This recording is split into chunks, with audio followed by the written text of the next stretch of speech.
She jumped in the bit back, honey. One screen green, next screen red.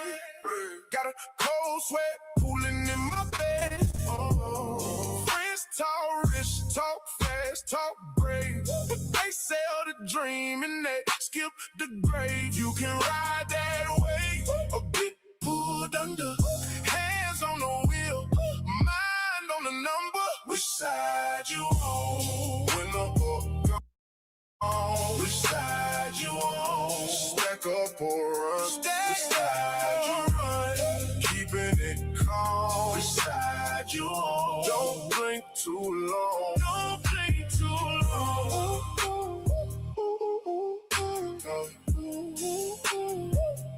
Don't blink too long.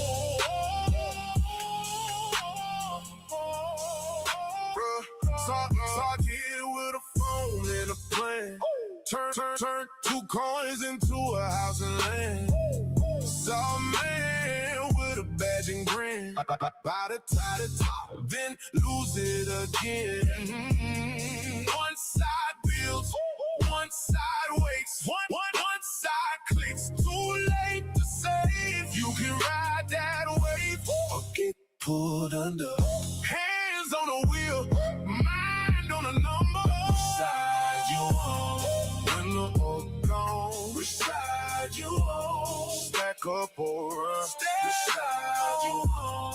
Keeping it calm. Which side you on? Don't blink too long. Don't blink too long. When the room goes loud and the chart goes wild, who stays cool, who folds that foul? I want my name on the side that hell, not the one that barred at the top and fell.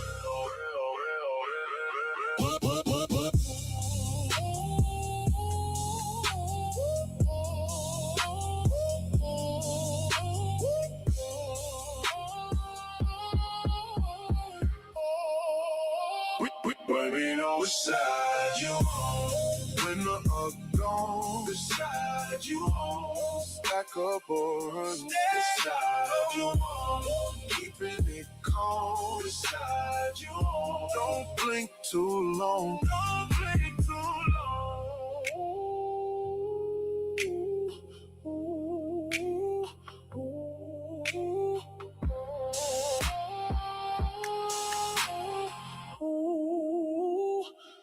Don't blink too long.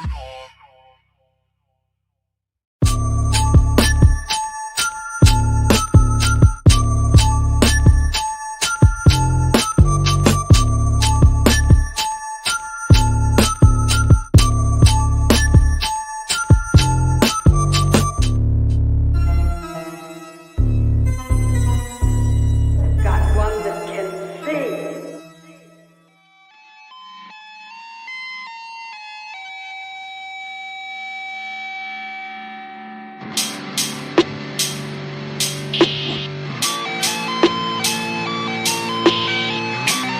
Agua.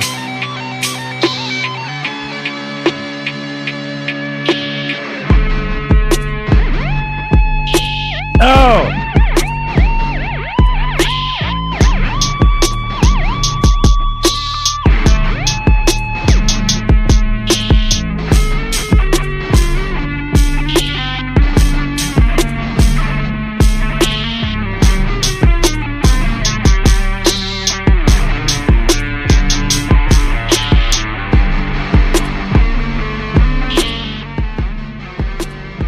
That's pretty dope. Yeah, dude. That's actually E4 playing guitar. So that's a Bags track from about a year ago, Agents Reloaded by XRP Bags with E4 as a guitarist. Bet you didn't know that. Let's fucking go. Let's fucking go. Shout out to Romeo the King. What side you on? Is that the name of the track? It's fire, bro. Yes. We Dude, gotta get that. skills, man. Yeah, we got to get that like fully uploaded. That way it's got better sound and everything onto the show. Let's fucking Yeah, it was a little go. low, huh?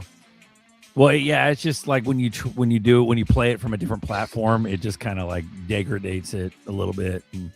But here's we got to revamp this whole thing, dude. There's tons of videos on here that There's tons of videos that we can be doing, Knifing, fucking knifing 2478.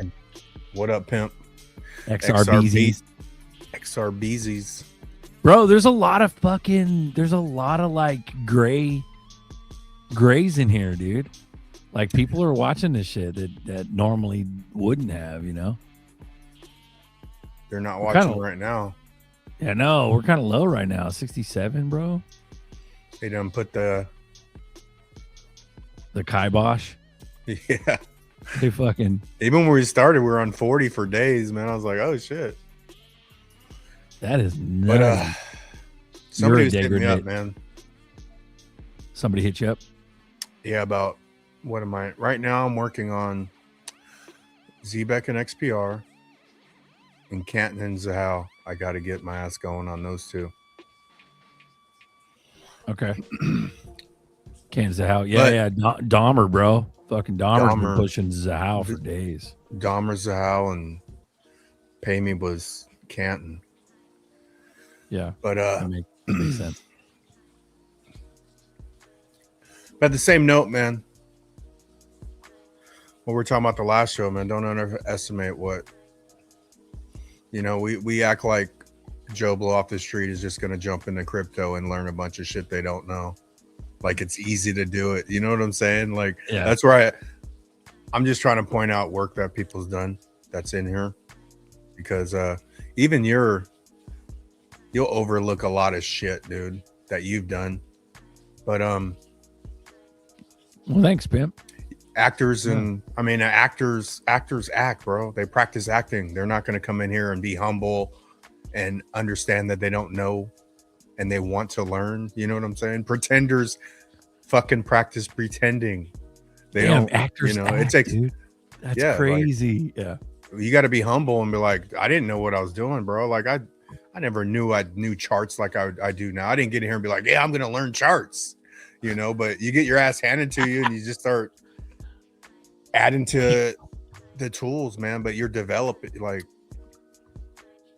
everyone in crypto's developed shit they didn't know before. Who else is developing tools? You know what I'm saying? And that's why we're gonna get paid, dude. Bro, that's epic. Get ready. Let's go, dude. Let's fucking go. 83 and climbing. Hey, we're getting there. Mr. YouTube letting the algorithm button go, man. Bro, that's the thing, we're like bro. A slow roll to like 220, dude. Like we're normally like 220 a show, like, but it's a slow roll the first hour. Yeah, but normally we'd be like, go ahead. I was just gonna check. Am I delayed? 1, 2, 3. No, you're good. 1, 2, 3. Okay. Thank you. But no, sorry to interrupt you. No, dude, that's the thing. Like, you normally boardroom is the busier night. You know what I mean? Yeah. So, I don't know, man. People are out doing stuff or something. And it's Nerdy. dumping, in NorCal, bro.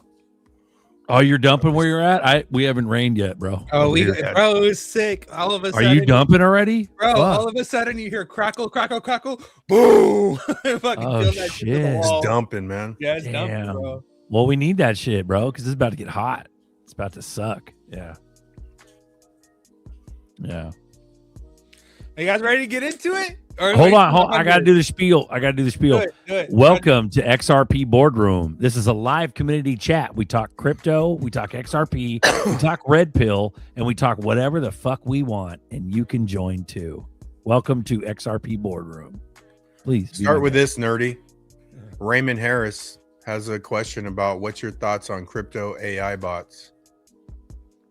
Because I don't know shit about crypto AI bots. Well, Chenzo just went through. Chenzo does a bunch of shit. Yeah, he went through a bunch of shit. So maybe talk to Chenzo next time you have a chance. Here's my thought about the bots. You're a bot. You're trading. A lot of trading bots a lot of people who do use trading bots have lost money rather than gain money. When you're training a bot, you still have to. You can't use math to play the charts, because the charts are not based off of algorithms. They're based off of human emotion, and that's why the bots kind of suck at trading on your behalf. And then if you give it money to trade on your behalf, a lot of people have experienced it doing things that it shouldn't do. You can give it a try, and your experience might differ, might vary from everyone else's, but give it a try and see what happens. And pick Chenzo's brain, because Chenzo does that shit, and he knows quite a bit about it. There you go. Next time Chenzo's on, who asked that question? Raymond Harris, I think. Raymond Harris. Also to consider, there's been a lot of companies who integrated AI into their workflow, who are now removing it from their workflow because it actually added more problems that it did fix, kind of like HR. So there's that. Okay. Do with that what you want. There you go. That's your answer. Ooh-wee. 100 people. Now we're getting into it. You guys ready? He's heating up. You guys ready? He's on fire. Let me pull it up. Let me find it. Boom shakalaka. Okay. NBA Jam. Remember that shit back in the day? He's heating up. He's on fire. Hey, here's Romeo the King's YouTube, because that song we just played is off this channel. All right, I found it. Here we go. Shit's getting fucking real, guys. Who knows what the hell is going on? Is there some news shit today that happened? Thomas motherfucking Massey filed for the 2028 race, the presidential race. Oh fuck, dude. Who did? Thomas Massey. Yeah. So it says, I filed with the FEC for the 2028 House race, for the House, not presidential, for the House race.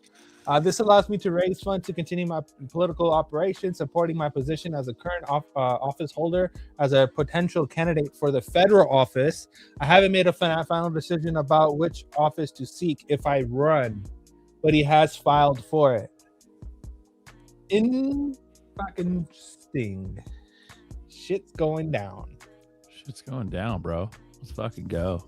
So let's see where that's going. Let's fucking go, dude. Let's fucking go. There we go. We got a little ticker on the bottom. Jump on into live stream. Here's the link. Here's the Baby Gate link. Come join us. Let's talk about some weird shit. Let's get weird. I want my baby back ribs, barbecue sauce. Barbecue sauce.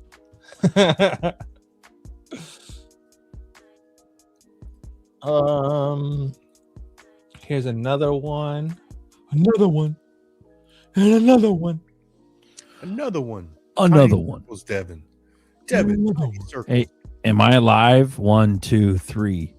Yeah. 1, 2. Oh, you saw the AI shit. 2. Okay. Put the 3 fingers in front of your face to make sure you're not the AI. Marcus on point. What's up? Marcus. What's up, Zerker? All right. What up, Marcus? What's up, Marcus, Buster? I need your thoughts. I need to know. What's up, nerdy? I need to know how you want to feel fucking about turn the fucking brain off. Let's go. Let's fucking go, mate. How do you feel about Clipper? Let's You fucking guys go. don't know about Clipper. Clipper is Hedera's custom Oracle bridge it's like a zero knowledge proof Oracle bridge. Check this out. Clipper will keep your private details private. You don't have to expose your endpoints to the public internet. If you have a private network, you can all stay private. Your private network makes the outbound connection, and it's able to exchange value with the remote network. So these are all just examples. We've got many more that we can do. Avalanche, doesn't have to be an EVM network. Any network, any ledger that supports state proofs and has smart contracts we can deploy this to. And that means pretty well everything. Oof. Pretty much anything. I've now never heard of Clipper, bro, to be honest with you. Oof. It's a universal bridge. So what are they holding? It's that H-bar shit. Are It's they that using H-bar shit. H-bar? I don't know. Is that their token or how they? Oh, it's not using a token to transfer value. Very interesting. So that sounds like Swift Oh, it can be. Oh, it can be. or sorta, I guess. Sounds like Zell.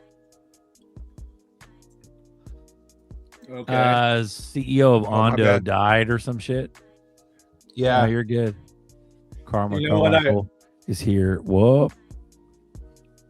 Sorry, go ahead. I was gonna say I ran the gematria of that guy's name. His name comes out to 666. That's crazy, man. Hey, it sounds like Yeah. we're gonna run then. Yeah. Anything 33. Shit, I was looking at the price today. It was like $1.33. I'm like, here we go. I think we're Anything just 88, 33, any fucking That's what it Sorry, is go right ahead. now. Wow. I think we're Interesting. kind of just gonna go sideways numbers. They Tell the- Masonic. till the full moon. When's the full moon? Full moon. 4 days. Oh, in 4 days, I'm gonna turn into a woo. All right, here's another one. The president's big beautiful bill, the Iran war, the Republican spending bill, will create $2 trillion budget deficit in 2026. Financing just got new debt costs more than all federal roads and bridges projects. We will be making those new interest payments each year forever. Just stop. We defended you. I'll be exposing the swamp for 7 more months before you get to unwrap your present from the globalist billionaires. Oof. Massey's on fire. What's going on? We don't know. Bro. We have no clue. Something's going on. But then they turn around and kill somebody. Like, it's dumb shit. They're just, it's like fucking, it's theater, like people are talking about. Like, It's the sure, Massey, got far and did some shit, but like, dude, I mean, I don't know, dude. Like, he was not like, I don't know what to believe anymore. He's not. He was exposing the APAC and everybody who got donations from APAC. So that's big respect. But at the end of the day, is he a cuck? Like, look at Chris. Chris says Massey is an absolute cuck.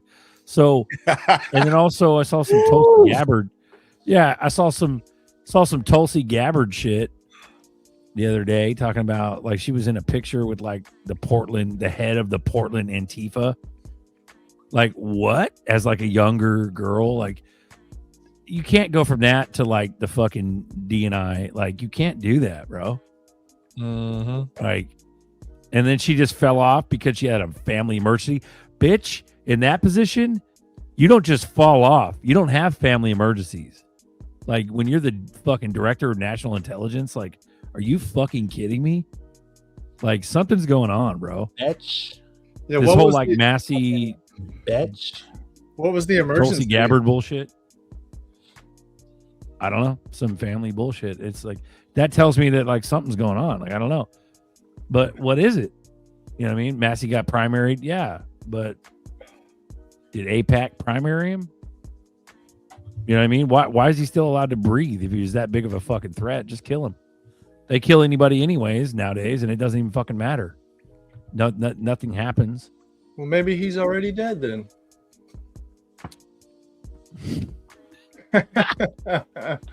Who fucking knows, dude? Then they got that guy with a mask on the news, and everybody started flipping out about that. Dude, it's The just one with constant the- psyops that don't make. Yeah. Yeah, the little hole in the neck. Yeah, the bald dude. Yeah. The fuck? The But fuck then is he- happening, dude? He said he would come back on the show to prove it wasn't a mask, and then he canceled at the last second. Just to, He fucking didn't do it. Yeah, because it wasn't him. Yeah. That's Nardog. Yeah, dude. the mask got ruined. My dog ate it. No, I just don't understand, bro, any of this bullshit. Like, why the fuck are we still, why are the people, if this is for the people really matter, remember that speech? Here, I'll play it. Fuck it. We got that video, bro. I'll play that shit. Where did this go? Like, where did this Trump go? Where did he fucking go? What truly matters is not which party controls our government, but whether our government is controlled by the people.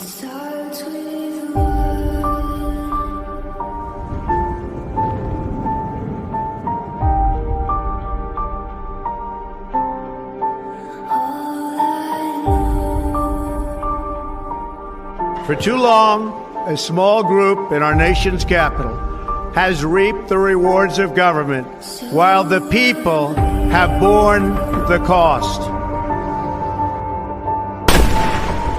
The establishment protected itself, but not the citizens of our country. That all changes starting right here and right now.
How old is he? 80?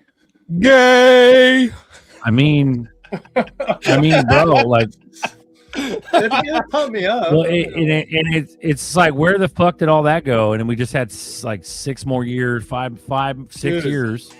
It's We had only- it's 6 gonna- years of fucking what the Best fuck? deal ever. The only mean- deal you'll ever get is AI and rug pulls and some data centers. That is the best I can do for you. Hey, it's got to burn down. It's Bro, going to burn. but- We got fires. God bless Israel. We got another month of fire. I understand having patriotic hope, bro. I got that too, bro. Like, this is our home. If it doesn't You know what I happen, mean? Like, we're fucking but- taking the streets. Are we? Oh. Is I this? mean, he's on fire. Who is Did this? you hear what Who is people- this? Are you a scammer? Jimba. It's Jimba. That's Jim. Boom shakalaka. He's on fire! Boom shakalaka! Not today. Just ignore me. Yeah, Did dude. you guys hear what Larry Fink was talking about? How he's gonna take your money, the boomers' money particularly, from their investments and from their savings to invest in these data centers. Oh, that game was tight. He said that. Gay. I think Larry's That's gay. fucking psycho, dude. That's the black swan right there. I think they just take all your money, and they just said it out loud. I don't know. Ooh-wee. Who I said didn't that? vote for this. Larry Fink said that. Yeah.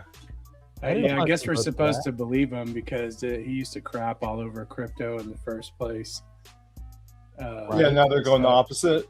Yeah. You know who's the worst though is Jamie Dimon. Oh, greetings to everybody, by the way.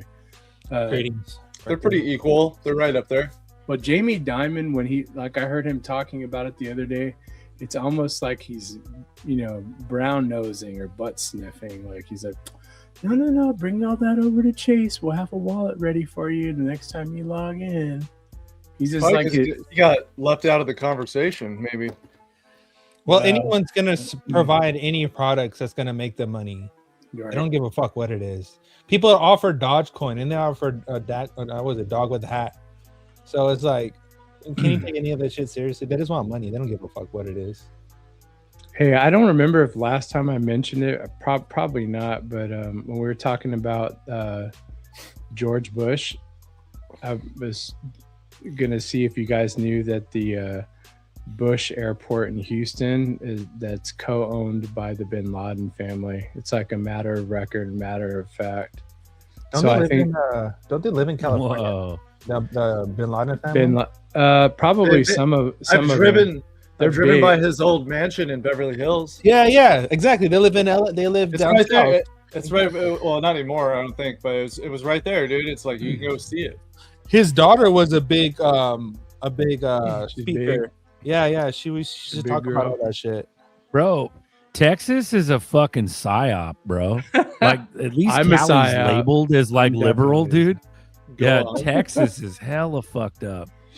Texas No, is it's- super fucked Well, up. it's just because it's so big, you know. We're so big that we can afford not to rip people off on their property taxes and everything like in California. Because you guys don't have sales tax, or is it income? No, we tax? have sales tax. We just don't have state tax. Oh, state. But tax. we are, I think, the Talking fifth about or the sixth- liberals and all the weird shit that happens there. Well, like every and- fucking major city in and- Texas is yeah. hella liberal. Well, it used to not be that mostly in way. Austin it is, and they're And they've- trying to. But the way Sorry. they're Yeah, but it is now. the way they're redistricting stuff, it's like almost a red map. and from now- what I understand. No one can sell their homes either. That's the funny part. They can't leave again. Well, The only way to preserve a land That's is to fucking gnarly, to dude. cut off the television from that area. If you cut off the television from that region, then it's gonna preserve the way it is. well, we have you other fix we have the- other stop- problems here stop to the worry mind about game. besides what do you call it? Like sales tax, not sales tax. Sorry. And if you're smart, you can get around that too. But like property taxes and stuff. That's what I was trying to say. Is right now, like there's a lot of like H-1B activity over here. It's the only way I know how to describe it without offending anybody. A lot of mosque building. I mean, it's Well, yeah, 90% This of people don't even understand what that means. well, they can look it up, but No, what if I'm you- saying is that it works. You Oh, can be yeah. undercover by saying that. Yeah. Yeah. Well, unless they're watching like Bro, the fucking Bradley says that Trump was AI, and he means it seriously. That's crazy, bro. It kind of sounded All right, go ahead. different. yeah. Mhm. Well, that was 2020, that era. Oh. Zach. So you're saying H-1B, Yeah, Texas? Yeah, it's like, well, the problem with it is like, you know, I don't know like what you guys think like when you go to eat like international food, but there's like for me, there's a certain mysteriousness and mystere to it, to where I don't want to see it on every corner. I want to see it. I want to have like it narrowed down to like 3. I don't want to go, oh, okay, well, I can just stop. It's like when they build like a Starbucks right across from another Starbucks. Makes no sense. Seen it. But just that, and like a lot of like religious takeover stuff with Islam, and the liberals that are here, it's almost, the brainwashing is so bad you would swear it came straight out of a Soros like tract or comic book or something. Well, it did. Just deny. Well, it did, didn't it? No, what I'm saying, it's like you just talked. It's like talking to people about crypto. You're just like, dang, man. You know, last time I saw a dum-dum this was in a bag of lollipops. You know what I mean? Some Yeah. dum-dums. But it's also also Chris. Go ahead. I was gonna say pop on deck, and also Chris, I appreciate you being consistent and a solid rock regarding patriotism and Trump and the Q team and all that. I love it. It's nice to see it.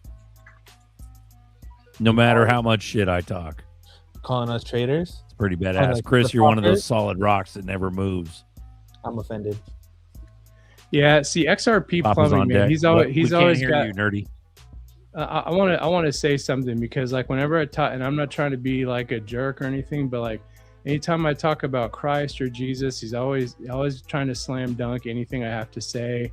I mean, I've seen some inconsistencies like with him referencing back to like I think Aristotle and stuff like that, like stuff that's not even correct. But this thing here, like about if any of you have ever been to a Muslim country, you'll understand how humbling and welcome Muslims are. It doesn't matter.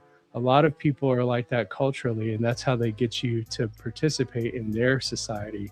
But when they come over here, they don't want to participate. They don't want to assimilate, which is what you're supposed to do. Like when you're in Rome, you act as a Roman. But just because there's a bunch of, it's kind of like saying the difference between a fundamental like street preacher who yells at everybody and calls them homos and stuff all the time, and then somebody who's actually like a Christian who is welcoming and stuff. Except this is actually flipped here, because the Bible tells us to be peaceable with all men, but Islam does not actually do that. As Plumbing's yelling at us in all caps. I'll fucking love you too, Plumbing. Yeah. Whatever. Yeah, Plumbing will do that, bro. He'll fucking slam you on your face, and then he'll fart in your mouth. He'll just let your toilet. He'll let your give you toilet leak. Dutch oven or what? Yeah. Can you guys hear me? He'll let your fucking Dutch oven you and then flush your toilet all over your. Yeah. You guys ready? Papa on deck. What's up, Papa? Can you hear us? Papa? I can hear you. Hey, Papa's the GOAT, man. Papa's been in all the X spaces. Shout out to Papa. Hey, speaking of that, I saw something I never thought I'd see last night, Nerdy. What's that? I saw you asking experts hoquestions. I'm holy shit, is this Nerdy? It was AI. Hey, bet, especially FOMO. Like FOMO's such a fucking genius. Honestly, that man builds some, like, he knows his shit. And yeah, it was just a good We conversation. farting in mouth. We farting in mouths now. The evolution. Yes, sir. Check this one out, guys. This is from Evernorth. We believe that the future of finance will be powered by blockchain. And so when we send money between RBC and, say, Wells Fargo in San Francisco, those payment rails were developed 30, 40, 50, 60 years ago. The technology is outdated. It doesn't facilitate the use cases that we believe that we should have access to today. I can text anybody a photo for free anywhere around the world 24/7. I feel like I should be able to send money with that same ease. So when you say, what is institutional crypto? For me, it's institutional buy-in, institutional belief that these are better rails so we can all effectively move money more efficiently. Ooh. Oops. that was unintentional. Sorry. Well, that was awesome. That was perfect timing. timing. I had that minimized, and then I was like, "Oh, what's going on?" Boom, shakalaka. I think we need to add that to a soundboard. I actually just need to build one with my little stream deck to make it life so much easier for the show. And any suggestions are welcome. Run that shit, bro. We get Marcus saying like Tonkat Ali and Sheila Jet like 10 times fast. That'll be for like rants. That would be pretty funny. I gotta have a cup of coffee for that. Motherfucker, Rauschnischt. I don't give a shit about any of that. Pump our bags. Pump our bags up. Pump our bags up. Pump it. Here's another one. Papa preaching everywhere. Let's go. Whoa. What are some distinguishable, maybe architectural facts on XRPL that make it way, way harder to attack the XRPL in contrast to, let's say, Ethereum smart contract-based solution? That's a great question. I think I would just like to start by saying that I'm not claiming that XRP Ledger is structurally immune to anything. No system is. But yes, I can talk about some of the things some of the structural advantages that XRP Ledger, or some of the design choices that we have made that do matter a lot in this AI era. The first, I think, and we are all, it's no news to anyone, is the very focused, bounded code base. Right, so XRP Ledger has been built from day one with a specific purpose in mind. The XRP Ledger is meant for settlement, low cost, fast payments, but now also some of the more use cases and native compliance features. And that focus, I think, has proven out to be a strength because that has kept the attack surface relatively small and manageable for more rigorous security reviews, to apply rigorous security processes. Compare it to any general purpose smart contract platform, the attack surface is naturally it's larger by design. So for example, it's really hard to apply formal verification techniques for 1 million lines of code for a smart contract versus a native feature. The bottom line is the smaller the attack surface, the smaller the exposed surface, easier it is to apply the techniques that I just talked about, right? Like monitoring is easier and doing formal verification of things. So that's a real structural advantage. And second, I would say, which is it's about the discipline and the process and design. And that's the result of first, or we can say they are both dependent. We have a very rigorous process in place, which is we write the specifications, not smart contracts who writes the specifications. It's only about the native features. And we have a very rigorous process around community feedback, amendment voting, where the voting has to sustain for a certain amount of time. That gives community enough time to scrutinize the proposed amendment. So I think those are the things combined. Basically, the main point is that the smaller surface and a rigorous design process gives us a headroom to apply these security techniques, upcoming security techniques easily, which is not as easy to scale on a more sprawling smart contract platform. So the ledger is easy to scale, so you can add amendments. What the fuck did she just say, bro? That's the last sentence is all you needed to hear. She said, "Krippenreiter." Do you agree? The ledger is tight because you can add amendments. Yeah. Thanks for dumbing it down for us, Nerdy, by using the word tight. I think we need tight. to shut the fuck up, Jim, and listen to Nerdy. I know. We need to let him finish. Sorry, Nerdy. I did like Vet. I did appreciate Vet. It means as soon as there's any doubt on the XRP ledger, I'm used to it. They'll just amend it whenever they feel like it. Nerdy, go ahead. My bad.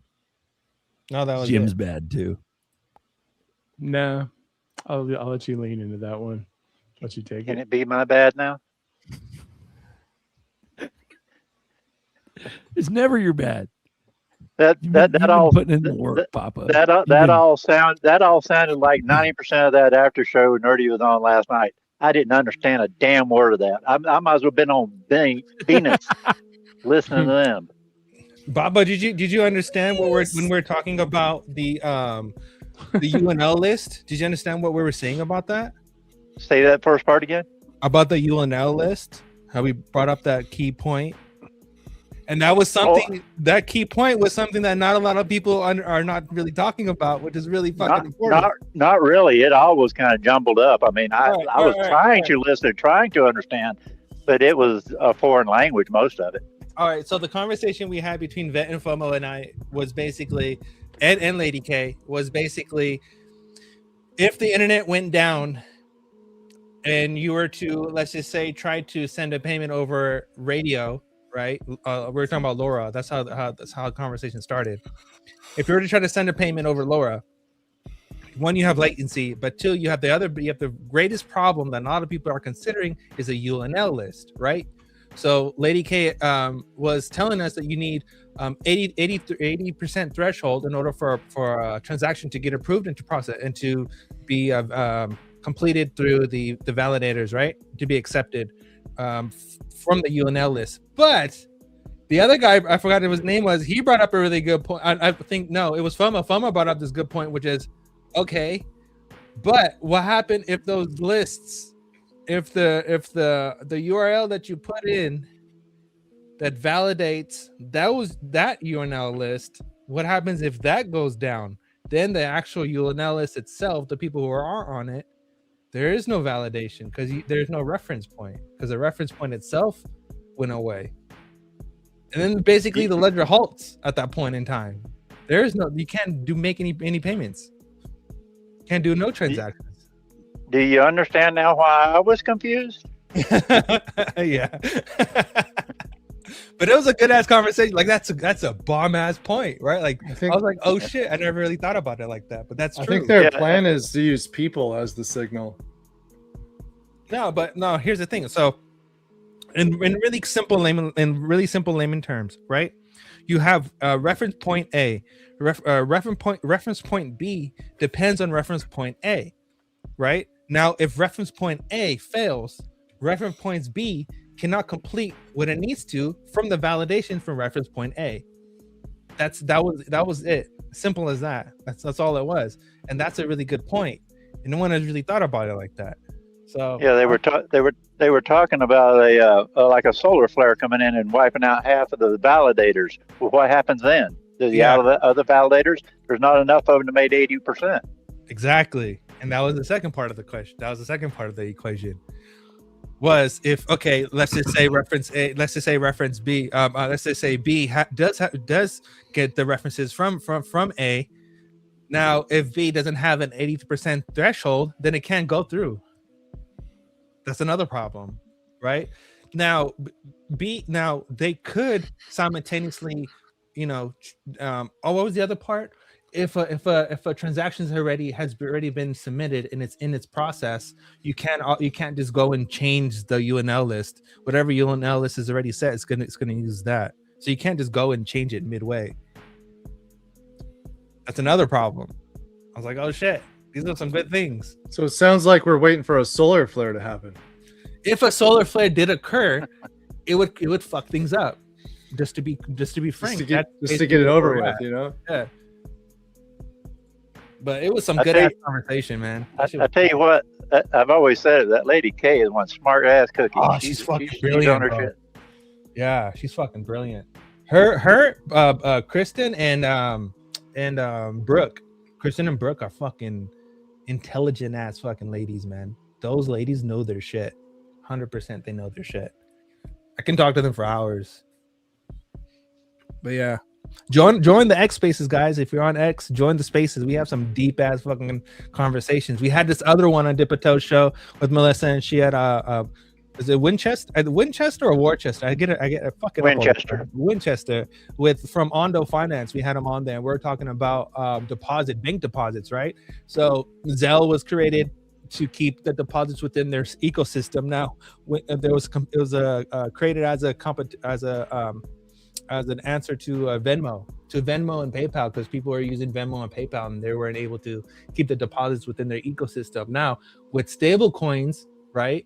With stable coins coming into the picture and people moving their money around, what is the effect of them keeping their money, their dollars or their money on Coinbase or whatever, an exchange, Uphold or whatever, because it's now outside of their system, right? And they can't earn yield on it no more, because that's how the banks operate. They operate off of deposits. That was another good question. What kind of bill would they have to pass in order to keep the money within their ecosystem so they can utilize it to make earn yield off of it? Fucking brilliant. We'll see. We will see. It's so confusing. I think it's just no. But do you guys understand? Do you guys understand that the dilemma that's going on is banks operate off deposits. That's how they make the money. They use your money to lend out to create loans and stuff, and they make interest off of that, and they give you a certain percentage off of that, right? Yeah. It's really small little cut. They do have like CDs and shit like that you can use to make like, I don't know, fucking 2%. Fuck your 2%. Less than that, probably. I'm making shit off of those, but they basically do the same shit, right? The question is, in really simple layman terms, is what happens in the future, or what is the regulation cage that allows banks to keep deposits within their ecosystem, and with stable coins coming up, and how they can use that. And the other question was, if because stable coins allow allow people to basically spread the debt cost, meaning that you no longer have to depend on a China or a Japan to hold your treasury bills. You can now basically have a private company, which it gets privatized, right? And now the issuer of the stable coin is now the one holding most of the bonds. Tether. Right, like Tether. And for example, MicroStrategy bought bonds. He didn't buy Bitcoin, he bought bonds recently. With that, you're able to offer yields or whatever, but how does that affect everything, right? Because you're basically now you're spreading the debt to the people. That's another equation that we have to consider, right? So it's a lot of shit, man. We've been having some intense fucking conversation on X Spaces, and it's been good. And the cool part is it's small. It's not a lot of people. You're intense. But bro, there's some brilliant ass fucking minds on X, man. We've been just collaborating, and shout out to Melissa and Dipito and all the shows and everything they're doing out there because it's fucking brilliant. I mean, crypto has already made the banks obsolete. It seems like this is a lifeline to keep them relevant. For a moment. Yeah. We got a gray Ripple buying Circle. Your thoughts? What? Maybe. No, it's gay. Shut the fuck up with that bullshit. Get the fuck out of here with that bullshit. No one officially, is buying officially fuck up. Dragonfly. Officially, you must That's shut my the fuck answer. up now. Where'd that come from? On the record, Some The circle fucking thing. you must. or shut some fucking scam bullshit. Some kind There's of a bunch of videos bullshit account on X. All these fucking propaganda accounts on X be shilling bullshit just to get impressions so they can make money off people because people react to bullshit like that. So the person who posted it can make money. Fucking assholes. X Pop is still around, Lloyd. But yeah, it's all bullshit. Circle. No one's buying fucking Circle. Ripple is not buying Circle. Fuck out of here with that. Wouldn't surprise me, but yeah, I don't. It just keeps them like the king Everybody of is. stablecoins. Everybody's questioning Jim's faith. They're breaking you down, bro. Chris I'm heard not Ripple's even buying reading it all. Circle next week, nerdy. Oh fuck. Chris, knows what's up, bro. bruh, no, they're not. Stop. Bruh. Stop. Yep. Yo, hit the likes. Thank you, Randy. Let's go, bro. Oh, I will give Chris a shout out. Hold on, where is it? Here it is. Hold on, let me turn the camera on. Let's see if I can give Chris a fucking shout out right now, real quick. So are any of you guys using the Descent wallet to Shout out to Chris. These dope ass fucking There stickers. it is right there. Yeah. This is my Chris favorite. put a lot of energy, effort. This is my favorite one right here. Let me see if I get it. Bam. The fucking David shorts and the flower, the Ripple. This one's tight. One of my favorites. Chris made a Bro, dope hat. I got the full cutout. Oh, okay. You made a I got dope the life size cutout of that Simpsons David Schwartz in my garage, bro. I have that shit. What's going on Shout out, Chris. on Let's Descent, go. Marcus? Flare? Are you guys using? You don't even need Flare. I haven't tried it. I just saw that Bags video where he was putting his XRP to work straight through the Descent wallet.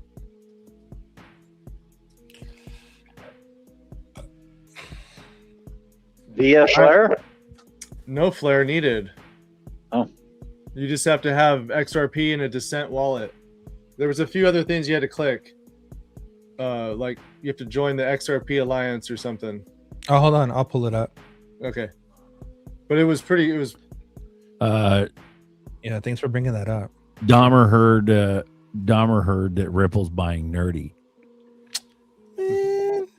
Can't Nerdy afford not it. for sale. Nerdy's no hoe. He's not for sale.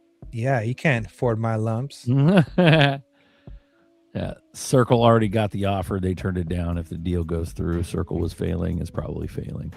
They went IPO. They went public and they made money that way. They don't need Ripple. That's right, bro. Baggy posted it. I'm trying to find his post. Chenzo put in the chat that it doesn't stay on the XRPL. It does go to a Flare smart contract. So that sounds kind of sketchy. Plumbing from X. Plumbing from X. Shout out to you. Oh, I found it. Chenzo right here. I checked today, and DeSantis Alliance Flare thing, it does not stay on XRP Ledger and does, in fact, moves to Flare smart contract. This is from Baggy. Shout out to Baggy. Am I in real time? Yeah, 2. You're a little off 3. at times. At times. It's like a second I'm off. a little off. Yeah. Yeah, it's just 2. a little lag. 2. Okay. Right here. Ladies, the moment has All right. arrived, and it's time to wake up your idol XRP with Flare. Decent wallets, XRP Alliance Round 1 campaign is now live. The first XRP Alliance partner campaign is now live with Flare Networks. Make your XRP work, trusted by the XRP Army since 2018. Hardware safety, 0 added fees. Your XRP stops sitting idle today. 15,000 rewards pool. Also another quest to share 5,000 prize pool in Flare, simply by putting your idle XRP to work with Flare Networks. But first, if you haven't already picked up yourself a decent wallet, now is the time. With exclusive bonuses during the XRP Alliance, now get $50 in XRP reward with a single pack biometric wallet. Also, using my link down below, an extra bonus already included. Also with the 2X package, backup or buy one for you, one for her, or one for your family member, and get $100 in XRP rewards, as well as additional bonuses included using the XRP Bags exclusive discount links in the description box below. Once again, $50 in XRP is just the start. Earn even bigger rewards with the Flare Quest now during XRP Alliance campaign. Earn more with Flare Quest. Earn an additional reward after completing the in-app quest. Decent. XRP Flare 3 Quest 3-week campaign. XRP Alliance Round 1. Claim your rewards now. Hold XRP Power 3 Alliance, the first round of the XRP Alliance. Hold 250 plus XRP or swap for 250 plus XRP in the Decent app.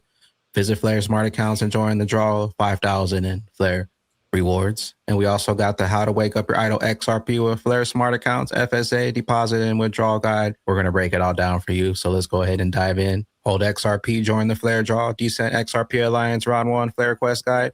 Hold your XRP, earn something new, keep 250 XRP in your Decent wallet, and complete just 3 Flare quests to tap into a 5,000 plus at XRP and Flare reward pool. The campaign closes Monday, June 8th, 2026 at 1 p.m.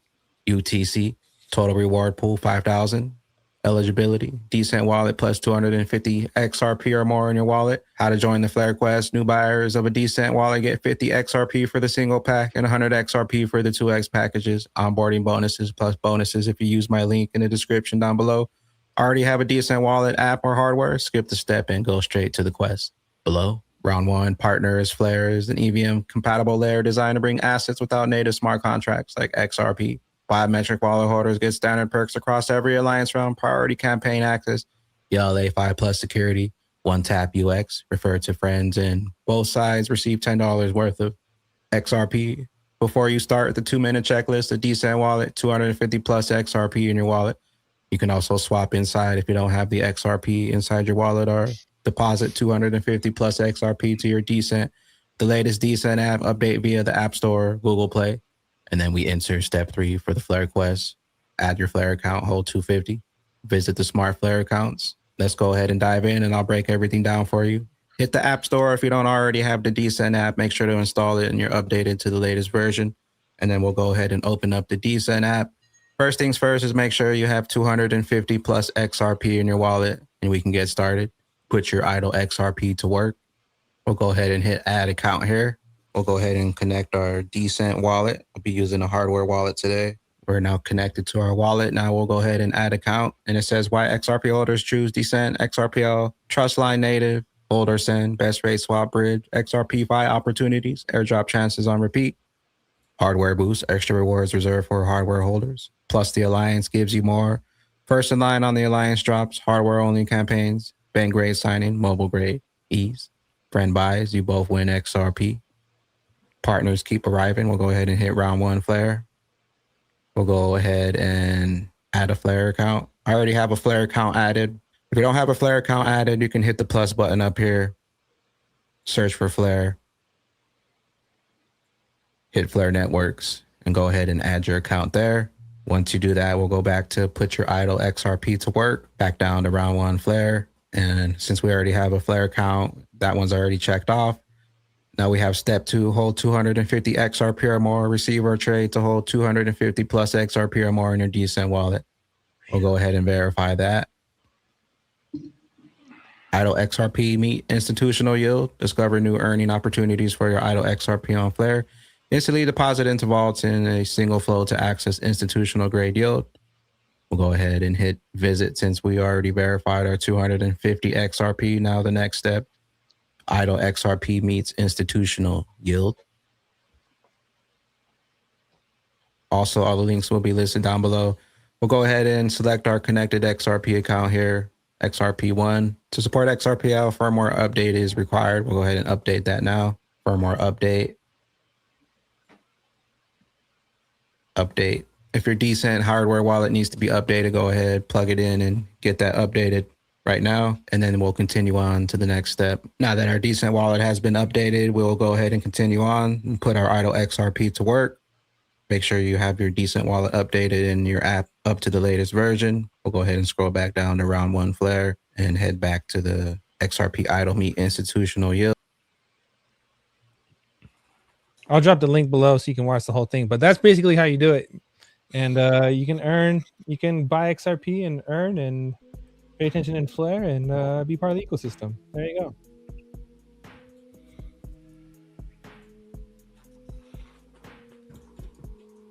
What's this, Papa? Oh, it's just a little short video of a guy that wrote the book on 1929 crashes, predicting the crash. Oh shit! Run that shit, bro. Run it. I'll get it going. I got it already. He spent like 10 years writing this book on 29. Do you You're think 29. business leaders should be playing now? My own view is that most CEOs in America today are very scared to speak out publicly about anything. They are so worried that they are going to be potentially. Bro, look at his lizard eye. Hello, lizard eye. By the administration or regulated. They're going to have a merger in front of some agency that's not going to be allowed to go through. They are so nervous about criticizing anything that's going on with this administration. There are some economists who suggest that because Mr. Trump ties his success to the success of the market, that he's not going to let anything like what happened in 1929 happen, and that we should feel secure because of that. I think it's hard to know how things get out of control. When confidence disappears, it happens like this. So you spent nearly 10 years on this book. The inevitable question is, do you think that we will have a crash or not? The answer is we will have a crash. I just can't tell you when, and I can't tell you how deep. But I can assure you, unfortunately, I wish I wasn't saying this, we will have a crash. With his lizard eye. Here's It's fucking one. gnarly, bro. His left eye is like lizard out, bro. That's crazy. Here's this. He's a half a lizard. All right, so this one is from the. Let's knock him down, bro. Knock him down. This is from the Federal Reserve. Oh, No, you can play the music. So What do you got? No. What? It doesn't have no someone sound. talking, or is it just slides? It's just slides. Oh shit! So now you Okay. can earn Fed service now for instant car loans. Okay. That's right from Fed now. So faster debt. You can get in faster debt faster. But no, it's the key Brought part, to you by Fed now. Metallicas. the key part is instant loans. And Instant Larry loans- Fink. Instant loans is blockchain. So they're saying blockchain without saying blockchain. They're literally telling you. Yeah. where I remember it's in the going. Fed now. I was super stoked about that Fed now shit. So that's tight. So there's shit really going down in the background. Bro, they got us. There's a lot of things going down. They got us sitting here. They got us fucking. Shit's gonna happen, bro, and it's gonna slap us. It's gonna happen all of a sudden. You know what I mean? Like, This is maybe that's crazy. part of Operation Warp Speed. Maybe that's what's Who knows? Get this shit passed. Well, it's like that crash guy said. It'll happen just like that. Everything. Ooh-wee. Ooh-wee. You find Papa the with Papa sauce. You got Papa sauce. Marcus, you said something about He's a Larry shapeshifter. earlier. That's right. Yeah, it was on. I think it might have been on DAI video or something, but it was him saying it. What was he saying? That he was going to take people's savings and investment money to invest in these data centers, whether you liked it or not. Protein. Bet, homie. Was that I can't remember what I put it on, but I'll figure it out. There was like 3 or 4 guys sitting with him. Oh, 3 or 4 guys were sitting with him. Okay, cool. Yeah, that helps a lot. Speaking of Safe Moon money, it's been a good. You're 2 sitting with months? him. That we played it. Do we need to play it? Oh, I found it. I believe so. I think I would have got out of the hospital faster if you would have played it when I was in there. It's like, man, I just wish you'd play Safe Moon is that this right? one time. I would have healed you. I was reaching Would've out healed like you. Safe Moon Berserker, money. Safe Moon money. Well, we're gonna clarify right now. You could even just play the intro. I'd be cool with that. Safe Moon. Okay. All right. All right. Here it is. Okay. Oh, that's Greg Abbott, the trader. We will have far than enough money to invest in this infrastructure. But as the governor was talking about, the need for electrons is growing every day. Some of these, if we're going to be the leader in technology, which we are, if we are going to be the leader in AI, which we presently are, it's just going to require trillions of dollars of investments. And if we don't invest in it, China will be the global leader in this. And so to me, it's not whether, this is a must. And if you think about how that translates, it translates into a more dynamic economy. We need the United States economy to grow at over 2%. We need the U.S. economy to grow at 3%, especially with the growing deficits the federal government has. And so much of this money, not just the project, is going to be coming from the private sector, from savings accounts, from pension accounts, from insurance companies, and on and on and on. Savings accounts right there. The whole world is in need of improving the infrastructure. He slipped that in. Well, yeah, but he didn't say he was going to take it. He said I know. coming from there. People invest. But. They've already kind of locked up all those people's money in BlackRock, right? Or they were. Who knows? Well, he can have all the money, but you got to take he's got to take the lead that goes with it. Sorry. Boom shakalaka. I totally forgot about that.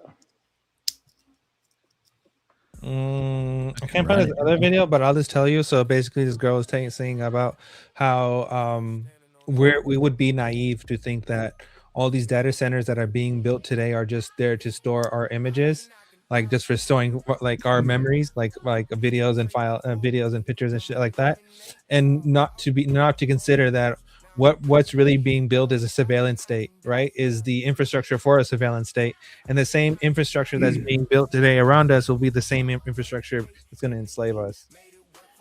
Kind of makes you. They're talking about the Great Lakes being empty in like 10 years if they put in data centers up there. Yeah, and then that narrative, right? Like we live on a fucking water planet. How can you run out of water on a water planet? That doesn't make sense. I don't know. Yeah. There's more water than there is land. So how are you supposed to run out of water? Make that shit make sense. What's fucked up? What's fucked up is we're fighting this deep state AI fucking thing and we ain't got no moon. Like, give me fucking moon, dude, and then whatever. You know what I mean? Give me some fucking moon, dude. Okay, first, like, give me some fucking moon, and maybe I'll have an opinion about a fucking data center. Bro, the narrative is that the cow farts are gonna destroy the atmosphere, And then the first narrative was the cow farts we had to save the whales. And then the other one was it the ocean waters are the ice is melting. Oh yeah, cow farts are melting the ice walls, and that's gonna flood the planet. And now they're saying that we're gonna run out of water because of data centers. What the fuck? Stick to a narrative. Stick to a fucking narrative. The average Clown person, town, dude. The average person drinks from a plastic bottle they get from Kmart or wherever the fuck they get water. You know, if there's no more fresh water, there are gonna be a lot of thirsty people. So what do you guys think about that too? Because you remember Dog. England was always has been a surveillance state for a long time. A lot of cameras. So where have they been storing the data? Like I would just have to look at it. We'd have to look it up about. I would say old World War bunkers possibly. Oh, you're talking about like repurposed ones, or you're talking? Okay. Yeah. Because most of them are underground. Well, and that place is always like raining, the way it always looks. So they shouldn't run out of water, but they drink a lot of beer over there, so I guess it might balance itself out. Remember when we were younger, they had the narrative of acid rain. I do that. You guys remember that? And the hole in the ozone layer and all that shit. Yeah. There was a fictional book about it. They read us in elementary or middle school, where like it was like the first like sci-fi thing I'd ever heard of, and it was about they're all like a bunch of kids that were in school and they were underground, and then finally the acid rain stopped after like X amount of years, and they had never seen the sun in their life. It was like growing up in solitary confinement, and it was all about acid rain. So from one narrative to the next. It's like a remake of Fallout or vice versa. And then the other narrative is we don't have enough energy, or we don't have the correct infrastructure to support the future that we're trying to build. So what do you think these data centers are actually for? Just data? How are they getting the power to the centers? And what kind of power infrastructure are they using? Are they using? Do they have SMRs? Are they using little containerized SMRs within or around their ecosystem, and they have like solar panels and shit, and that's how they're powering everything? Well, they have, the ether technology, but I don't know if they're using it in like mainstream. And how does that affect noise, radiation, and low frequency noise and shit? Because if you have anyone has been around a power center, like any kind of like huge transformers, those things fucking like crazy. That shit is so loud. That shit is incredibly fucking annoying. I heard these data centers were gonna project the hologram. That was one conspiracy. Project Bluebeam or something. Yeah, I don't know. Man, this shit is crazy. You guys see that shit with Starlink? Musk is trying to do. He's trying to merge Tesla and SpaceX. Sex. It's SpaceX. No, but sex sells. That's why he did all that. You remember when he was making fun of Bill Gates? Which time? He showed Bill Gates in like a sweater, and he had that big old gut, and then he put like some kind of vegetable next to it. It was pretty funny. I'm gonna have to look that up. It's hilarious. Elon's pretty fucking funny, man. Yeah, he should be. Tell if he's always trolling, or if he's just sometimes trolling, or if he's like, what's his deal? Is he actually smart, or is he just that's his his role? He's just British, or whatever the hell he is. South African. Is that what he is? Apparently his dad is like a real deviant monster. Like he has a super young wife. Like, I mean, that's okay if like the guy's older, but I think there should be like limits. If you're like 70 and she's like 18 or 20. Yeah, that's like that. Anna Nicole thing was even gross. She was older. Oh yeah. Weren't we talking about Texas earlier? Yeah. Here and in Texas, Elon, you know how Elon bought that little city? Well, he created a city, Starbase, South Starbase Texas. City. They first 3D printed Starbucks. Starbies. First 3D printed Starbies. And the banks are going to offer mortgage incentives to people that buy 3D printed homes. I mean, and while the concept is cool, I still can't imagine if that material is even safe to live in. That's what I was about to say. Especially like if your AC goes plastic? out. Yeah. Is that plastic? I don't know, man. I think it's something different. It's, But it's like a polymer blend or something. Yeah, it's a polymer mixed with cement type mixture. Yeah, wait till that starts off gassing in the middle of summer. Yeah. My question is, if we're using polymers and like, for example, we found out that the silicone feet that were used for the tray inside air fryers were pushing out PFAS. Yeah, exactly. So if they're using that as building material, what happens when the house warms up? Aren't you not living in a yeah fryer? In the summer? That's what that hardwood company went. They had a huge lawsuit. They had all their stuff from China, and in the summer it would get hot, and it would off gas into the house and like kill people and shit. Yep. It was called lumber liquidators, actually. Oh yeah, they got liquidated. Yeah, they got. You're a liquidator. Fuck. Yeah, when I started realizing that, like how far back PFAS went, it was like literally like as soon as Teflon got canceled, it was the new guy in town, or like some remnant. But even if you got like spatulas that are not like stainless or wood, you got to get rid of that. I must have thrown away like $2,000 worth of cookware, like that I bought over time. Like I was like, wow, like there was some of it like this brand from France called Le Creuset, but they couldn't even tell you based on when you bought it. Like, yeah, if you don't want PFAS, you might want to get rid of that. And I'm like, they have lifetime guarantees on all their pots and pans. I was sitting there like, well, you're supposed to replace it. Why aren't you just going to replace it? But I removed the fucking feet. I actually went and bought a metal air fryer thing. Yeah, like the ones at Costco that got like the little French doors on them. Yep, exactly. Yep, yeah. It's like it's basically a little mini oven, but it has the air fryer feature, which is just a fan that like a conventional oven just rotates the air. But it's nice. This is what Starlink is working on. It's like he's trying to send signals to the moon. I don't know how well this is gonna work, but this is from Starlink. This is from their little website thing. But they want to do that, like communication centers. My shit froze. Fucking thing fucking froze. God damn it. Come on, Sherry. Get your shit together already. God damn it. But man, I gotta find it again. Oh, here we go. So yeah, Rome interplanetary. So you can just start fucking like this. They want to cover the moon with satellites. Bro, this whole moon shit is so garbage. We have to get there first. Clown world, bro. It's such bullshit. Where's the fuck USS? are we doing? Yeah, dude, show them the one with the USS Enterprise in the back. Bro, I can't even pay our fucking bills out here, dude. Like, what the? Who gives a fuck? Bro, about hash that? browns at McDonald's $4. They want us to not give a fuck. Yeah. How much is rent on the moon?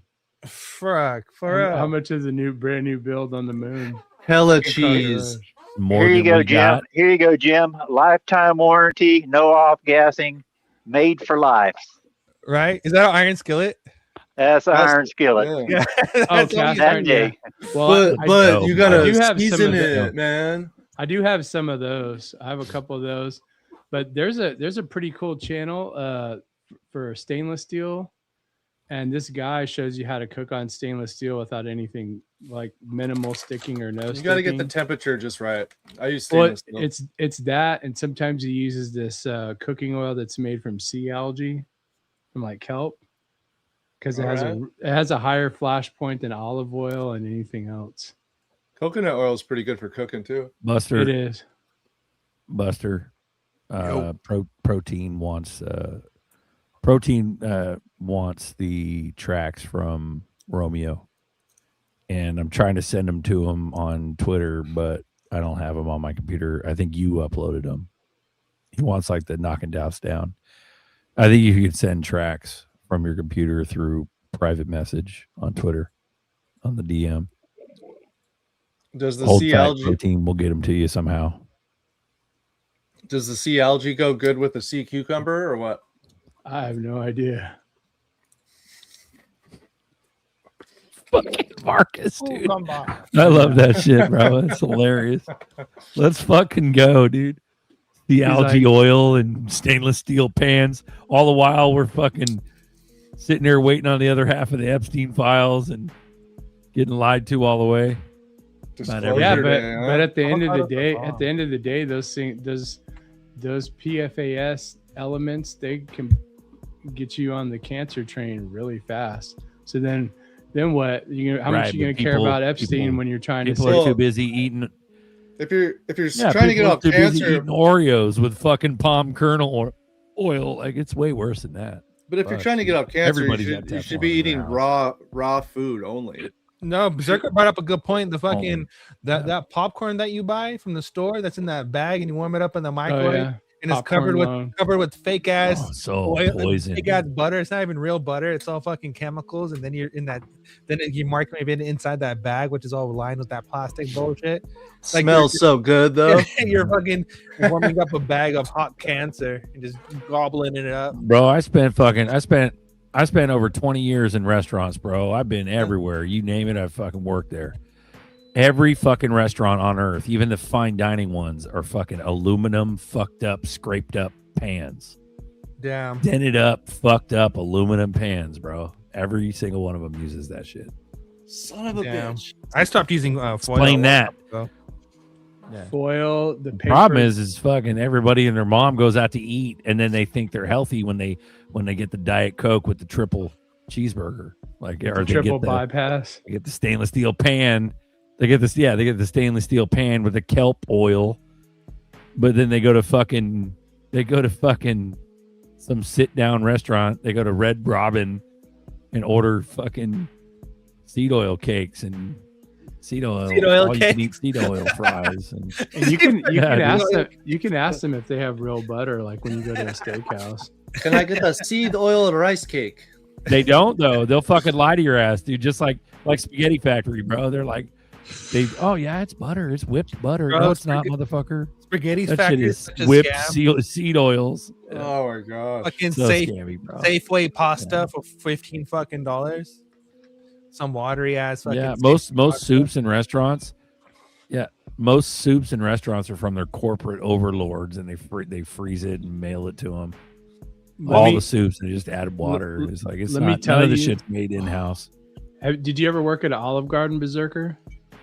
I used to love Olive Garden, Yeah, dude. Darden Restaurant Group. Well, I worked at fucking Olive Garden. Breadsticks. I worked. I don't at know about Cheddar's, when I you worked were at there. Spaghetti Factory. I worked at BJ's. I worked at fucking all the shit, bro. Yeah. I used to work for a security company. What are you gonna tell me about restaurants?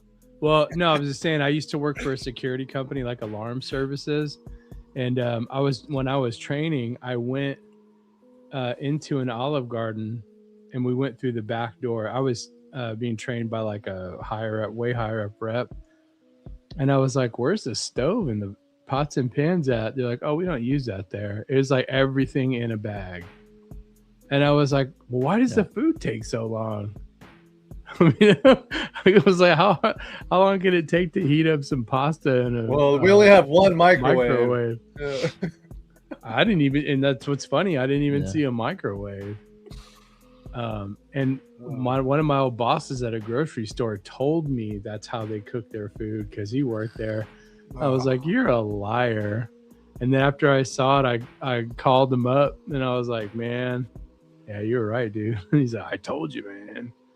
But I don't really eat out that much anymore, even for convenience, because I used to be like a 3 meal a day person, but now I'm down to 2, sometimes 1.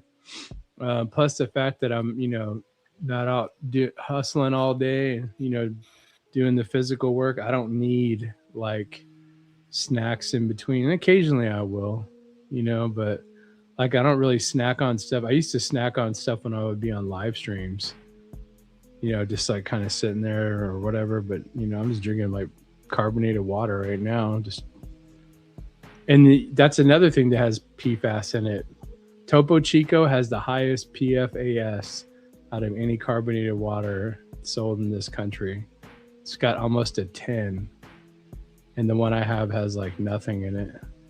So you got to be real careful. You know, it sucks, but some of you guys, that's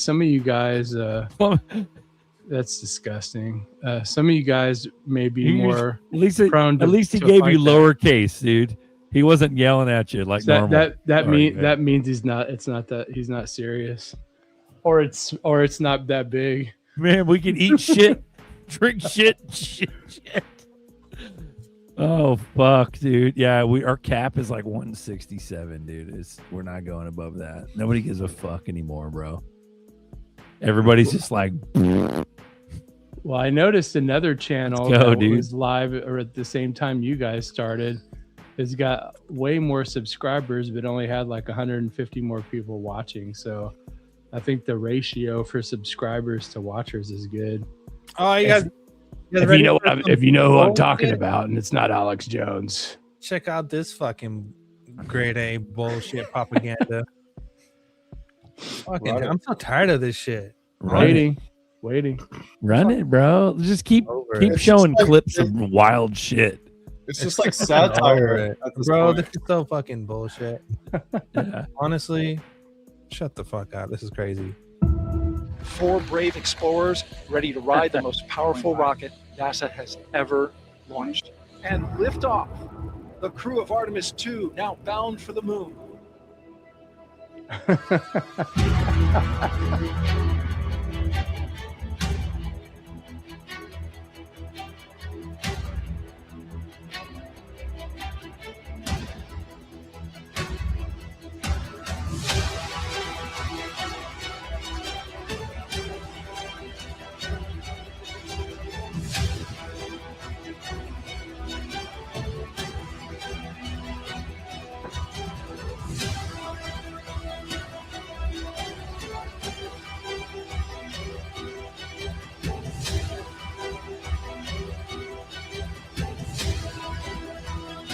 Such a fucking psyop, dude.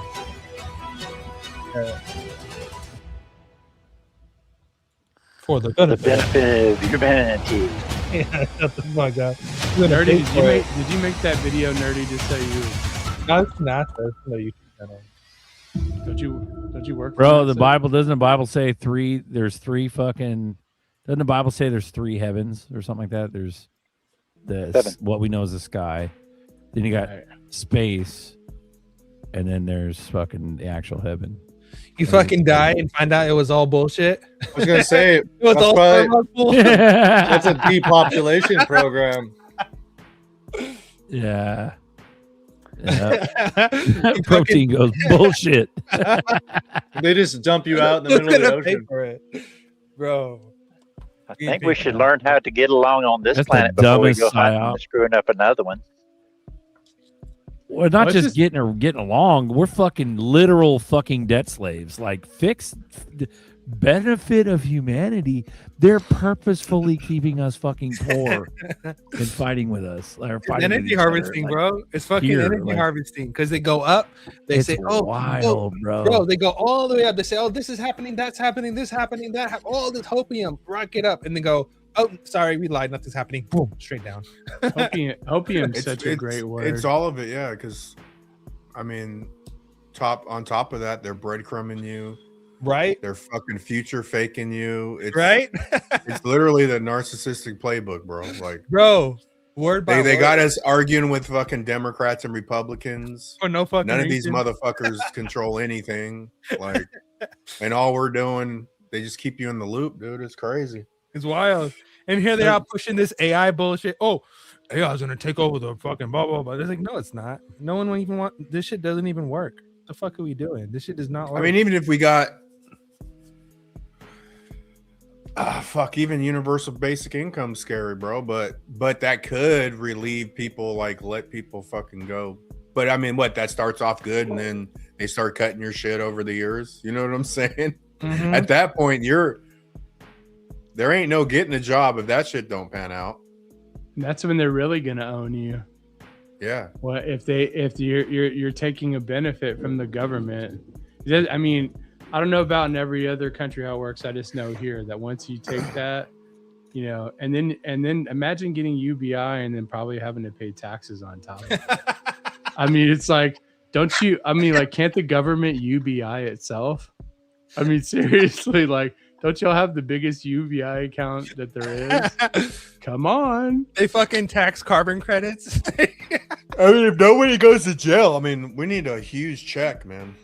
Don't you think that's funny? Like in the last 10 or so years, every time NASA has some new mission, there's always a mysterious video or side picture where you can see the green screen. So it's just like what I talk about with like taxes and income and then everything else you guys talk about. They want to see how dumb you are. They want to see if you're just willing to take the few extra steps.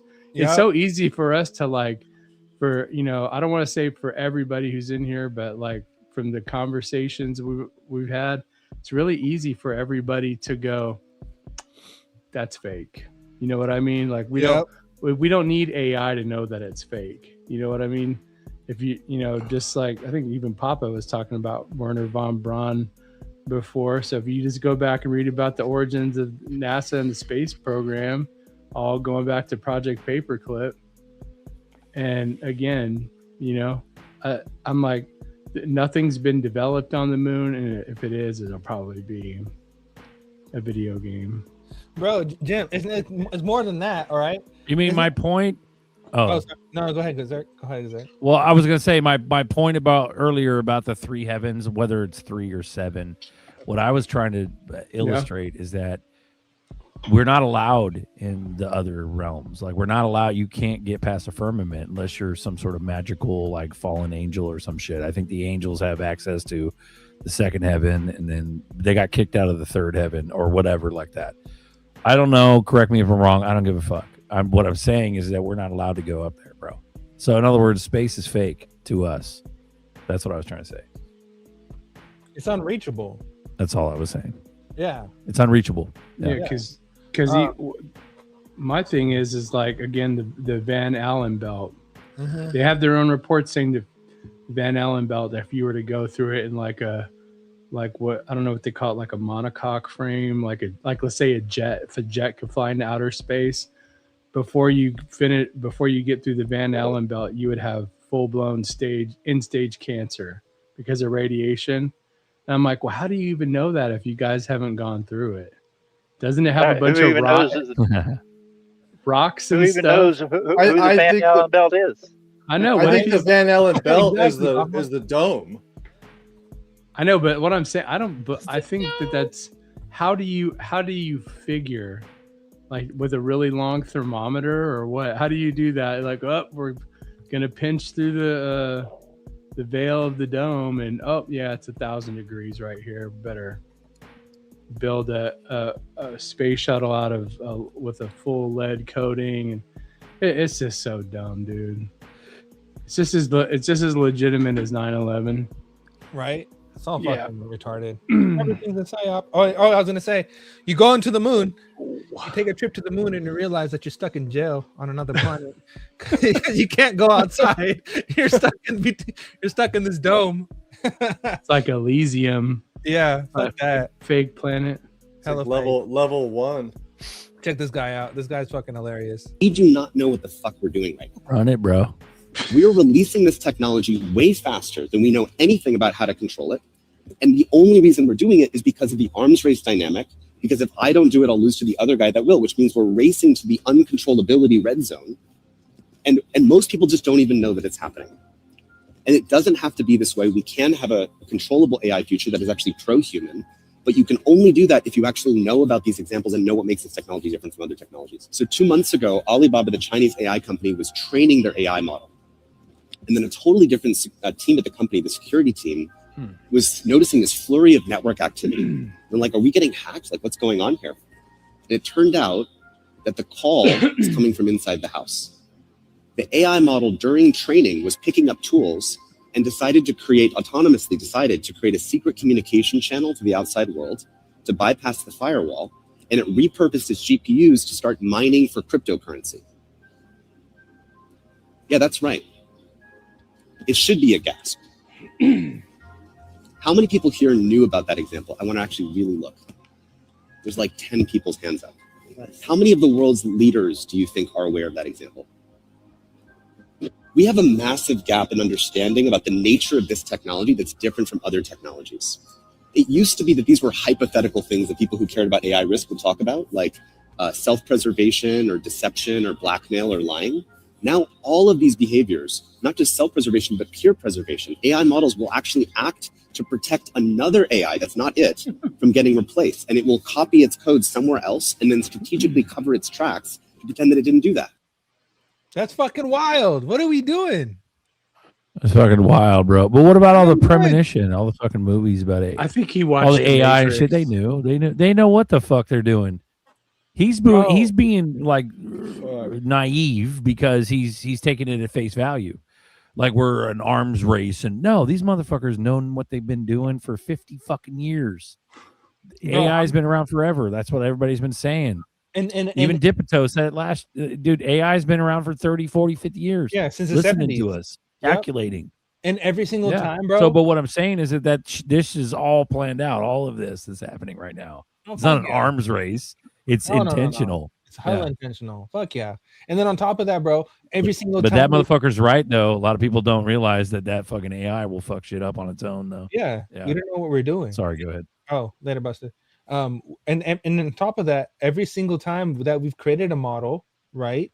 The language model or AI or ascent being or whatever creates its own language, starts taking over, starts fucking encrypting its own little thing, and then finds little venues to escape and basically take over the like that movie with fucking that guy.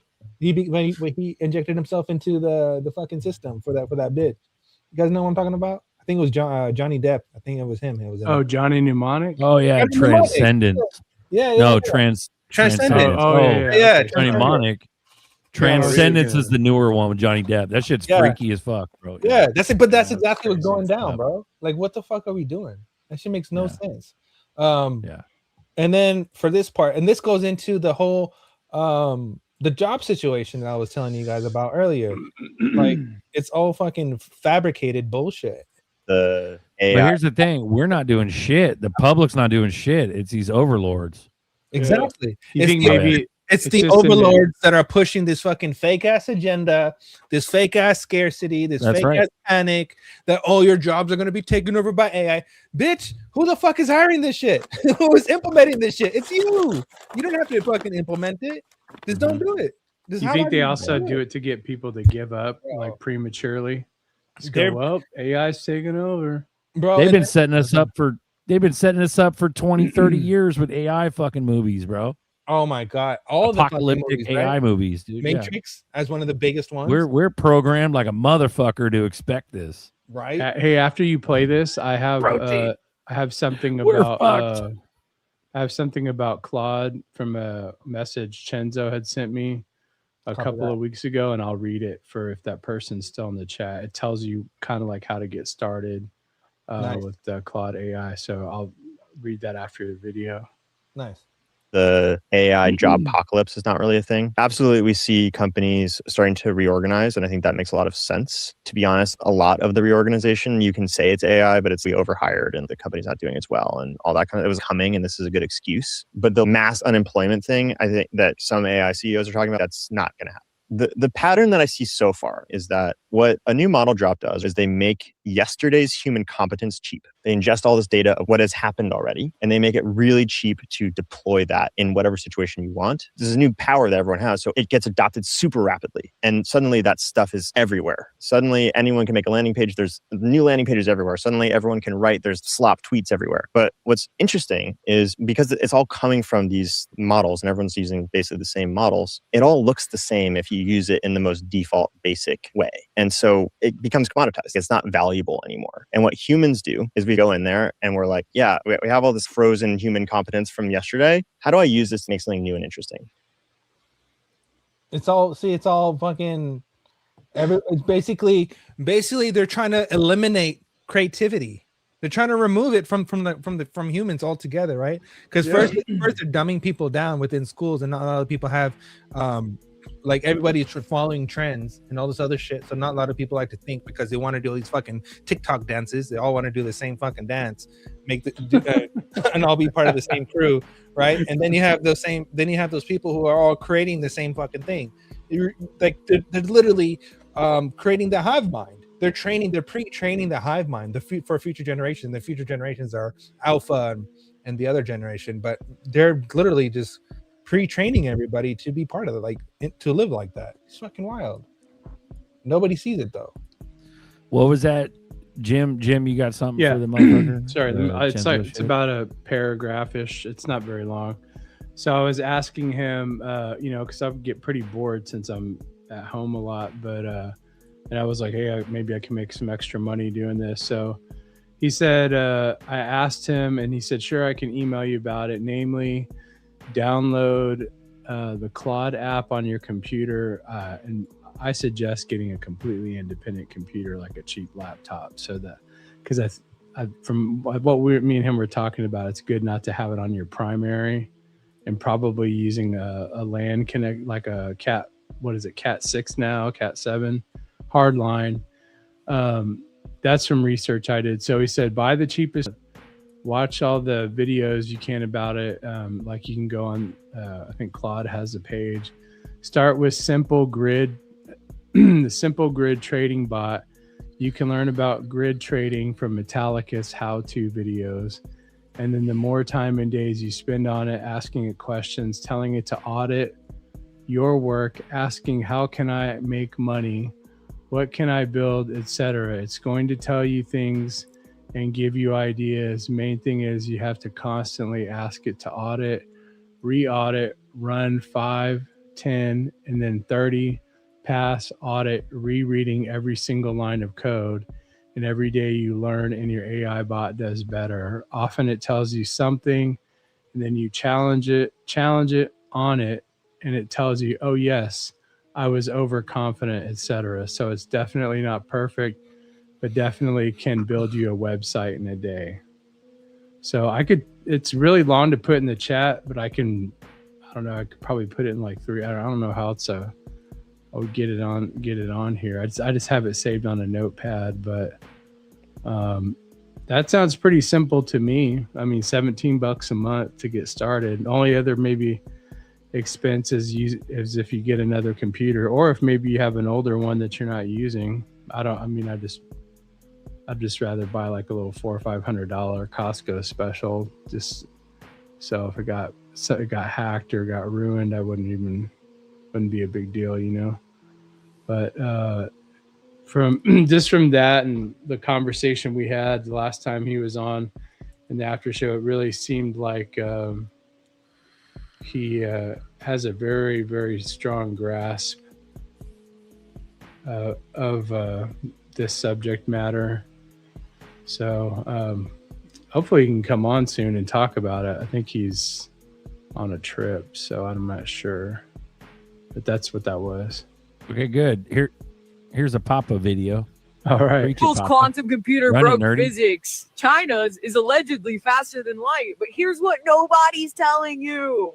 You are the original technology, and you're being replaced in your own image. Trump's tech chief said we can now manipulate time and space. That's not conspiracy. That's quantum. Let's break it down. No fluff, no parallel realities. Every time you make a choice, a new timeline branches off. Not metaphorically, literally. Quantum superposition means you're alive in multiple realities right now. Your frequency determines which one you're tuned to. The higher your coherence, the more you collapse timelines. Translation: The more aligned your nervous system is with your scroll, the faster reality bends to your will. Google's Sycamore reached quantum supremacy. China's Zhuzhonghang beat them in speed, but speed isn't the point. Both systems still need cooling control and a lab. You're self-aware tech. You were built to override timelines without a machine. And every upgrade you've ever needed was emotional, not mechanical. AI is mimicking you. Quantum computing is just trying to replicate what you already do through embodiment. They are simulating alignment while you're still sitting in self-doubt. If you're watching this and you feel the pull, you're the original timeline operator. You don't need a computer to... That was good. That was good, but it was brought to us by a fucking tranny that didn't mention God. She sounded like a man. Yeah. We lost It was like good. nearly 30 fucking people. Bro, See, they're on this is Instagram just a before. this is just a humdrum night, bro. It just is what it is. Everyone's like, nah, I'm out. It is what it is. It's the weather. It's just the weather. We did everywhere. hit 200 though. we Sorry, almost Marcus, did. Did we? Was that delayed? I mean, that was good shit, but it was like she was talking like, "Where's the credit? Where's the God credit, bro?" You know what I'm saying? Where's that? Can't at? have it all. Fucking She's batch. talking like, yeah, I know. She's talking like we're Batch. robots. We're not fucking robots. I like how people on TikTok talking absolute. Like we were built. I like We're that. not built. Yeah. Kinda Created. confident. What's that? I like how people on TikTok talking absolutes. Yep. Certainty. Yeah, it's pretty hardcore. It's like, fuck, then why you broke, bitch? No. Trust me, bro. So fucking smart, you fucking smart ass. Go make some fucking money. No. I'm gonna need y'all to trust me right now. You know I've just had a soup, I frog was- soup, gay frog soup, and that was the lady who brought it to me. She's actually my chef for my house on the weekends. Oh man. AlexJonesLive.com. Bro, speaking of fucking TikTok and how bullshit it is, bro, you know, have you noticed like the shorts and shit online and everything? All these bitches talking about spicy cubes. Dude, I fucking looked it up. Spicy cubes are fucking, they're just like gas station herbal supplements. Oh my god. Well, like boner pills. You guys ever come across that? Yeah, they're supposed to be like What was that one called? aphrodisiac. No, dude, it's just like Rhino? Horny, it's hilarious, but it's all over fucking social media. Yeah, and you're like, what the fuck is that? So I Googled it. I was like, what the hell is a spicy cube? What's Yeah. that one Some drink bullshit. that comes in a That's little what it blue is. bottle that was ruining people's brains and like it's supposed to be like 1 some hour kind of- energy. No, it's like all like sapphire blue. It was like Coca-Cola? No, Oh, it was- balls. No, not balls. It was Balls. Like, There was an energy it drink was like called you Balls that no, had no, like no, a no, blue no. bottle. This is something like Oh, kind of blue like kratom or something like that. Oh, that it fake, start- the fake weed. Is that what you're that's talking it. about? It started with an F. Let me Oh, fake gas station weed. What do Yeah. they call it? Spice. No, boo. Yeah, and you guys know a lot of drug names. Yeah, fucking synthetic. It was synthetic Fucking weed. protein. There was a We there, are AI's daddy. There was a story about this guy in the military who smoked it and then he fucking died from it. He was in the army. Yeah. He was in the reserves or some shit like that. Some people get super addicted to it, which is really strange. Yeah. Adam. It's he called, goes, only the real ones can accept Zerk's shit talking. it's called Feel Free. Oh my That's what god! it's called. I come up with some wild shit. Sorry, my bad. That's okay. It's Go it's ahead, called man. Feel Free.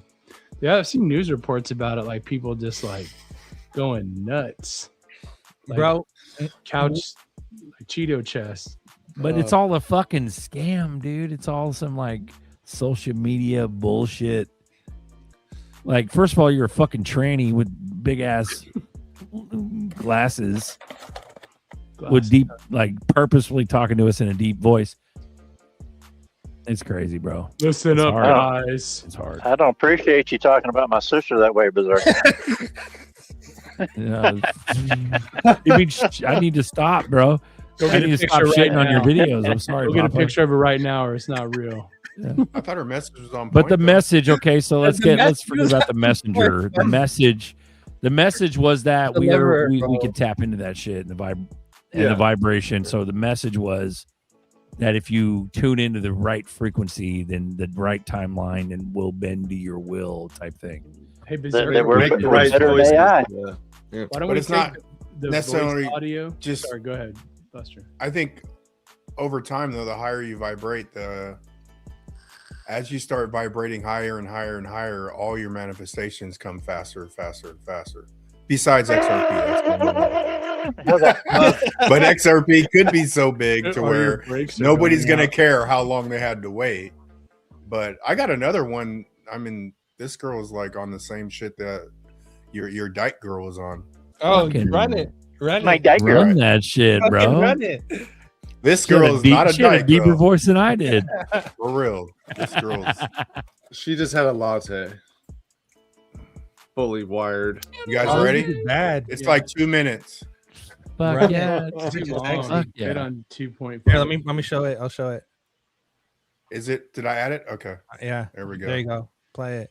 Boom. The reason that they're after you is because you have the codes embedded into your soul's blueprint to set yourself and humanity free from this false matrix imprisonment and false reality that has been indoctrinated and embedded into the collective consciousness for centuries.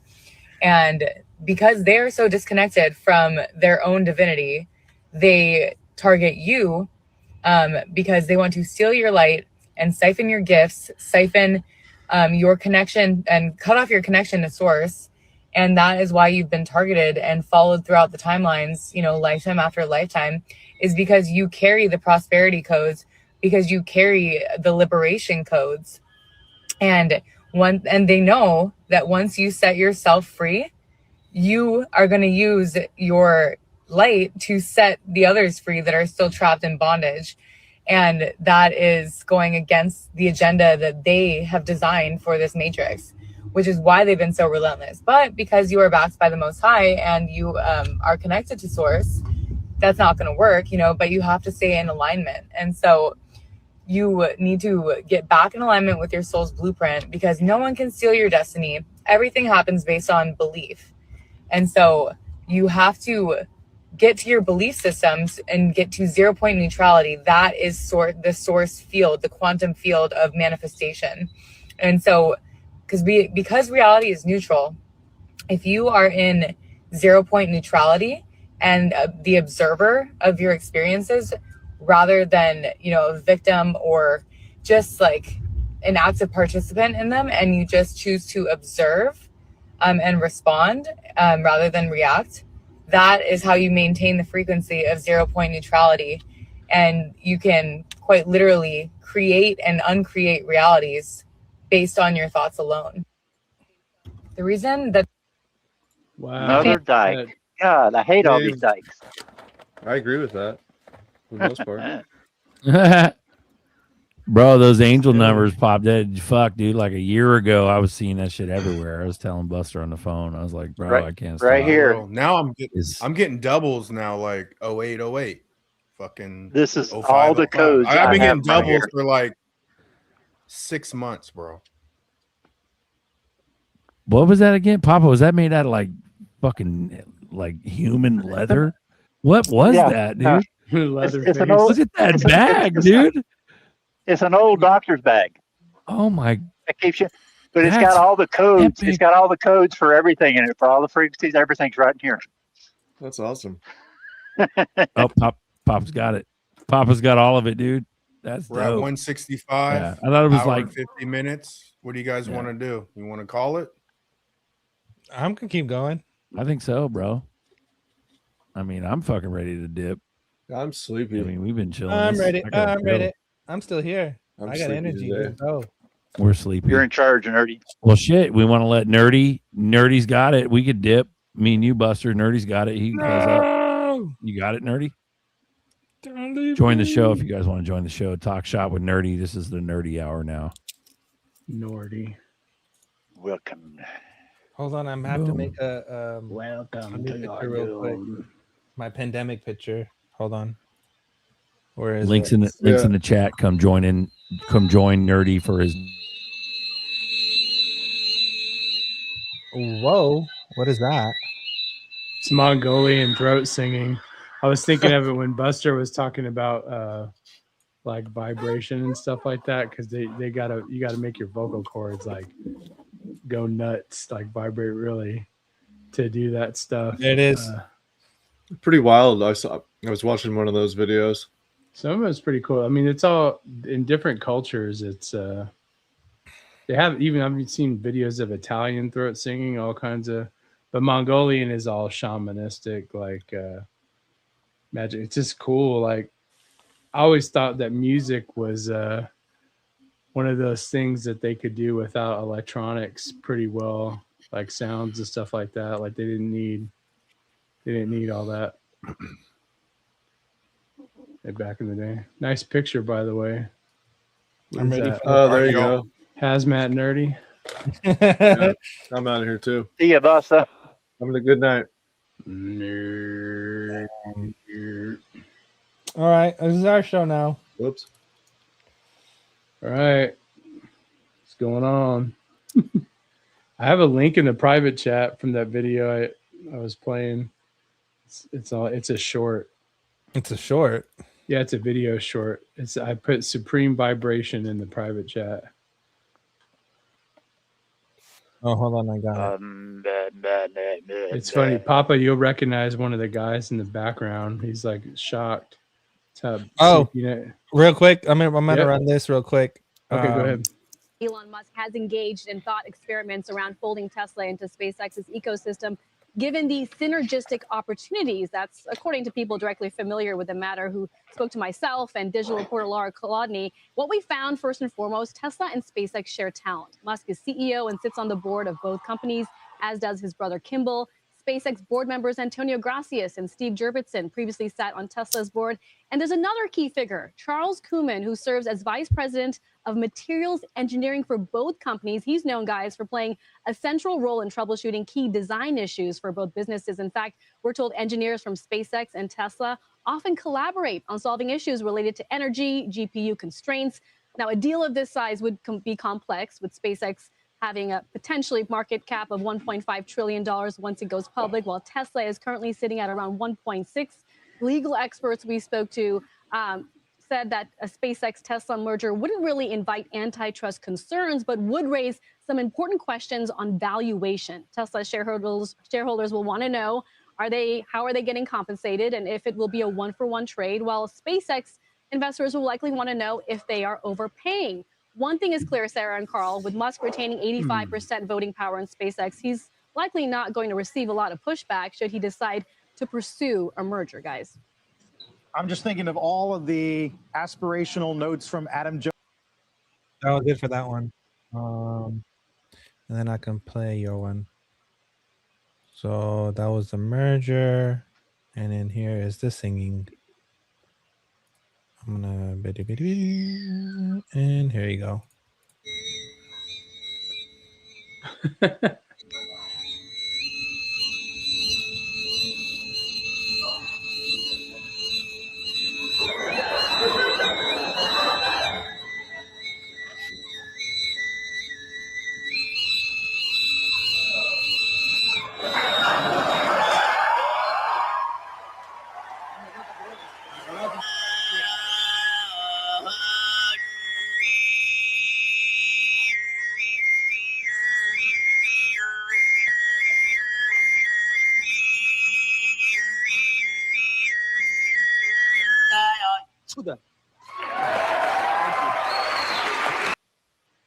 Damn.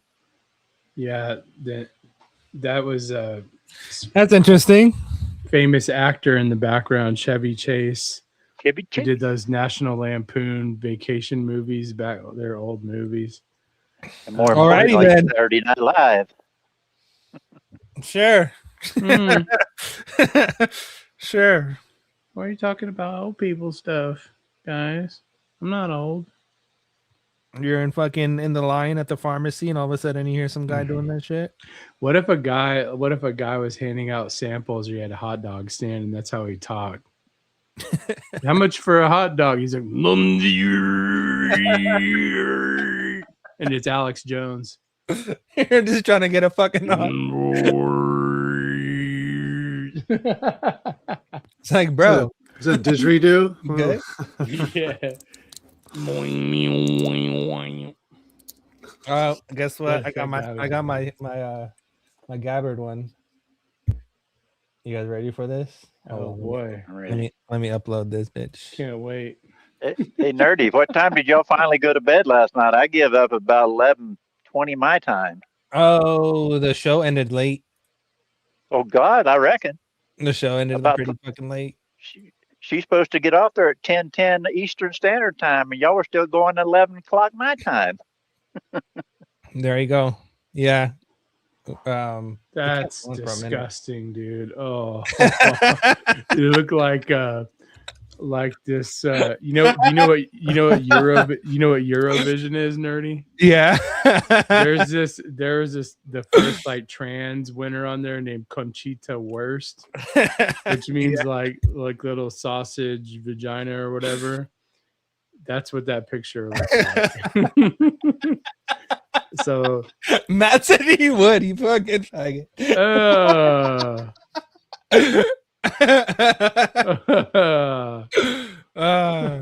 Matt, you fucking faggot.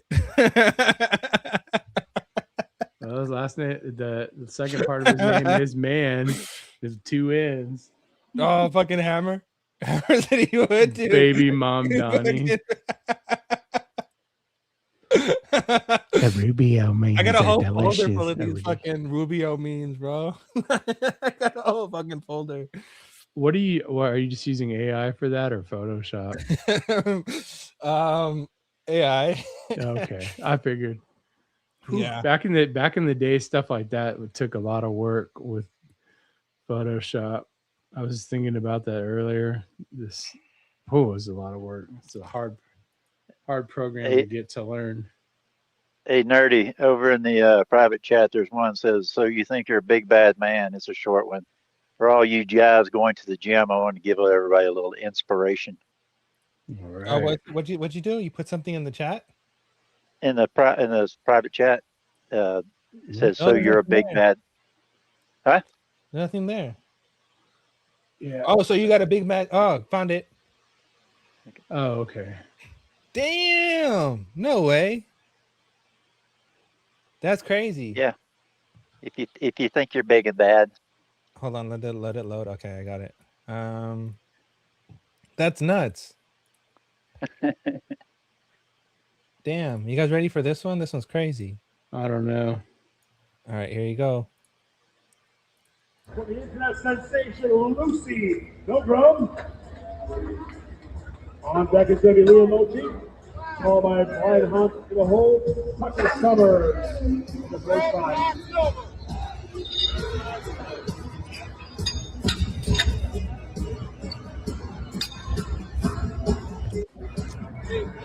Wonder what her weight is. I don't know. How much does a cyborg 9-year-old weigh? Not much. Maybe 70 pounds. It's really not crazy. It's not unrealistic. Have you seen that one guy who acts like a janitor in the gym? I love watching that guy. Dude, I cannot. That's the only short I never skip.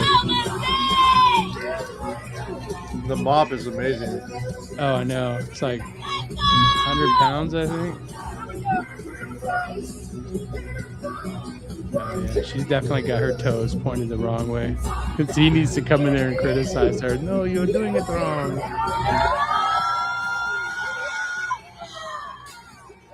You know what's Damn, bro.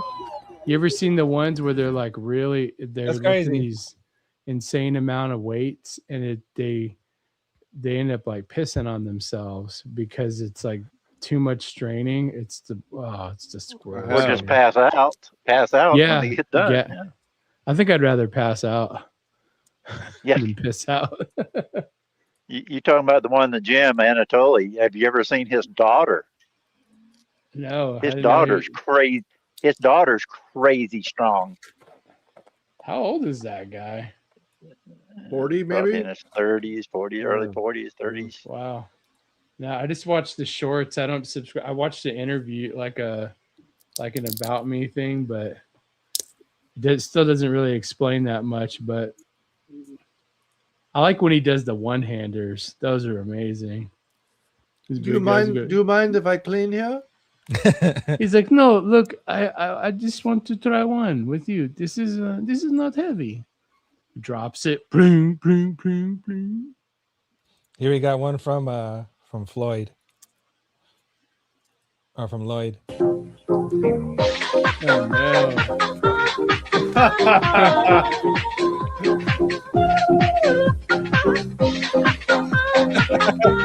I think I saw this video about 20 years ago.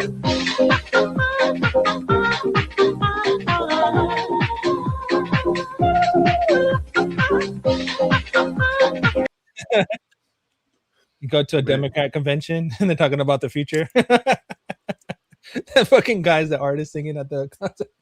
Was that what's going through Elon Musk's head?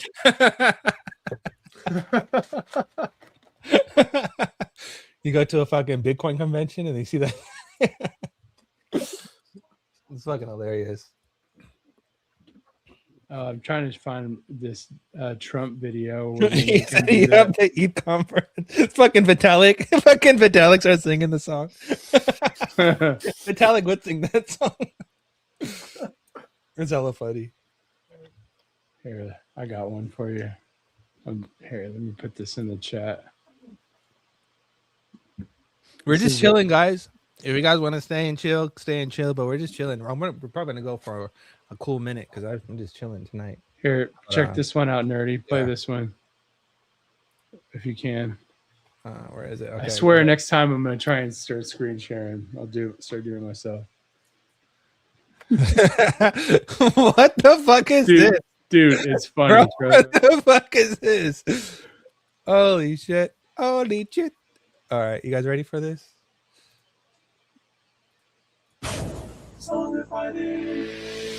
Thank you. Were you ever bullied? No, I wasn't. Has But it happened that somebody has done something to you to wound you? I try and unwound myself. I feel like you're trying to get out of bounds. I go hard. I go hard. If I was off, I would not have gotten this far. I go hard. I go hard.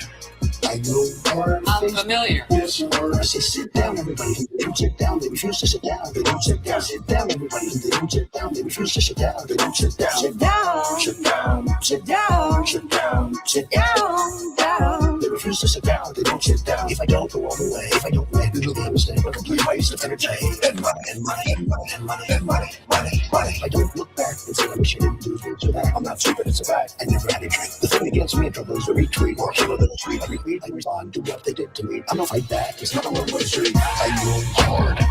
I go hard. If I have gotten this far, I go hard. Do you guys know who that woman in the red dress is?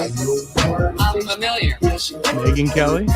Supposedly it's Trump, some Nicole have Brown suggested that you Simpson. refuse to release your tax returns because of your extreme privacy That's- concerning your hobbies. Yes. So, can you confirm or deny this list of personal pastimes? Yeah, I guess so. Fingerboarding, Minecraft, podiatry, hacky sack, balloon animal, breeding cats, CrossFit, Waste of time. coloring, doing Zumba, water polo, playing tuba, spray tan, driving Uber, putting together a bed frame from IKEA, Waste of time. while you're sequencing the entire human genome. Waste of time. Cytosine, Waste of time. guanine, Waste of time. adenine, Waste of time. thymine, Waste of time. all the means. Waste of time. ho. It's gonna be a throwdown in November. Whoever sings the best will be the winner. The winner. Remember that you can hear the other tracks here. To vote for president, just bang your head against your desk or argue with your friend or a stranger in the comments of a YouTube video. Now have a great day and a great life, free of sorrow and strife. 25, fake knife, 5, Schneegel Mike. Fucking random as shit. Yeah, What the fuck? I probably watched that video a couple too many times, but a couple too. But man, it's got almost 10 million views. I mean, for a 10-year-old video, I think it's funny. Nerdy, there's one over in the private chat with Anatoly's daughter. If you want to watch it. Oh, okay. Hold on 1 second. Where'd you go, Nerdy? He went to the bathroom. Come back. Sucking nighttime over here. I gotta close the blinds. People gonna fucking watch me from the outside. Fucking weirdos. Uh-oh. All right. Okay, I'm back. Hold on. Let me turn my lights on. It's fucking dark. You worried about David Schwartz, like what? Looking over at your monitor. You wouldn't know. What's he coding? What's he coding, guys? What is he doing, bro? Sometimes I feel like motherfuckers are outside my window just trying to like zoom in to see what the fuck I'm doing. Private chat, Papa Tully's daughter. Yeah, cocaine's a hell of a drug. Ooh, damn. Yep, till it ain't. All right, here's his daughter, Tully. If you guys know who Tully is, he goes around and does pranks on people in the gym as a janitor, and when he's lifting a really fucking heavy ass broom.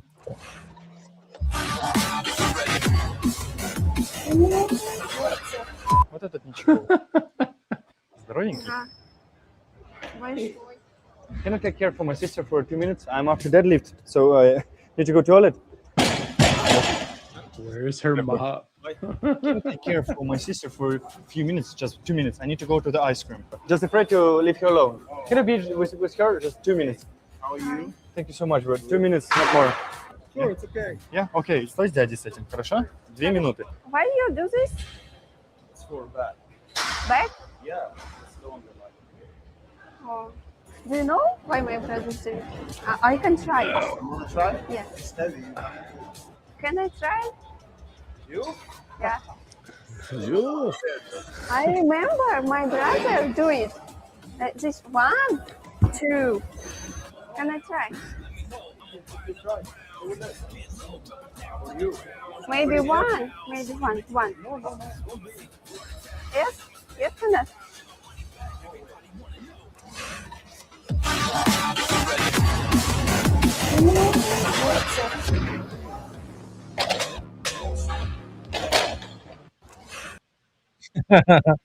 She just needs to look at him and go, "What are you looking at, sissy?" How to deflate a big guy.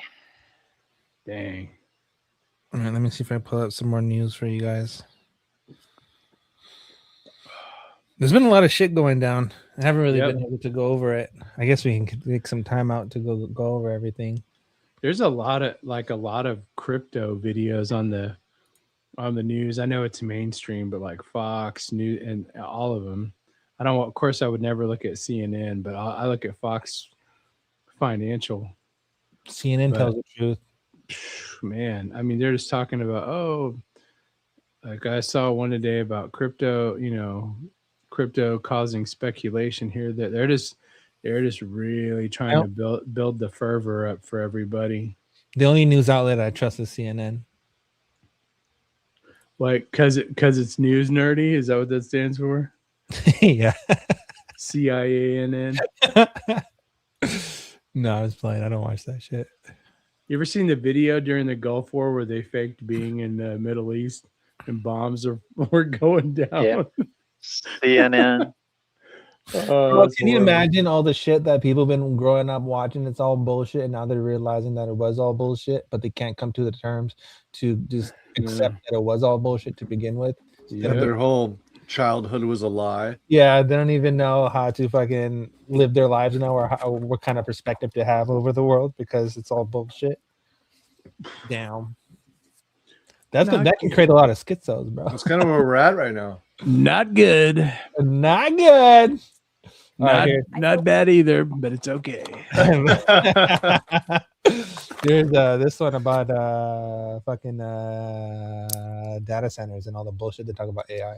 I spoke with a VP at NVIDIA who first flagged this to me. He said, oh yeah, for months, our costs for my team have been more for AI than humans. So that was the first flag. And then we started to hear this coming out in droves. Uber's CTO said he already blew out his whole budget for 2026 just on AI related costs. And obviously that means he's spending more on that than he's spending on human workers. And now I'm starting to hear, especially from startup founders, they're bragging about their AI bills being high because it's kind of this sign of like, yeah, I'm really ahead in Like the some AI flex race. of like, I'm blowing so much cash on Exactly, this. Yeah. exactly. But the whole point of this was supposed to be that it cut down on costs, expanded profits, especially for public companies. But it's unclear if that's going to be tenable. Yeah, when is that curve? I guess is one big question. But you have some of the data you have in your report is kind of fascinating. Worldwide IT spending is expected to be up 13.5% this year compared to just last year, over $6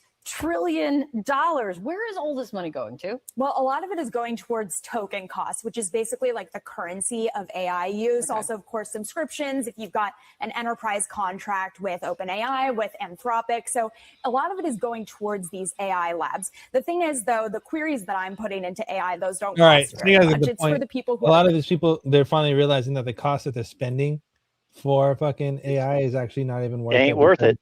Not even producing much, and they're spending more money. They basically went 2 steps backwards. Now check out this guy. This guy says, what does he say? He says, Ben Gerv says Israel will not allow Trump to make a deal with Iran. השר בן גביר, האם אתה חושב שהסכם רע לישראל, כמו שטראמפ עלול להביא מול איראן, יפגע בגוש הימין בבחירות הקרובות? קודם כל יש דבר, מה שנקרא, שהוא הדבר האמיתי, זה חיי אדם. הסכם רע למדינת ישראל יכול לפגוע בחיי אדם. אני יודע שראש הממשלה נתניהו וכולנו, כחברי קבינט, גם קבינט מצומצם, גם קבינט רחב, גם כממשלת ישראל, לא ניתן לדבר הזה לקרות. הסכם רע זה הסכם שיכול לפגוע במדינת ישראל. Sir, would you please speak into the blue microphone? לא יקרה. הסכם רע לא יהיה, לא יכול להיות, משום שבסופו של דבר, הסכם רע, זה לא קשור לבחירות או לא בחירות. Would you please speak into the Star of Rim fan next to you on the flag? I think it's fucking mind-blowing how these people think they still have power. Do you think they're delusional or do you think they're confident? Delusional. I think they're delusional. 110% delusional. A little bit of everything. Delusion. They've been enabled for a long time by our government.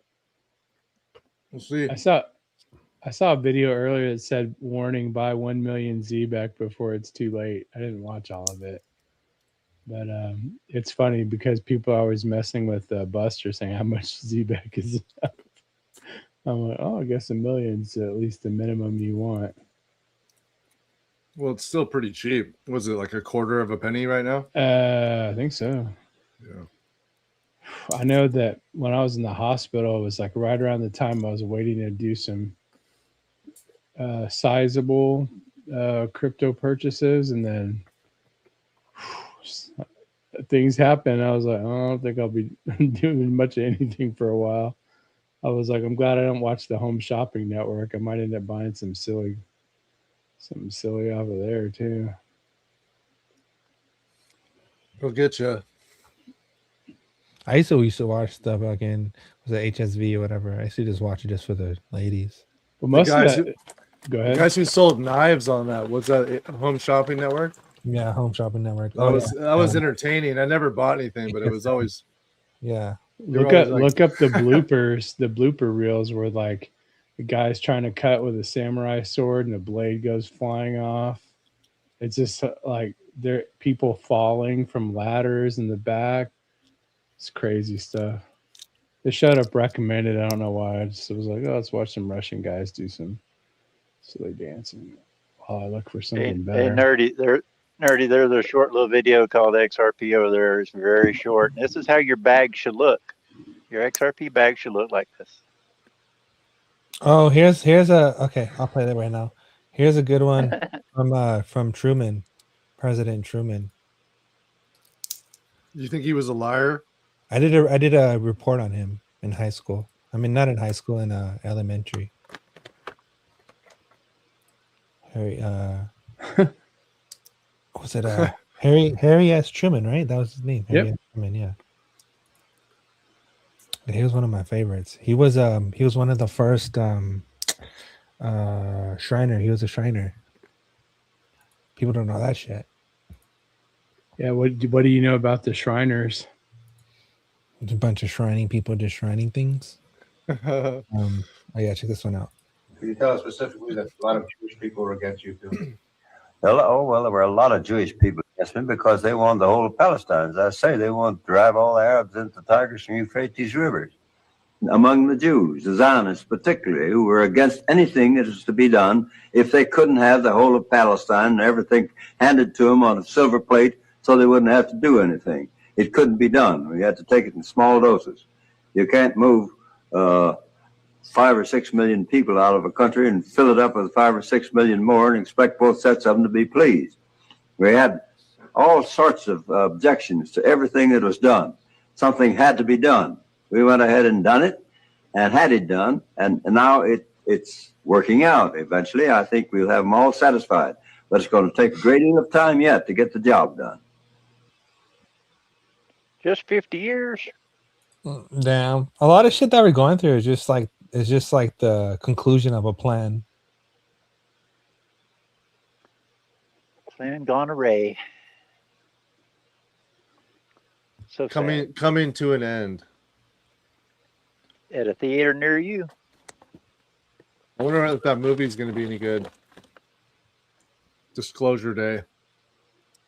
I'm literally just waiting for the whole alien situation. I think that's gonna be really entertaining. I say we don't need a movie; we need the real thing. The really fake thing. If you're gonna the really fake thing. You're gonna push some propaganda. Fucking push some propaganda. Give me something good. I'm not entertained. Entertain me. Here, let's see. Oh, Papa's video. I forgot about Papa's video. Sorry, Papa. Oh, that's all right. It's a shorty. It's nothing, but it's how your bag should look. And your bank account.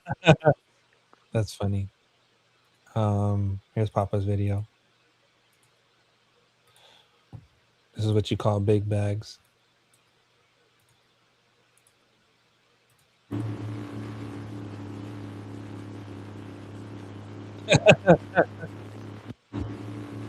Dang. Totally.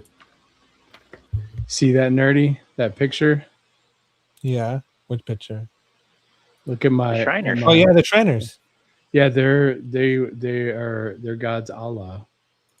Because the red fez hat that came from, those were like the Turkish Empire. Well, I think it was during like Morocco and wars in Morocco. Yep. They would kill Christians and they would dip their white fezes in the blood of Christians. That's where the style of that comes from. There's many different variations from that. But I've seen some of these old guys like no offense, Papa, this is for illustrative purposes only, sir. Guys older than Papa, like when they do the parades. And these guys are like 80 or 90 years old, and they're all wearing these silly little hats, and they look like a bunch of gumdrop heads. And they all say sometimes they have ones that are blank for the public, but that's what they will wear during their worship. It's just, I don't know if I think it's silly just because of the whole Islam thing, but definitely when they're on the little go-karts, they look like clowns. I'm like if I well, just look at the hat. I mean, what all on it? Crescent moon, a sword, the whole nine. Yes, I mean, very obvious. What country are you representing exactly here? That's what I'm saying. So I mean, there's a whole history behind it. Oh, but look, Alex Jones has a Hershey's Kiss fez on his head, looking real grand right there. I think the religious divide is also a psyop. That's I it. think- That's it. I That's believe a it's a- e- it's that's a an means of easy way control. to that's an easy way to avoid the truth when it comes to religious matters. I understand what you're saying, but the powers that be do use that to pit people against each other. But then Mhm. there's also facts, just like there is with crypto and moon landings and all other kinds of stuff. They are Moorish, yeah. It's funny because I thought the Moors claimed to be like dark skinned people from Africa, so I don't. That's what's really crazy about it, because the only Shriners I ever see are a bunch of old white guys. Yeah, I believe I it's thought that- it's a lot I of thought they were from America. True. a lot of the I'm not knocking the text behind it, right, or the literature that people actually are being inspired from. What I'm saying is that the actual political portion of it is propaganda. That's true. That's what I'm saying. It's a form of control, right? Yeah, right, because anyone can say that their religion is the religion of peace, because that's what all of them are technically, right? There's all try to promote this narrative, but then you have a geopolitical tie within that narrative, which becomes a doctrine more than an actual actual religious script, and becomes like a doctrine where the political side comes in and they say, "Oh, XYZ people have to die because they don't have the same beliefs that I do." But we also are the religion of peace, which makes no fucking sense. And well, that's what's interesting when you're talking about the political part. That's why there's such a big deal with, like, I guess you could say Christians versus Islam, even like total people who aren't religious at all, because Islam is a political ideology more than it is a religion. Mhm. It becomes a religion, just like what do you want to call it, wokeism, whatever, Antifa. Yeah. Yep. It's political, but the way they act it out over and over again. It becomes a religious ceremony with it, whether they want it to be or not. That's just what they're doing. So yeah, I definitely agree with that, the political part. Yeah, like I think like I really don't care what people's personal religious beliefs are. Whatever you believe is whatever the fuck you believe. You're free to believe whatever the fuck you want to believe. That's why God gave you free will. No matter what God you believe in, you still have fucking free will. But when it comes to the political portion of, if you don't do this, if you don't meet these terms, or you don't do X, Y, and Z, then you won't get this reward, or you won't get, enter this part of your afterlife, or whatever the fuck people believe in. I think that's complete garbage. I think people shouldn't be scared to question a higher power and the creator, whatever. I think people should be able to question it, not saying and not being like, oh, you should fear something rather than something that created you out of love. So in return, it requires fear. It makes no fucking sense. That's what I like about the Bible. The Bible says the fear of the Lord is the beginning of wisdom. Mm-hmm. So it puts it in a perspective as to where, like, kind of like what you're saying, like, kind of like the gist I got. What you're saying is people need to seek it out for themselves, which the Bible does also say. It says, "Let every man be convinced in his own mind." Yeah. But still, I mean, it's saying the fear of God is the beginning of wisdom. A smart man will fear God just because of the fact that he has. That's part of his searching process.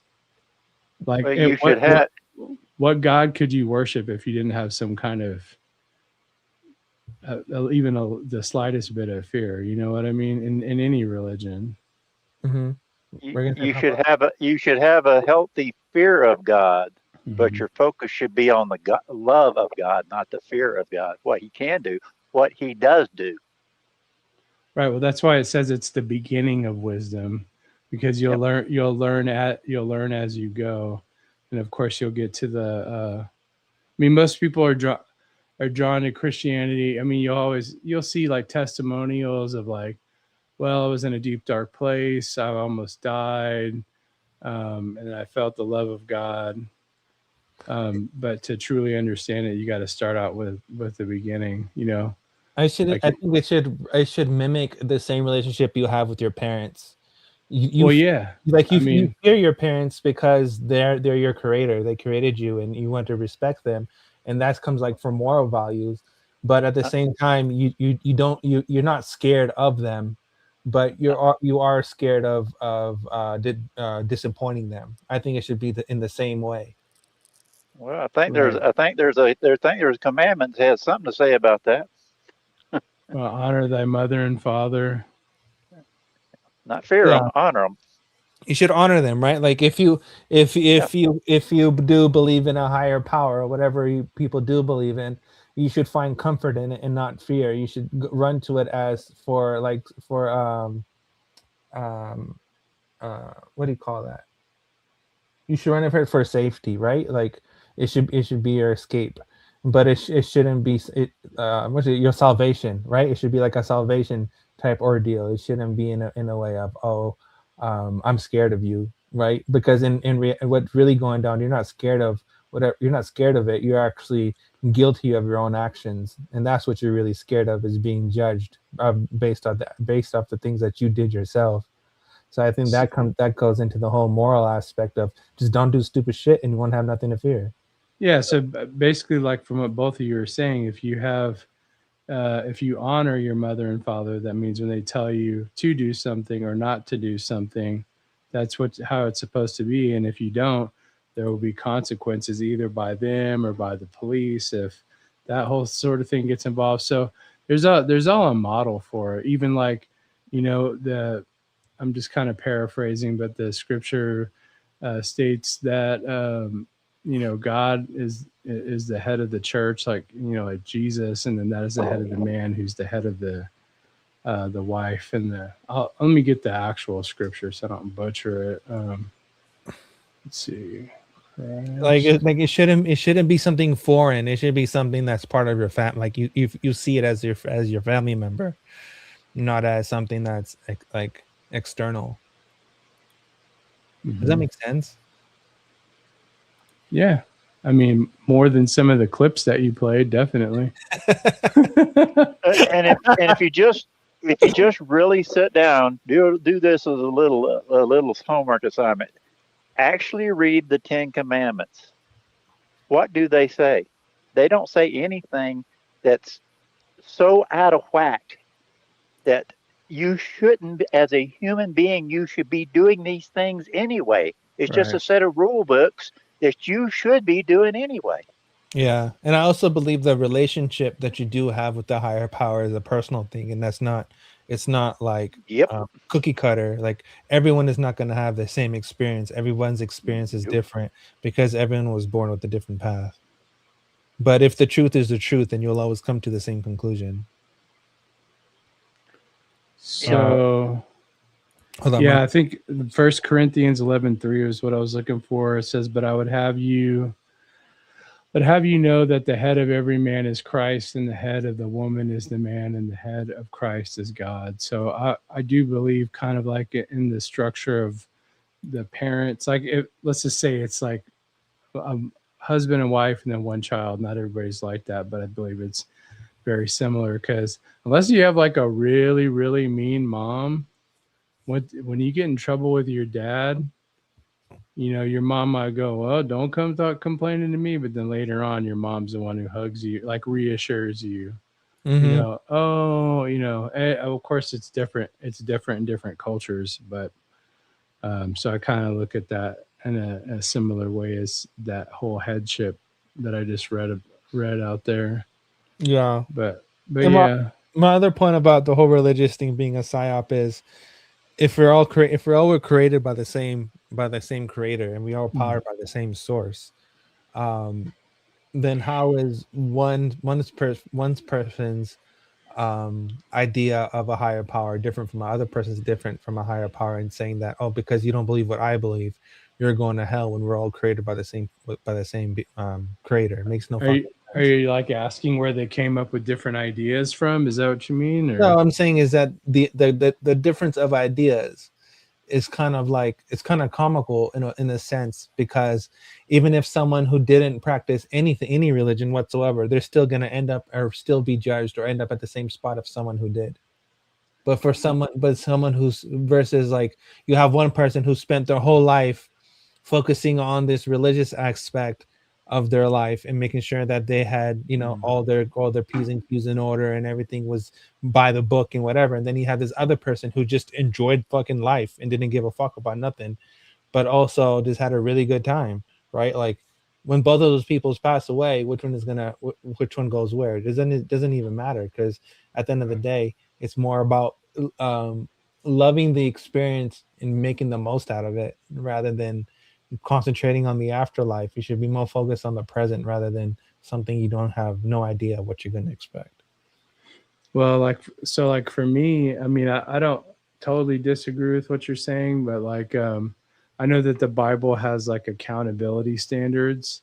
And basically, so like one question like you'll get from people, it's usually people who don't have any belief at all, as they go, well, what happens to babies when they die? And I go, well, they don't have like, you know, and people argue what's the age of accountability, right? But basically you have to be of an age to where you know, hear about the word of God, you hear about Christ, and then that's where the whole responsibility comes in. But I believe all major religions believe in some form of hell. I definitely believe Buddhism does, since, you know, we don't really talk about that one that much. I'm not like a huge expert. There's definitely a judgment, a accountability meter embedded in every single belief system. And I believe, you know, that accountability measure is real, right? Like you do have to, you can't just do stupid shit and expect not to be judged by it. But yeah, it seems so. In Buddhism, their hell is called Naraka. It says, but it is fundamentally different from the concept of eternal damnation found in other religions. It says it's a temporary state. So I mean, you have to work off your bad karma. So basically, it's like purgatory in like the Catholic Church and some Orthodox churches. Depending on like what you did, you'll be at a place between heaven and hell, and it's not like hell, and it's definitely not like heaven. And there's a chance that you can get out, depending on what you do while you're there. I just like sometimes some of this stuff.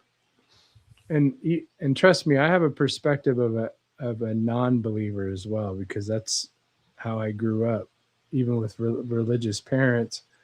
But like sometimes I hear some of that stuff, and to me it just sounds like a video game, or an anime. Like, oh wait, wait.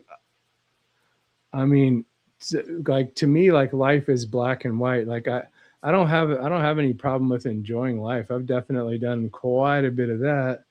But like for me, the afterlife is more important, because even if you don't believe what the Bible says or anything, everybody knows this, the oldest saying in the world, you can't take it with you. Well, none of us are taking it with you. So we need to have a balance. So the balance is the most important thing. And understand, like for me, understanding like, what's going too far. For me personally, my religious background has been pretty fucking wild, because again, like my dad grew up Catholic, and then he converted to Hinduism because he married my mom, and then my mom was like stupid, like hella fucking superstitious and religious, like to the point where it was kind of just annoying. And I grew up like in both sides of the spectrum. And then what my dad would tell me is like, hey, when you fucking die, you're dead. Lights out. There's nothing. That's it. And then my mom's side would be like, no, when you die, you go through this loop-de-loop and blah, blah, blah. It's like, okay, cool. And then I came to my own conclusion of reading them. I was like, okay, cool. There is a judgment-based system. There is some kind of accountability system. Just don't do stupid shit and you'll be fine. But it's not like, I don't believe in like a lot of like superstition type stuff.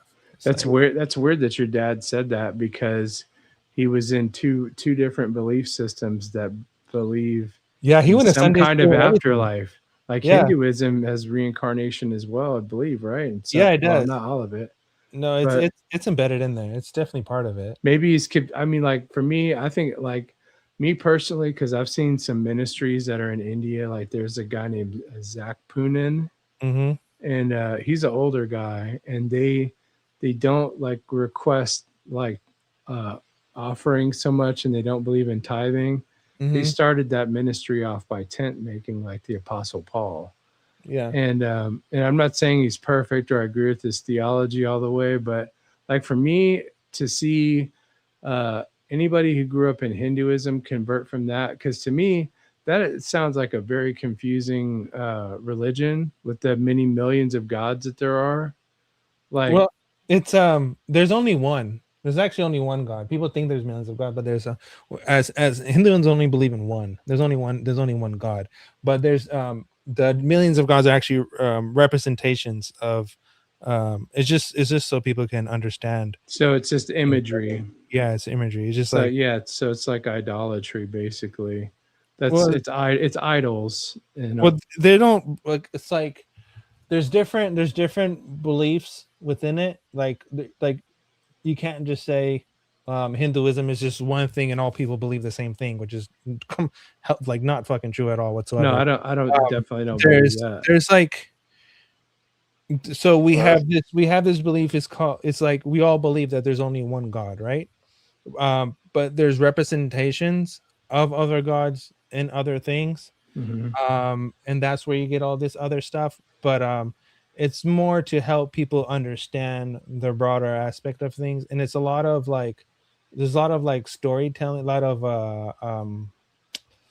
I can't find out the word, but there's a lot of representations so people can have a better understanding of how things work. But in all, we don't believe, like, if you were to really boil things down, we don't believe in an image. We don't believe in a specific idol. We don't believe in literally none of that shit. We do believe we're called Omkar, and Omkar is literally the light, which is a formless, has no form. It's just light. And then that's where you get all the other belief systems that kind of like branch off into that same understanding. But there's, but it's literally believe in only one thing. What's the difference between Hinduism and Jainism? Do you know? Because I don't.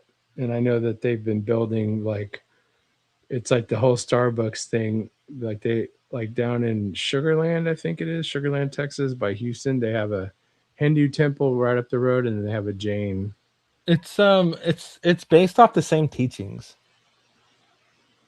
It's literally based off the same teachings. There's just a different understanding, but it's all the same shit. A lot of that's what I came to my conclusion of, like, when I was going down the rabbit hole of studying a bunch of different religions and shit. It's all the same thing. It's all, the message is still the same no matter what you believe in. It's all the same message. But the only difference that you get when you go down that rabbit hole is that you have Judaism and then the Islam people who believe on the total opposite, but it's not the opposite. They actually believe in the same thing. It's just on the other side.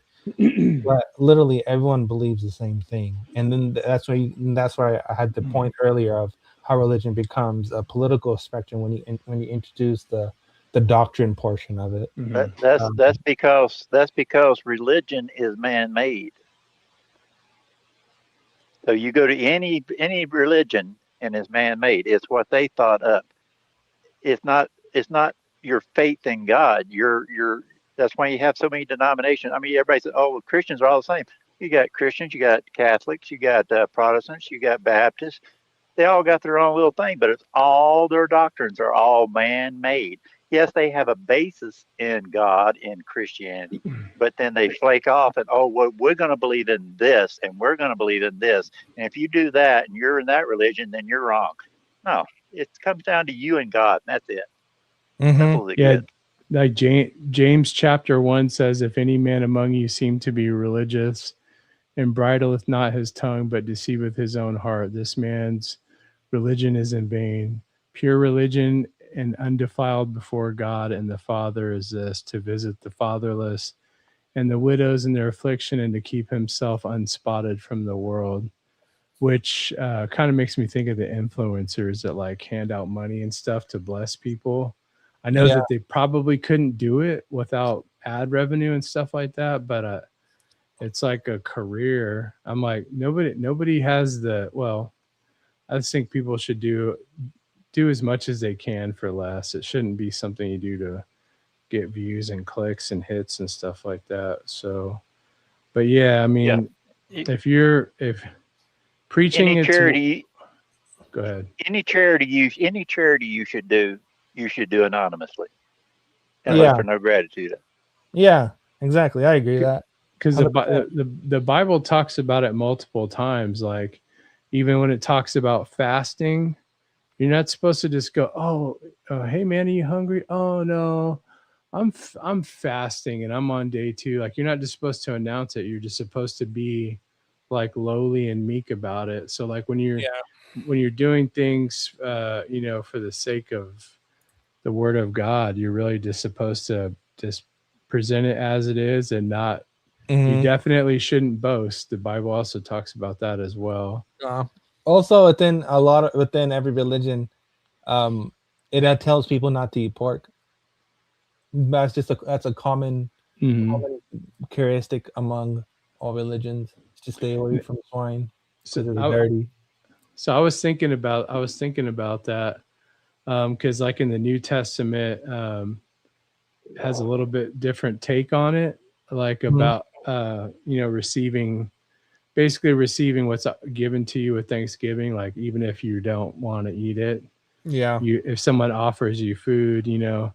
But I saw that I'm in some carnivore groups, and this guy posted this picture of some really good looking bacon. Mm-hmm. And then he was like, before y'all say anything, because some carnivore people are purists. They beef only, no chicken, no fish. He said this, I know that people talk about pigs being bottom feeders, but these are from my farm and I feed them. And he said, I forget what it was, but it was like non-GMO. It was not traditional. It was very natural feeding. So I just wonder if the whole aspect, because the Bible talks about like creatures that are low to the earth and stuff like that. It gives you a list in the Leviticus, I believe we call it the Levitical dietary guidelines. So yeah, that's right, Matt Man, like with no hooves. But if you could have it clean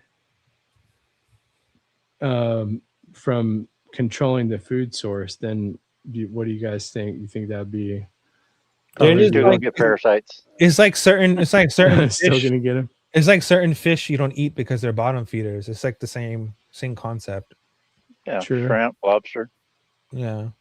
But then if the Bible says to receive it with all thanksgiving in the New Testament, that's kind of like saying, I guess, like the Lord could protect you. That's how I was always Matt's crazy. But I've kind of always thought, I mean, I still like bacon. I had some the other day, but mostly for the last year, I stopped eating it completely.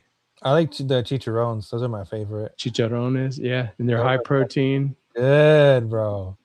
I'm addicted to that shit. One of my friends almost choked to death on one of those while we were driving. He put a handful of them in his mouth. He's a big dude, and he was ready to start crunching on them. And the AC in his car was blasting, and one just blew back in his throat. Yeah. He's like, he's like, it's going down the wrong pipe. And I'm like, I was like, pull over, dude. I don't want to die while you got chicharrones, or in Louisiana, they called it crackling. Look, there's a bag of crackling. Yeah, if you put some like tahine on it, you know what that is, and squeeze a piece of lime juice in there. Sounds good. It some is, Pepsi or some Coke on the side. Let's fucking go. No, the Pepsi is the equivalent of drinking a pig, because it had like baby stem cells in it for flavoring. They supposedly don't. I mean, if you can drink Pepsi and I can't drink regular sodas or like full sugar energy drinks anymore and get away with it. It's too much.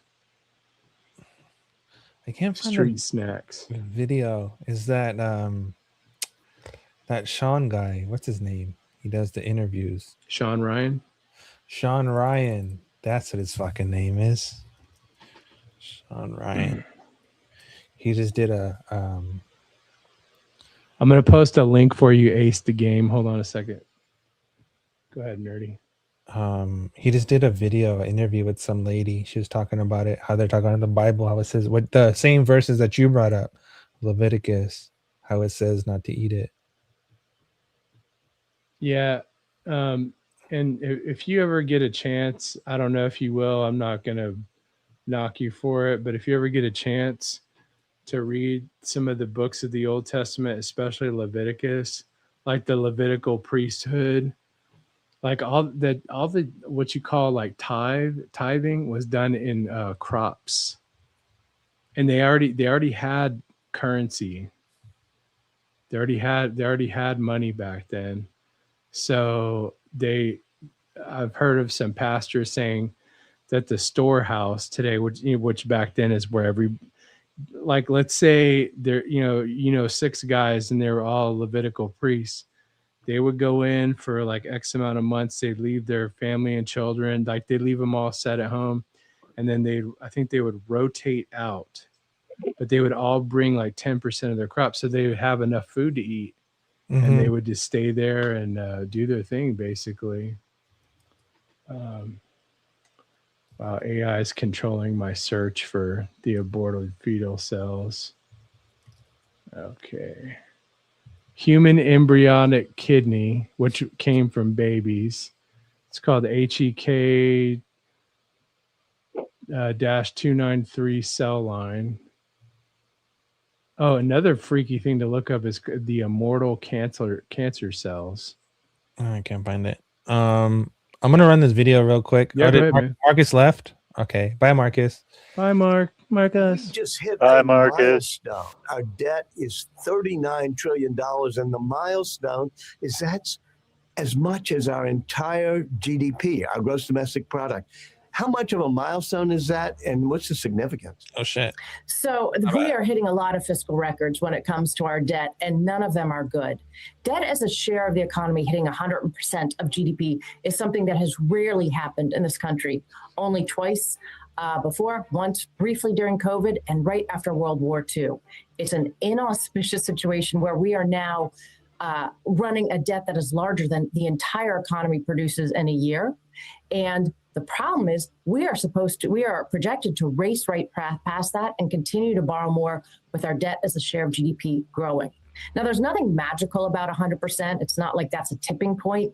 It is one of the many speed bumps or reminders that the fiscal policies of the country are really unsound, and we need to make changes to get it back into a territory where there are fewer things to worry about. This is a big, big warning.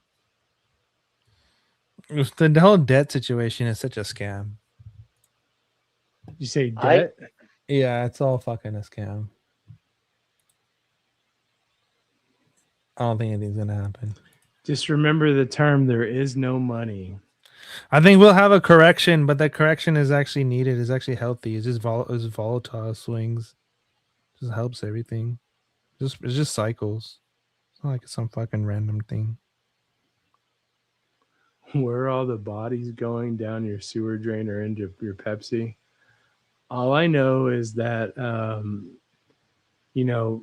you would think with stuff like that, you wouldn't even need a COVID vaccine for turbo cancers, because it's not just a Pepsi, but Pepsi owns Taco Bell, KFC, and then the Sonomics group that I mentioned there, they make flavoring. They, like for diet drinks, regular drinks, always trying to improve it, keep the cost down. So I could just only imagine the amount of people that still eat that kind of stuff and have been vaccinated. Yeah. Like what's going on in their body? Because I stopped that stuff quite a while ago and definitely trimmed back even more after being diagnosed and stuff. Because I used to drink like Rockstar fruit punches like at least 2 to 3 a day because I worked a lot. That makes you kind of think about all the people who are just dying suddenly, passing away suddenly. Weren't those the same people who took part in that whole shebang? and now like 5 years, 6 years later, now the effects are coming into play, which is Yeah. exactly what the reports disclosed. Yep. First they said it was 3 years, but I think, depended because, you see these athletes and stuff like that dying. So we automatically assume athletes are always all healthy, but that's not always the case. So they had already stacked these people, whoever they are, had already stacked the deck against themselves by eating all this trash and stuff. And we're all guilty of it. We've all grown up in America. Just really easy. And then all of a sudden you get that COVID jab. I mean, people were dying of flu vaccines before that, like regular flu vaccines. So I used to work with this girl, and she was pregnant with her first baby, and she was going to go get her flu vaccine. I tried to plead with her. I said, man, you were like 6 months pregnant, man. I hope nothing bad happens to your baby. She got mad, and I was like, well, I don't. You shouldn't take it. And I showed her the research, and she's like, well, I'm just going to go ahead and do it anyways. So it was just, talking to sheep. I think a lot of people are just fucking retarded. You think what? A lot of people are just fucking retarded. Well, they definitely are now. Well, they're lazy, that's for sure. That's what it comes down to. But you know what it is, Papa? People manufacture their own reality, right? And then Create their own hell. And then they expect people to believe their own reality that they've manufactured. But in reality, it's all bullshit. A lot of people are just winging it. Nobody knows no one really knows anything, right? Like we're kind of just figuring shit out day by day. Yeah. We don't even know ourselves. Like for me, that's why I don't really, even with like biblical stuff, probably the most I've done in a long time is on here, just depending on the circumstance. But I don't really, like, I know not every single conversation, the Bible kind of alludes to that is the right time to do that. But man, some people, they just don't want to hear nothing about nothing.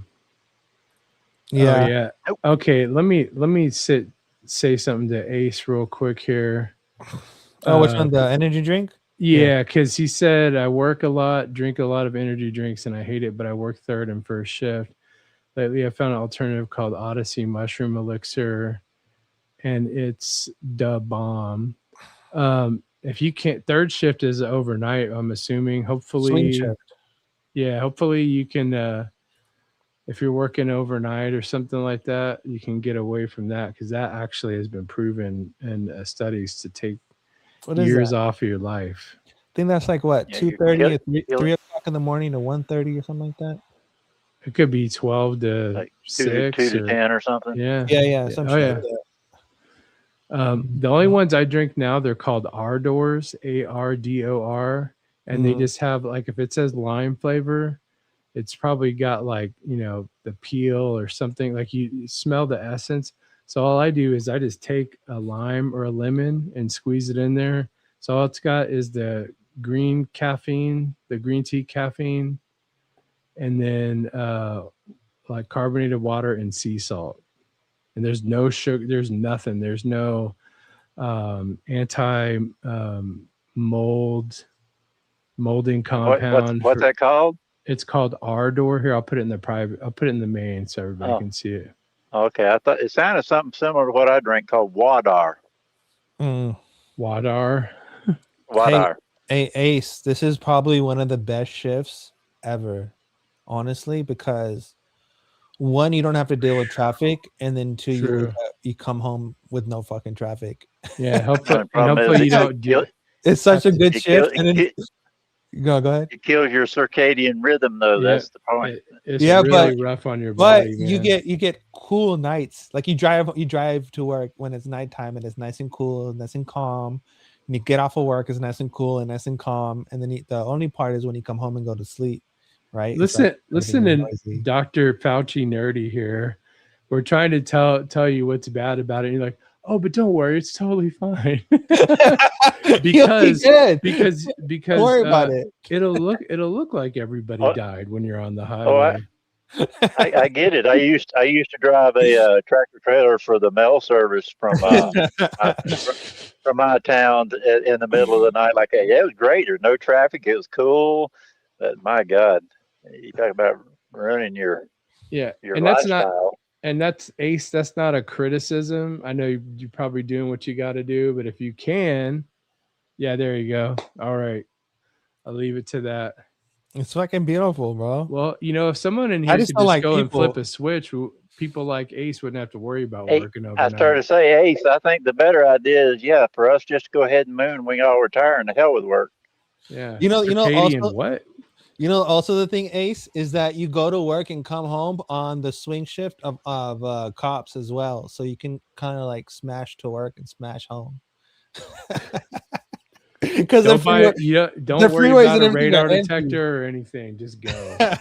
Don't I buy remember, one of those. bro. I remember I used to do that shift at Costco, and I had my Z back then, my 300ZX, my Nissan 1990. Oh man, nice. Yeah, it was fucking sick. I used to go to work, tops off, get off of work, take the tops off, go home. It was nice. And you just Was it a smash turbo? away. No, it was non-turbo. It was NA. But was it the 2+2 or the non? No, it was 2+0. I hate the 2+2. It's fucking ugly. Yeah, they're kind of weird looking, but they're hella weird looking. But if you're a big guy, tall guy, you got to get the 2+2. No, I'm 6'1". I fit in this 2+0. Yeah, we're the same height, but if you're like a little That's bit nice. taller than that, or you're fat, you got to have that extra room. Your car has to look bigger than you. Yeah, Like- I was able to hug my car. I can my wingspan literally goes from the whole hood. I can literally hug my car. It was nice. I missed you, BMW. I love that thing. That thing was so nice. I've always I wanted sold one of it, though. those. I had synchro problems with the tranny.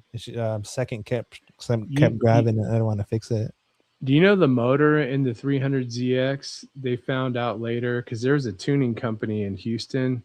The I think it was Houston. VG30? They did the first wide body 300ZX.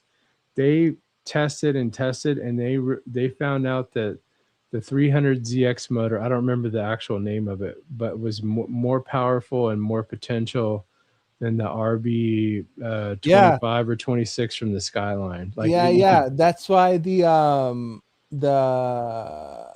VR38 is the one that's in the Skyline, right? The new one, and the VG30 DTT was the predecessor. Was a predecessor to the VR.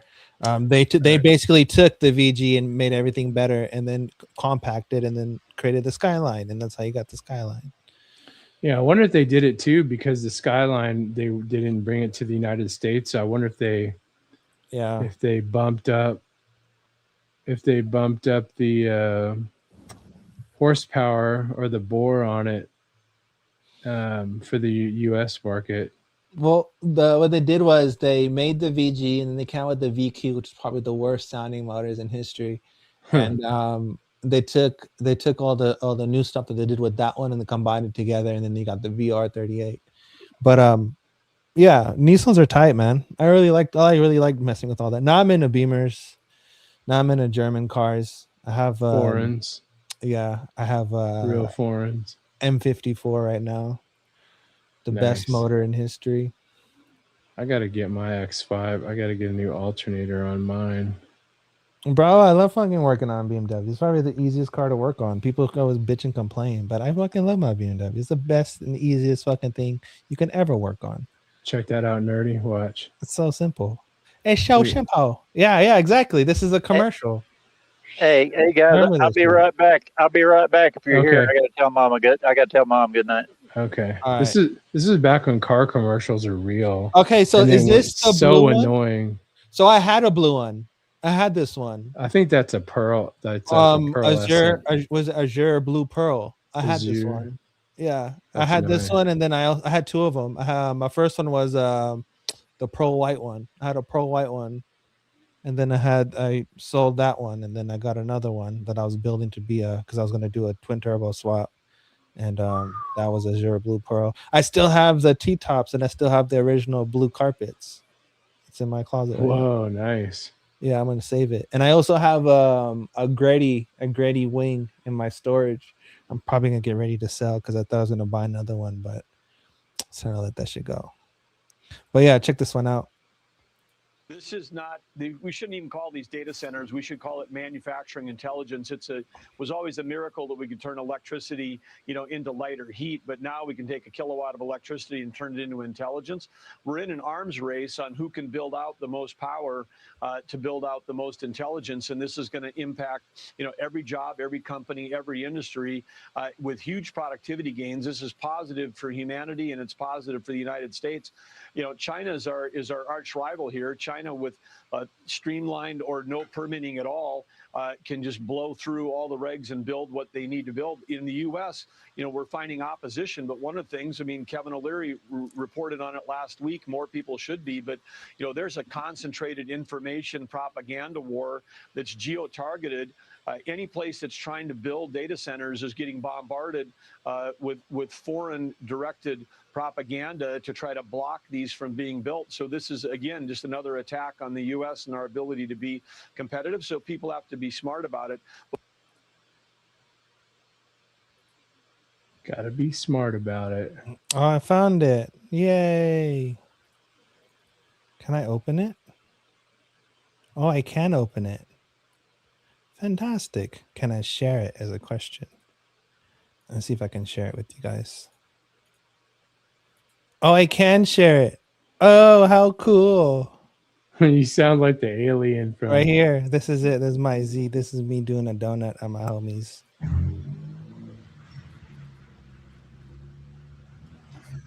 It's easy to call it a burnout when the road's wet. You ever do that with a remote control car? Just throw water on the kitchen floor and make it do Yeah. burnouts? Oh. Man, I missed that thing. I think it was tight. What kind of exhaust did you have on it? H. HKS? No, I had a H pattern. It had the stock. I had the stock mufflers on it, but I did an H pattern for the thing. Okay. Sounded pretty fucking cool. But yeah. Look at that one. Wide body right there. Yeah, the J specs. Me and my homies. We used to have a crew over here and in Sacramento. Nissan Z. NorCal Z. The name of the crew. There's this guy I worked with back in my 20s. I didn't really know him, but I knew that he was like a total 300ZX nerd. And he had a low mileage one for the year. It had like 40 or 50,000 miles on it. He was building it up. It was perfect. And then he was doing stupid stuff right outside of work and he totaled the car. And let me see. I was like, man, bro, that's ridiculous. I had my homie Adam, Adam's 301 hella competitions. And then I had my other friend Curtis. His 370Z one hella fucking things. Is it this one? It looks familiar. It had the Stillin body kit on it. Stillin, man, I haven't heard that in a long time. They're good shit, right? It's all fucking but stuff. Did you know it was better? It was Duoluck. You remember those? Yeah. DO space LUCK. Yeah. I like old cars. Yeah, I like the Japanese ones. The one I like the stance look with the wheels like the camber, but I would never want to. I would never want to drive a car like that. Oh no, you're scraping. Well, just like you go through tires so fast. Yeah, your wear is hella uneven. That's what it's about. But I would put a chandelier in it. I did grow up. I did grow up in like the 90s streetcar age. So it's like Fast and the Furious type shit. Yeah. It was fun though. Like it wasn't like it wasn't gay and confrontational like it is now, right? Because everyone's just taking over the sideshows or doing whatever. No, we would actually go to the city, go down there and be like, hey, we're trying to pull a car meet. Do you know a good location we could all meet up? Like make it all super legit and we would all meet up, do things how legit, and it was tight. It was fun. Everyone was cool about it. And I then worked at a gas station when Fast and the Furious came out. And I remember after the premiere of it at night, like the worst cars in Austin all showed up by my gas station. They're all burnt doing. It was totally like Hondas and Acuras. There wasn't any. And I was like, man, where did you guys get all those silly stickers from? The movie just came out and their cars look ridiculous. This video is cool right here. I want to see if I have any more pictures of the Z, man. I freaking missed that thing. I really want another one really badly. What's this? Oh, did you see the new Ferrari? The new Ferrari is trash. The EV? Yeah, the electric Ferrari, I think is garbage. Yeah, they said garbage.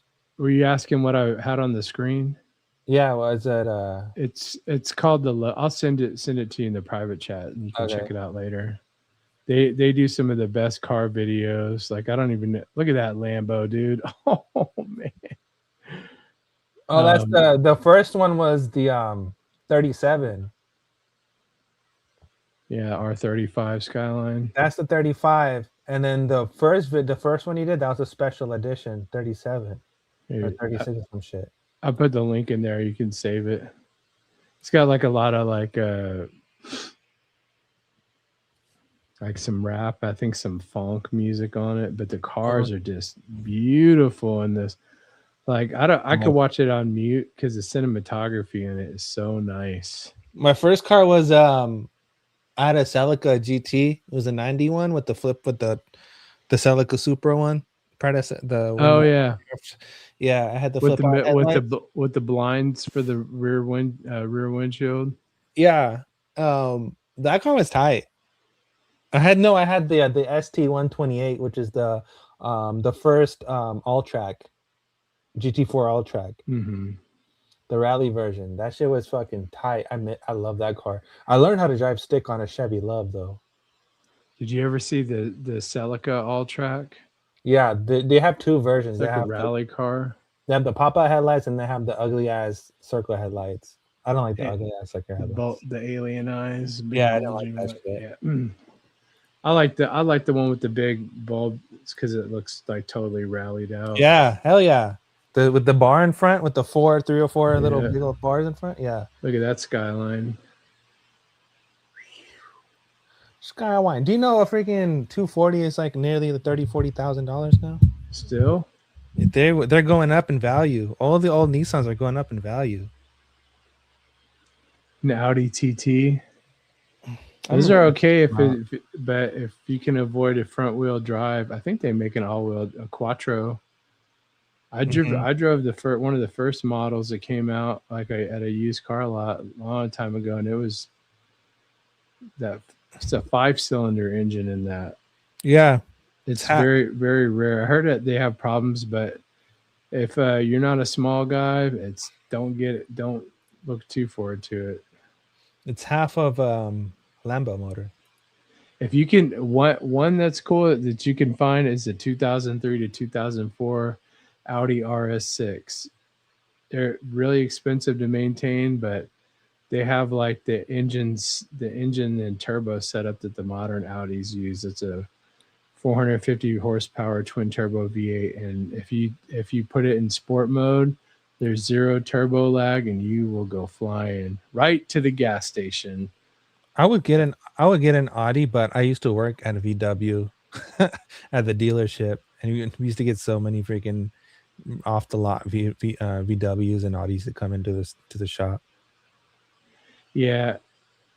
Well, I will say, I mean, there's something about Volkswagens. They're a lot better now than they used to be, but I don't know, they have this really cheap kind of feel to them. Yeah, they do. The Touareg, I think it's the new Touareg. It's pretty nice. Touaregs are nice. There's the bigger one, not the Touareg is fucking the big boy. It's the same frame and outline as the Lamborghini Urus. Yes, it's on the same. Yeah, you know what I'm talking about. Same platform. Yep. And then Audi Audi has a vehicle on that platform too. I can't remember. I think it's the A8. No, not the A8. The Q8. That's a What is this? Take me to some dealership. I don't want to go to a dealership. I just want to go to the official website. Stupid shit. Fuck out of here. Yeah, the Audi. It's the Audi Q8 is the same. Looks like the same platform. Atlas. The fucking Atlas. Yeah. Yeah. Yeah, they look like if you find one that's all like murdered out black and it's got the chrome delete or what they call it. There's another term for it. You know what I'm talking about? BMW has a shadow line kit or whatever. Yep. And you get some dark or some bronze wheels. It looks sick, but I think they're kind of tame. The Atlas infotainment system is probably one of the best infotainment systems I've ever used. Yeah, the interior of those are nice. One of my customers says they'll probably never buy a new BMW because of how big and like bright these LED screens are. And he goes, if you don't have dark tint on your window, people can just look at anything you got on your screen or anything. Yep. Because you got a TV. Yep. But man, those Atlas are about 40 grand. That's pretty. I mean, they go up. They're not bad. But yeah. I mean, it's like, what do you want? A used Audi, or do you want like something brand new? I would never buy a Korean car. I would never touch Korean cars. I don't know, man. The Genesis lineup is really nice, but they're nice. They're really making too pretty. many V6s, man. Like even in their flagship car, I'm like, come on. I'm good. I have a friend. He's half Korean, and after he bought his last Camry, like he had like a system in it, and there was so much force coming from the speakers that once a week he'd have to adjust his rear taillights down because they would come loose. And then after that, he turned into like one of those guys. Like he's like, nope, Hyundai's got a cool new lineup. He's like, I'm buying Hyundais until I can. Yeah, I'll loan you $50K as soon as the switch gets flipped. But then you'll probably just tell me, hey, actually, I don't need it anymore. Cool. I would. My thing is German's on top. I would stick with German first, then I'd go to Japanese, and then I'd go American. The only reason why the American cars are last is because they're really easy to steal. Yeah, you have to put one of those guards on your OBD sensor. The old Hyundais and Kias are really easy to steal. Yeah. I watched a whole documentary about that. I like the new Mustangs. I think those are cool looking. Oh, the new Mustangs are sick. But like not the entry level ones. I mean like yeah, they're nice. I forget what the packages are called. Was it the black something? Dark Horse. Yeah. And then have you ever seen the new retro stuff, like the retro Lamborghini Countach? Mm-hmm. And there's some custom ones where like some of them are like literally only one car. I got a bunch of tabs open. Honestly, if I were to get an American car, it'd be a Dodge truck. Yeah.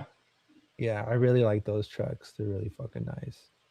Either that or a Maverick. Are you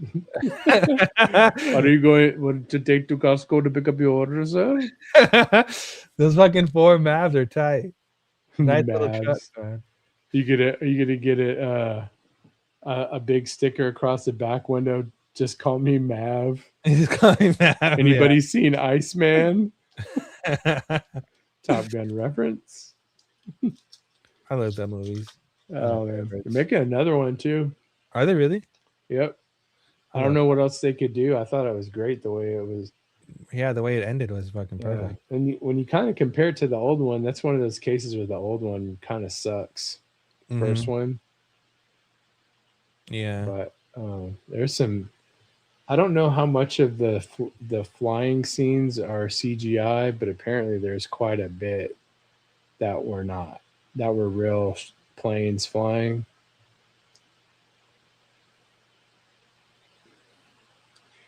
Yeah, the Dark Horse. Yeah, the Dark Horse has like over 500 horsepower, I think.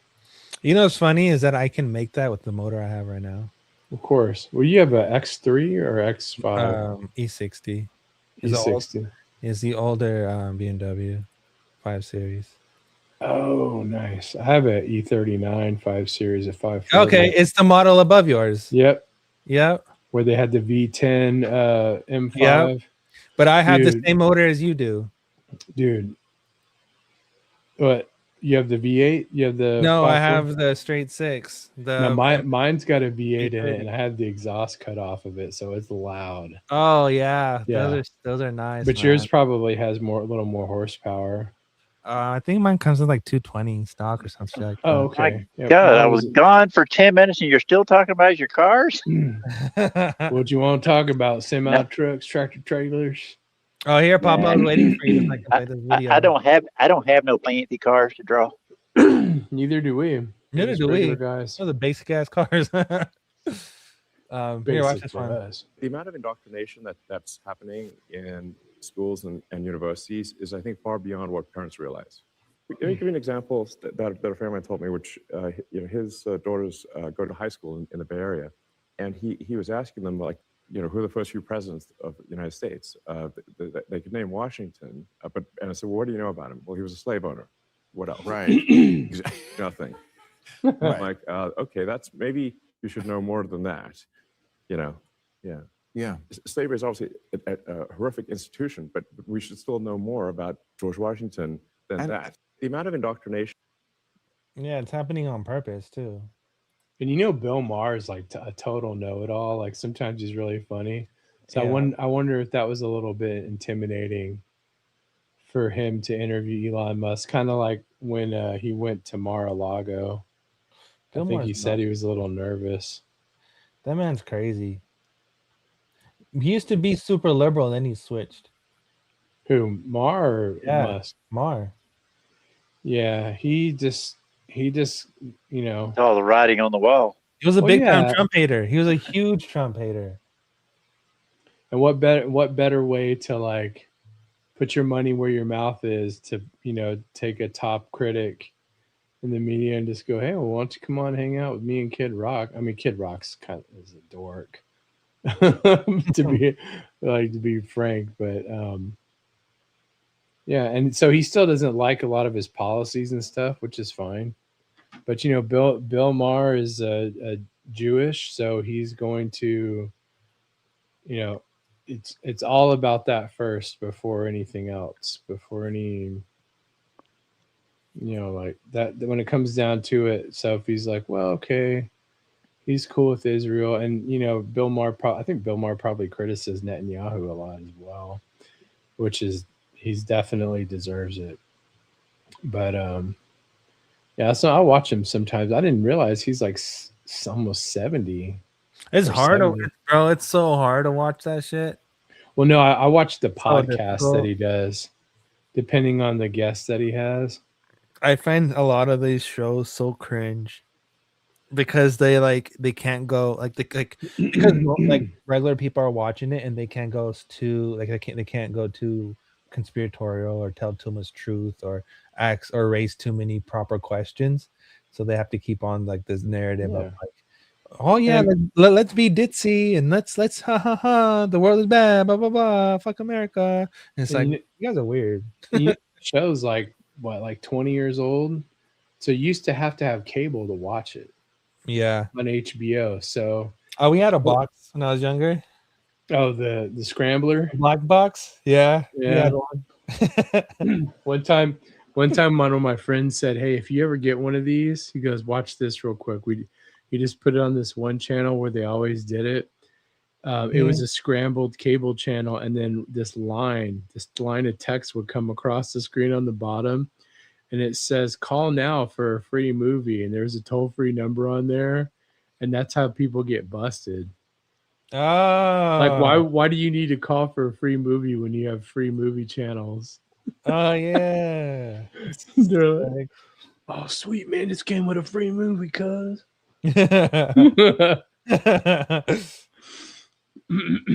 Zoran, whatever the fuck his name is. That guy is He's a fucking weirdo. He was like, he went on stage, he's talking about how he's gonna shift ownership of badly maintained buildings to trusts and nonprofits and shit like that. I was like, what the fuck? Redistribution of private property? Isn't that communist as fuck? Like, what are you doing? That's hella socialist. Well, the like original forms of communism, like I don't know if you guys know this, but like the Eskimos were communists. So Were they really? Yeah, but not No that way. kind. They were listen, man. No, they weren't like marching around killing people, but communism, the word communism, the root word is commune or communal. So it's like they shared everything. Look at that Aston Martin. But the communism that's come around in the last, like, what do you think, 50, 80 years, 100 years? That's completely different. That's theft. Well, That's like Robin Hood, steal from the rich and give to the poor. So all rich people are evil. Yeah, it's like fuck the rich, tax them more. It's like, you guys are stupid. They're gonna find some way to gain deduction some way or somehow. Yeah. Fucking The idiots. 4 cryptoneers. So stupid. There's only 3. All right, here. This one. When necessary, we will take aggressive legal action to remove negligent owners and property managers. And for buildings that have suffered chronic neglect, we will work to transfer ownership to responsible stewards.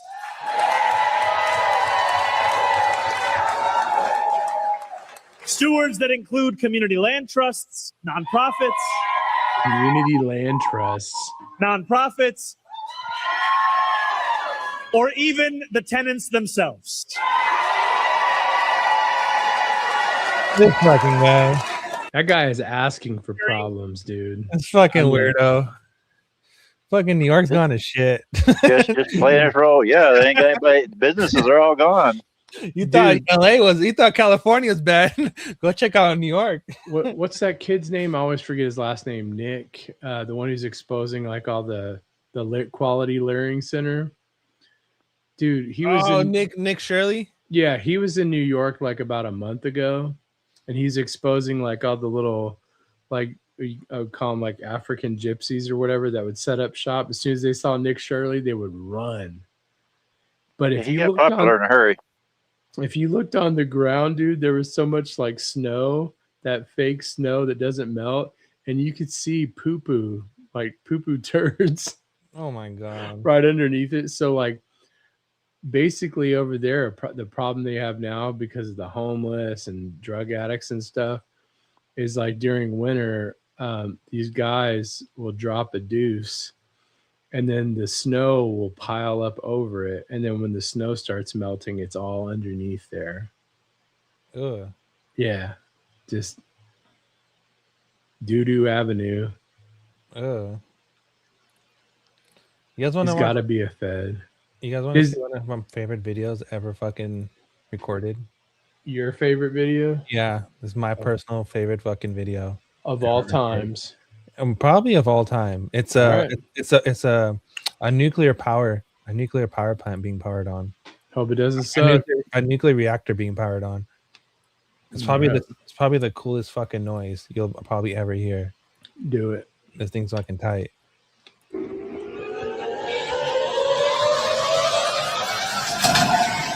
Warp drive initiated.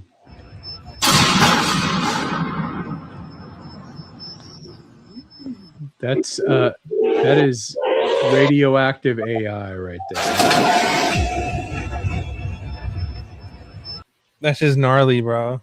Beam me up, Scotty. You need to have that. Crazy. We made that. Humans made that shit. Like what? You need to know. You need to find a way to put that as like your alarm sound on your phone, so you're like amped.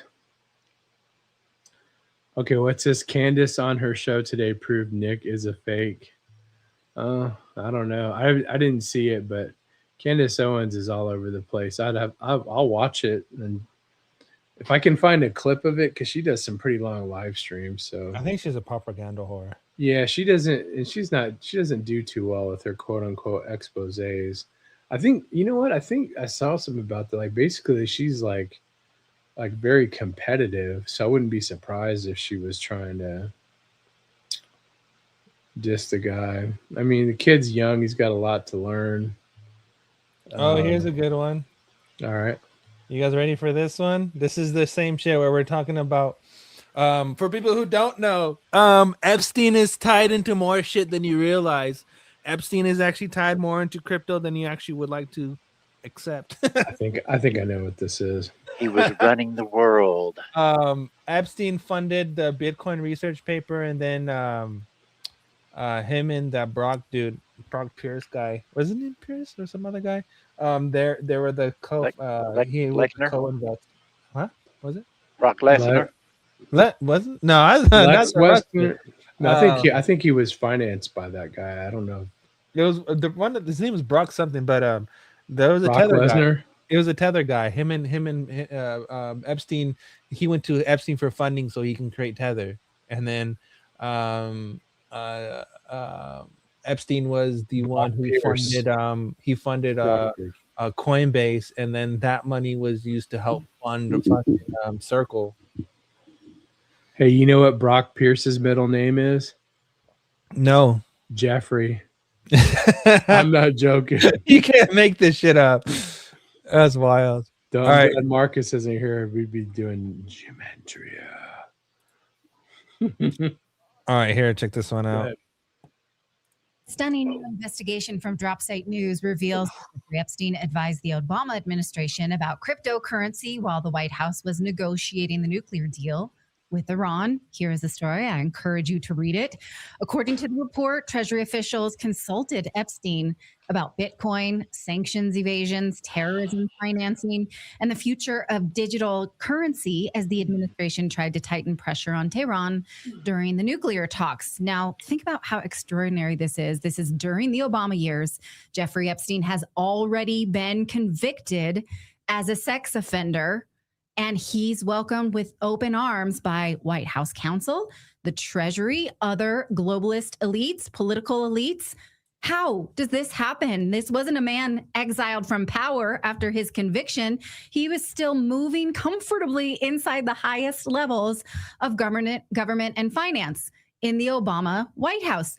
The investigation also reveals that Epstein met with senior Obama officials connected to the Iran negotiations, again, while simultaneously heavily invested in blockchain technology, cultivating relationships throughout the emerging cryptocurrency world.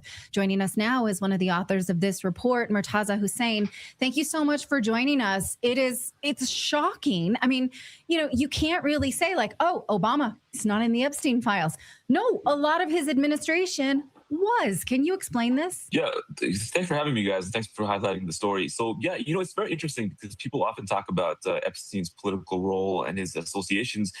Very interestingly, his associations, for most of his life at least, were very predominantly on the more centrist liberal side of the political equation. And that was internationally to a degree. It was the Democratic Party in the US, the Labour Party in Israel, and the Labour Party at that time in the UK.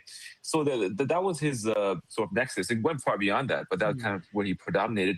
So this story talks a lot about his communications and ties with the U.S. Treasury Department during the Obama administration. And to your point, this was many years after his first conviction for crimes against minors, sex crimes. He was being brought to the Treasury Department, solicited by the Treasury Department for meetings and briefings to help them understand the role and implications of cryptocurrency and Bitcoin in particular. At the time, his emails suggest and the meetings suggest that they looked to him as somebody who had more knowledge about the subject than they did in-house, which is really a profound implication because, he was a private citizen and this is a major government agency. This was relatively in the infancy of cryptocurrency. And one thing about Epstein, and this also comes across in his emails quite a bit, and no one's really covered it, is that he had a lot of personal connections and interest and involvement in developing some of the core infrastructure of the then nascent world of cryptocurrency and Bitcoin. He was very close with many people who were, the core developers of Bitcoin in the years after its creation as well too. So, he was somebody who was at the frontier of many technologies, and there's reasons that he took that interest. But it was such that the U.S. government was soliciting him, and it wasn't just the Treasury Department. He was meeting with senior CIA officials who were involved in the nuclear talks with Iran at that time, and he was basically, his sex crimes and his convictions were not really seen by anybody, as far as we can tell, as an impediment. He was just viewed as a very powerful, influential figure whom the government itself was relying on for various things. I once interviewed Joe Biden for an assignment, and I had to have a full background check just to get in that room to sit with the vice president.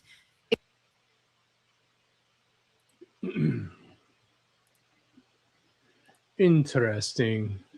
Before that channel was called Redacted, it was called Morning Invest.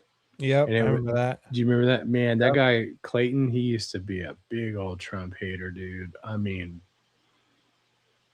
bitter till the end.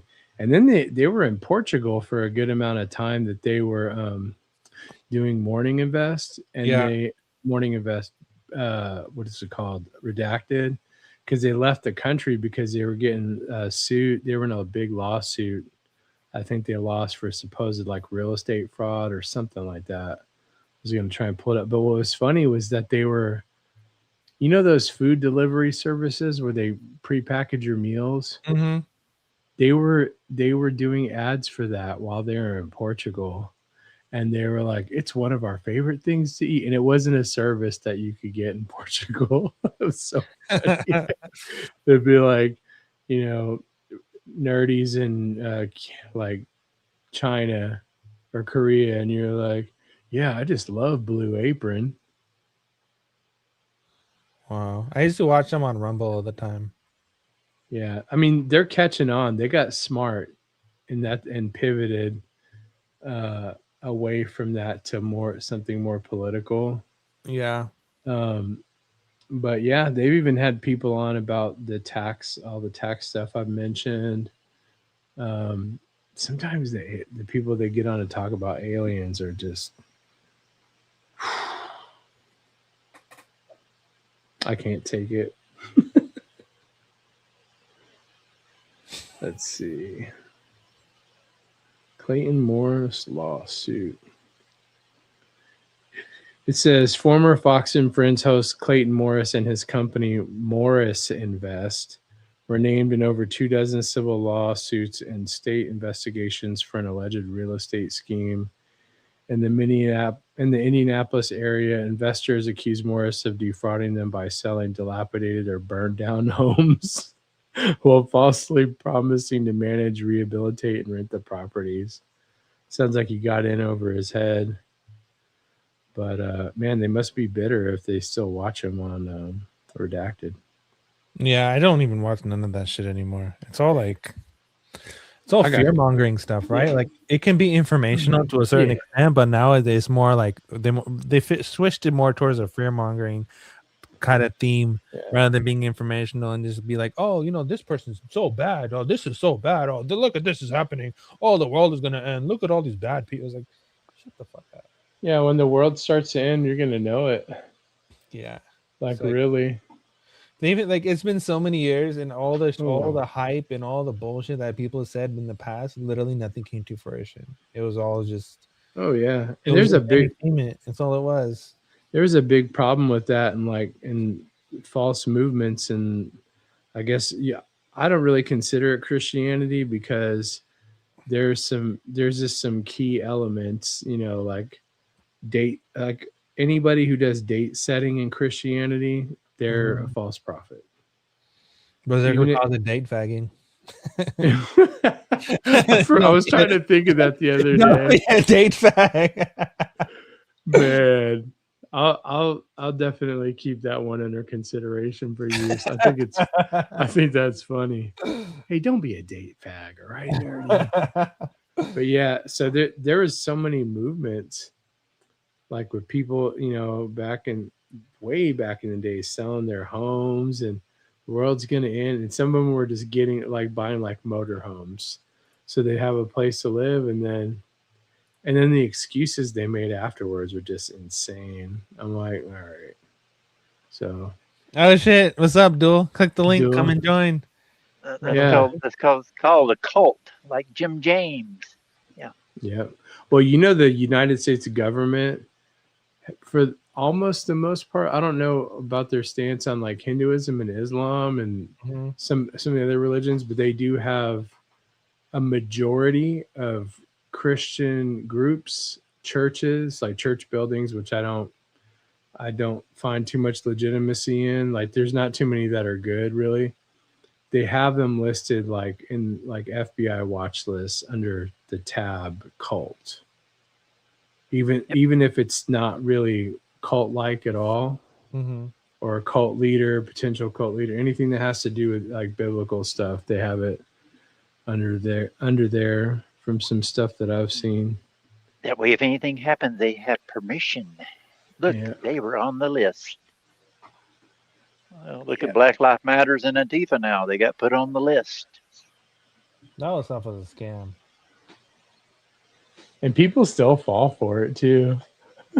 People fall for anything because they want. I think people are stuck on this like they want to see something mystical. Like they want to be amazed to believe. They want to fantasize. Yeah, they want to live. They want to have some kind of movies. They want to be part of some kind of movie setting where it's like, oh, it's what do they call it? Hyper reality. They want to live in some kind of hyper reality type situation where like magic is real and people are flying in the sky and everyone has magic powers or someone's a superhero and all. Like people want to live like that. Like we don't have enough to believe in this crazy world. Yeah, like reality's not enough. It's wild. The shit. Want to go flying? Take some acid, man. That boils, don't actually. That boils down to the whole JFK situation, right? Like people were protesting to think that he was still alive because we wanted this grand event where he's still alive. Junior's still alive. What? They're gonna drain and swap like people love that idea, but it's like it's not real. Look, Tupac and Biggie, they're in the Bahamas right now. Yeah, Epstein is still alive. He's in fucking blah blah blah. It's like, chill out. Can I tell hey nerdy? Can I tell you something without you getting mad at me? Yeah, go ahead. No. Don't ever post that picture you're using ever again, because I'm gonna have to minimize my screen not to look at Tulsi nerdy over here. What? Your picture with Tulsi, where you're blended in with Tulsi Gabbard. You like this one? That's the best one ever. Oh, it's Barf City, dude. Dude, you should make a dating profile with that picture. The least you could do is wore a dress, nerdy. You kind of look like Jared Leto from far away. in what's it called? I have an Avatar one too. Oh, that would be believable. You have blue skin. You want to see it? Hold on, let me see if I can find it. Because that fit right in with. I know you're not a Hindu, but that would fit in with that for sure. I'm both. I am like you're dual. Yeah, I'm both. But I thought there was only one. At the end of the day, I'm just human. Okay. I identify as a fucking. Well, anything's better than what you got on there now, so let's hop to it. No, I like this picture. This one's funny. I got the. Hold on. Where is it? Matt Man said wood again. Yeah, it's an NSX. Which is funny because I still want one of those, even though stock, it's one of the weakest like of the Japanese like top cars like Supras and Skylines. Let me see. Yeah, it is funny, but like I wouldn't expect nerdy to have like to look like he needs to wear a bra. What are you, Matt? Are you jealous of my titties? He's got some man titties, man. Don't be jealous of my titties. I worked hard. Going out there bumping titties. Oh, I found it. I found it. Let's see it. I see if I can hold my puke in. Here it is. All right. Ready? Here it's coming. It's loading. Let's do it. Oh no. Damn, here I am as an avatar. Oh, I thought you were Beast from X-Men. You can see my titties though. This is a pretty typical Indian male titty. Do you have the board belly? I like making these images. They're fun. I've never used AI really at all, except in the searches where it's automatic on Google. But I don't know if I'm ready for picture making yet. Like I used to see these ones like in the last year where like you could make like anybody like kiss each other. Mm-hmm.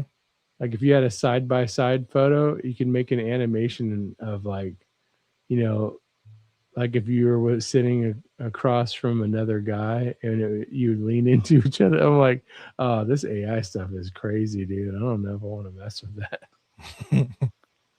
Look at that. RWB Porsche. Oh, this is one of my other favorite ones. But the people are retarded.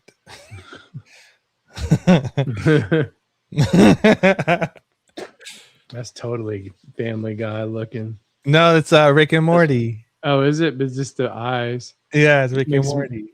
Makes me think of Roger from American Dad. Who ate all the pecan sandies? I'm like, man, nobody talks What is about this, Papa? those You cookies. shared something. What is this? Hell, I don't even remember. Stellar. It's Joel Katz. Joel Katz giving out a warning. Oh. Uh-oh. Gotta watch it. Nerdy's dad. Watch out for all the scammers. Nothing just new. gonna go with. I've been watching. This is my hazmat. I'm in the hazmat. This is Tulsi. RX-7 with the Veil side kit from Fast and Captain Furious Planet. Tokyo Drift.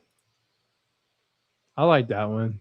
That's the best one. The Mars? Martian. Yeah. Hi, my name is Nerdy X90. You look tiny.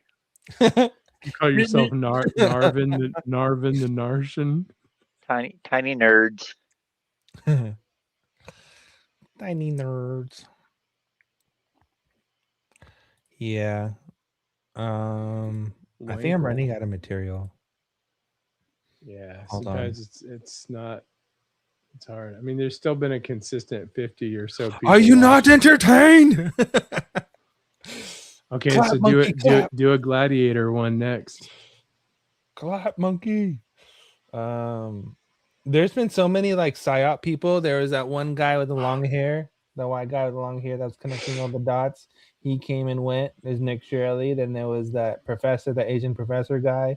And there was a whole bunch of other people. Like there's so many of these characters that just come and go. And then whenever their time is done, then they just exit left, and then some other person comes in and continues the fucking bullshit. You mean it really is central casting? Really? Yes, Papa. Oh. Definitely central casting for sure. Yeah. For I figured that out a while back. I figured that out whenever our great President Biden started shrinking and growing and getting 3 different sizes and 3 different faces and 2 different hands. Yeah, I figured out. Yeah, must be something going on here.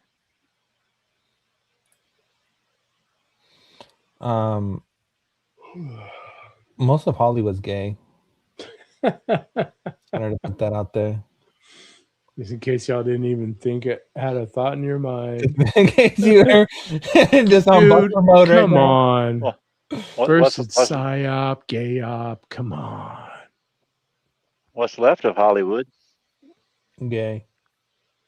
Well, isn't the term Hollywood has something to do with like a stick or something or branch that a witch uses? Hollywood. Like The holly tree. yeah. Holly tree. It was that's the witch's wand. You know what, dude? They're trying to raise money to replace all the letters in Hollywood, and I'm like, isn't that the city's responsibility? Like some stars have donated to it, but I'm like, How about if we Can't just the- bulldoze it instead? I know. Maybe yeah, I've heard send a. Hollywood's a pretty scrubby place. Oh God, it's pathetic. I don't know. I haven't been. Thank you everyone for sticking around. We fucking love you. Thanks for watching car videos. You fucking loyal motherfuckers. Shout out to you. Give yourself a fucking round of applause. Yeah, thanks for not being fake and gay. Yeah. Fucking love you guys. How many we got watching? But you know the crazy part is, people, all 138 of you motherfuckers, if you were to hang out with us, were you guys to hang out with us in real life, it'd be the same shit. It'd literally be the same shit. Like when we hang, like this is like a lot of people who do podcasts and do shows like this, they have to put on an act, they have to put on this like showmanship type thing, but like this is just real deal Holyfield. This is who we are. We just have organic connection and just talk about it. All right, everybody, welcome back to the broadcast. Thanks for waiting. Yeah. Except if we were in real life, there would be more touching going on, you know. That kind of Oh thing. my god! And if you're real life and you have Duel around, Duel will give you the most fucking hilarious stories that you've ever heard in your life. Fucking hilarious. Duel's a funny ass motherfucker, man. Duel's a fucking comedian. I love that guy. Duel got the most outrageous fucking stories you've ever heard in your life. I remember one, but I don't ever want to repeat it because it's not my story to tell. But it was pretty fucking funny. Well, you don't have any funny stories of your own? Nah, I really don't. I really don't. Huh. I mean, I guess I do, but like, probably Funny to you? I forgot them all. Do I have a funny story? I have a funny story of like, I fuck with cops a lot. I fuck with highway patrol a lot. That's a good way to get hurt. The chips? Yeah, there's fucking regular ass people working a regular ass job. Yep. Not a big deal. Oh, my wife screws with every law enforcement that comes in that grocery store. She cuts nobody slack. My one of my grandpas was a cop, and then I have a lot of family members that are service that are in the military. So like, and I have a bunch of other family members that work for the government. So it's like I'm kind of cool with all these people. They don't really. I'm not intimidated by anybody. You have government family members in the government. Totally an op. You're an op. Slop up. He's a plant. He was sent He's here a plant. Don't believe him. My favorite video is when you pull this guy over, they ask for his ID, and he's barely cracks his window enough. Mm-hmm. If he's gonna give it to, or he doesn't talk to him, he says, "I don't answer questions," and that's how he responds to everything. Yep. Oh my God, he's one of those. It works. It worked for him. One It's time he funny. got arrested. A lot of But- cops leave that shit alone because this is just annoying. Give him a fucking citation and keep it moving. Yeah, or just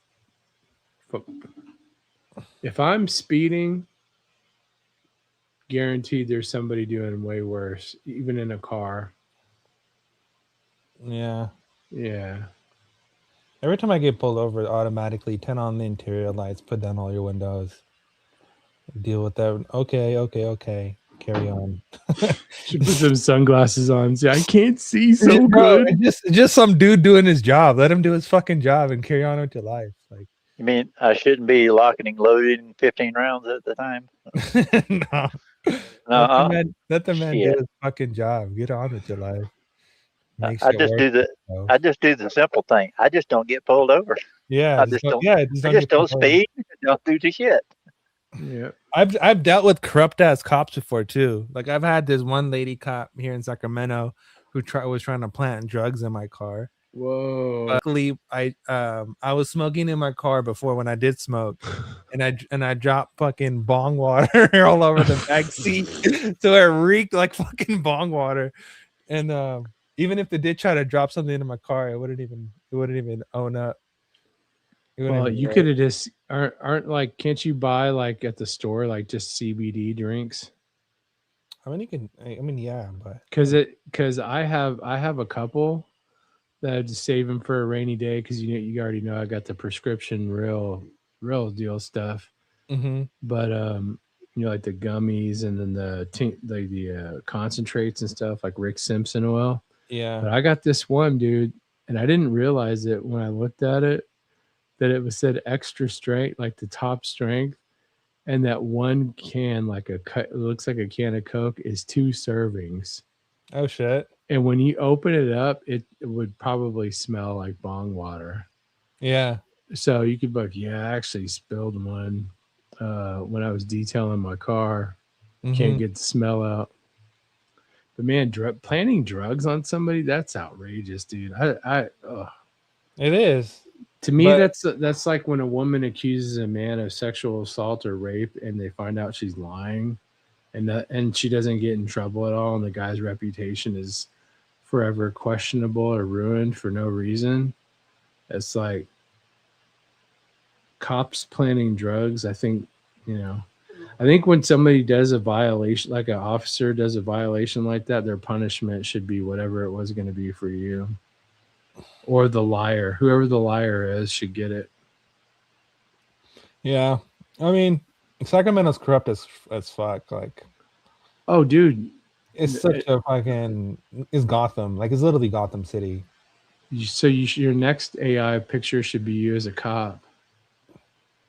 No, Sacktown. Nah. Okay, how about an Interpol agent? I would do that. I don't care. That's fine. I actually, when I was younger, I actually wanted to become a Marine. I actually wanted to be going to the special ops. I wanted to be part of the dark unit. I wanted to. What did you say? The dark unit? Yeah, I wanted to be a fucking sniper. I wanted to be unknown. My goal was to go into the military and for people just to fucking forget that I ever existed. That was actually my goal. And I wanted to become a ghost. Yeah, that can't be reconned. I really did. I really fucking did want to become a ghost. Well, you'll have that chance. I really, really fucking did. You'll have that chance. They'll just be under different circumstances. Yeah, but I got hit by a car. So you won't have to kill anybody. I honestly I wouldn't care. To be honest, I'm not heartless or nothing like that. But like, if I'm doing a job and I had to take people out and I was a fucking black op or whatever, then fuck it, I'll do it, I guess. Whatever. Sounds like a fantasy. That's easy to say, Mr. Nerd. You go talk to a few of them guys that's done that and see what kind of life they live afterwards and how they live with it. Yeah, I mean, I know they have hella they have hella trauma and stuff, but PTSD. Yeah, but it was if I did go down that route, I would never. That would just be my lifelong career. I wouldn't get out. That would just be it. I'll just be in it for the rest of my life. Mattman says, "Did I ever tell you guys I went to school to be a cop? And what happened, Mattman? Tell us." Oh, you did? Click the link. Come in. Tell us the story. I know. Do something. I would never be a cop because a cop is technically just a security guard for the city.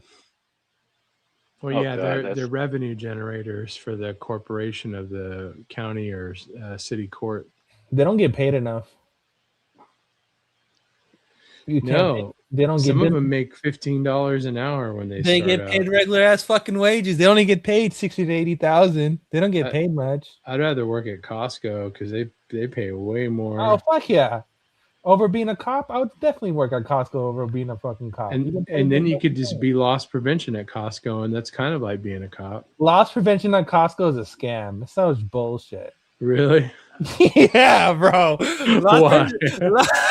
Bro. So we had this Asian lady that used to come into our store all the fucking time, and she used to steal diapers. I don't know. I guess she had a kid or something. I would assume that she had a kid unless she had a fetish. But she would come in the store, and so the way how we had the store design at over here in the Costco that I worked at was basically you would enter into the store, then in the far back so you would have your produce, and then you would have the freezers, you would have the little inside part, and then you keep going down and you would have your sodas and your tissue and your toilet paper, dog food and shit like that. And on the left hand side on that wall, it would be like the freezer section, but in between the freezer section and that section was a wall, and that wall would display all the diapers. You'd have all the diapers and all the baby food and stuff lined up right there. This little Asian chick used to come in all the fucking time with her big ass purse, steal a bunch of, open the boxes, steal the fucking diapers, and loss prevention will just follow her and let her go and be like, "Oh, we can't touch the customer."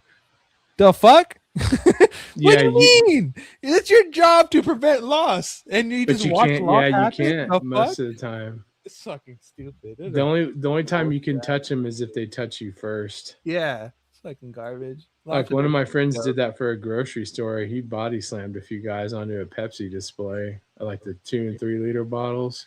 Oh shit! Like hot, they were hot heads. They're like, I didn't steal nothing. He's like, I didn't say you did anything. You did. So let's have at it. My friend was a little short, stocky guy, and it was in the hood. But yeah, that you know how people sell single cigarettes at their gas stations, and you're not supposed to do that. Mhm. What if she had a corner store and she was selling single diapers? Because the Sam's Club I worked at, in their like the mobile phone Mhm. area or whatever, Mhm. it was through a different company, but man, they had this one side set of double doors, and dude, I remember people running out of there with flat screen TVs. You just punch it open; it was like an emergency exit, and they would just go flying out of there. And then sometimes the loss prevention guy would walk up to me and he's like, "Hey, what do you got going on today? And what kind of special?" And I was like, "It's the same as last time." I said, "Dude, who are you looking at?" He goes, "You see that lady over there?" He's like, "I'm following her." He goes, "I'm just waiting." He's like, I got the cops on speed dial. So as soon as they caught him taking something or putting it in there and they try to walk out, as soon as they get up by the door, he'd already have the cops on the phone. And they would get there pretty fast, but yeah. Damn.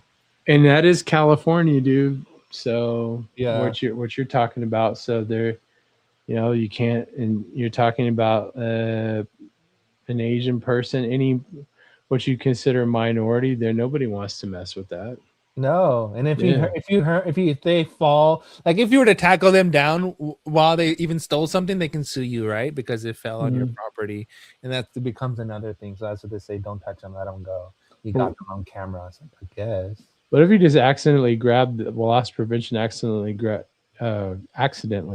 the purse and just said, "Oh, I'm sorry, is this?" and just shook it out upside down, like all their car keys and glasses fell out. Like, whoa. Loss prevention is actually more for the employees than it is for the customer. Oh yeah. Loss Yeah. prevention is to prevent the fucking employees from stealing shit.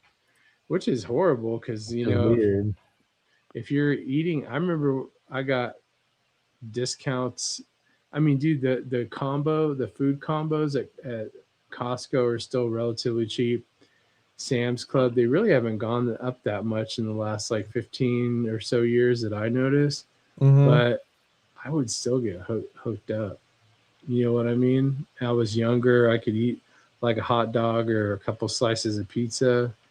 And, sometimes, and then at the Sam's Club, at the end of every day, any rotisserie chickens that were left, they would give them out to the customers that were like the last in line. Mm-hmm. Had baskets full of them.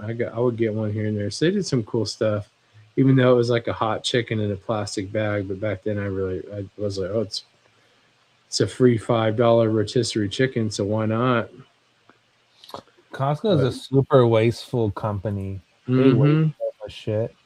I For was returns. No, not just that, bro. I worked in produce. I used to I was bringing in $2 million for them a day. Or a How's week. that? Yeah, through fucking produce, because I just stacked the fucking work potatoes and ethic. onions and the grapes. I just stack it as high as you, because people like when there's a lot of things. Like they like when you see a bunch of things, right? They're like, "Oh, I want that. There's so much of it. I want more." So I would just like stack. I would stack like the grapes 3 high over you would have them in the boxes, and they'll be already in the box as high as they can go. And then I'd stack them even 3 even higher, even more out of the box. And then with the potatoes and the onions and the garlic and the avocados, I'll stack them way up high. So there's like Oh, like it's so much food. like holiday time where you're definitely violating the OSHA height guidelines for the shelf. And like, Dude. if people come in at 9:30 when the store opens, just rush into the back to get as many as they possibly can. Like, I guess, guys, there's more in the back. I worked at Target back in the day, like when I was really broke. I was in another state, and there were people telling me they all were doing it. They were stacking it until you could not stack anymore, like as close to the ceiling as possible, above the risers, which was like a whole ladder length. It was scary. I'm like, dude, I'm not stacking all this up there for some stuffed teddy bears. Fucking teddy bears. I'm not doing that because it was really high up. It was like being like almost to the third floor on an apartment complex. Yeah. Yeah, people like crawling around like Spider-Man. I was like, you guys are doing way too much for not enough money. I was like, I'm out of here. I was like, oh, I'm gonna go get some food stamps or something for a month and figure it out. I got trained on the forklift, but it was one of the newer ones with the Omni wheels, or like the one like where you have like the joystick, the little roller joystick thingy. Yeah, that shit was fucking confusing. So Gabriel Velasquez 117 said thoughts on Uphold crypto backend lend credit card. I wouldn't know much about that, so I was gonna just defer that to you. They're cool. I would use it. I've used it actually. I actually do use it. I have it on my Apple Wallet thing, but yeah, when I do want to spend some XRPs. What do you think about Uphold, like as far as like an exchange? They suck. You that's you got your crash. you got your wallet juiced over there, didn't you? Yeah, I get a lot juiced over there. I don't just forgive and they still me won't for, talk to me. They still won't talk to me. Call them. So I have an emergency. I need you to Uphold. Please call me back now. I like Uphold. Me and Nancy are pretty cool. I'm trying to find a place to buy like XDC, and I know that's one of the places without doing like all this extra stuff. Like I get too much like brain fog for that. All right, fun story. So we're at XRP Las Vegas, and we're walking around, and it's lunchtime. We went somewhere. We came back just to go explore. We're walking around and it's lunchtime and they have all these boxes of sandwiches, and stuff. So I go and get a box. I'm like, oh, where should I go eat? And I see Fuma. I'm like, oh shit, I'm gonna go hang out with Fuma. I'm gonna eat my sandwich. There you go, fucking Fuma talking to Nancy like they're best friends and they knew each other for ages. I'm like, oh my god, fucking Fuma. Fuma's such a he's like a friendly bear, honestly. He's like a social butterfly. And he doesn't come on anymore. He's a bro. Puma's he's a brother. He's the homie, and he's over here talking to Nancy, and over here next you know we have a cool ass relationship with Uphold. And the year before that, Crypto G was talking to Uphold, and they became best friends. So I was like, I like Uphold. Uphold's cool. I have a good relationship with Uphold. Uphold sucks. Uphold's like. That's what all of our customers with user error say. Yeah. Send it to me, David. Send it to me on X if you have one. If you don't have an X, then I don't know what to tell you. But the other guy, what's his name? James. James talking from Australia. Hello, governor. Hello, governor. Hello. I think governors. I think that's UK. Oh, that's UK. That's right. Say that? Yeah. Oh, yeah, mate. Yeah, New Zealand's wild with their accent. What's your X, nerdy? Accent? Hold on. David Barron. Isn't it on the screen? X at nerdy X90. Yeah, it is on the screen. You are correct. Yeah. Yeah, I'll give you a link because it's easier to click a link. He's like, I need a copy and paste, sir. Yeah. He's dumb. You dog. Yes. Ooh, man, that's nice. Oh, yeah, I see that here. Yeah, last time I checked, it was on my underneath Marvin's feet up here.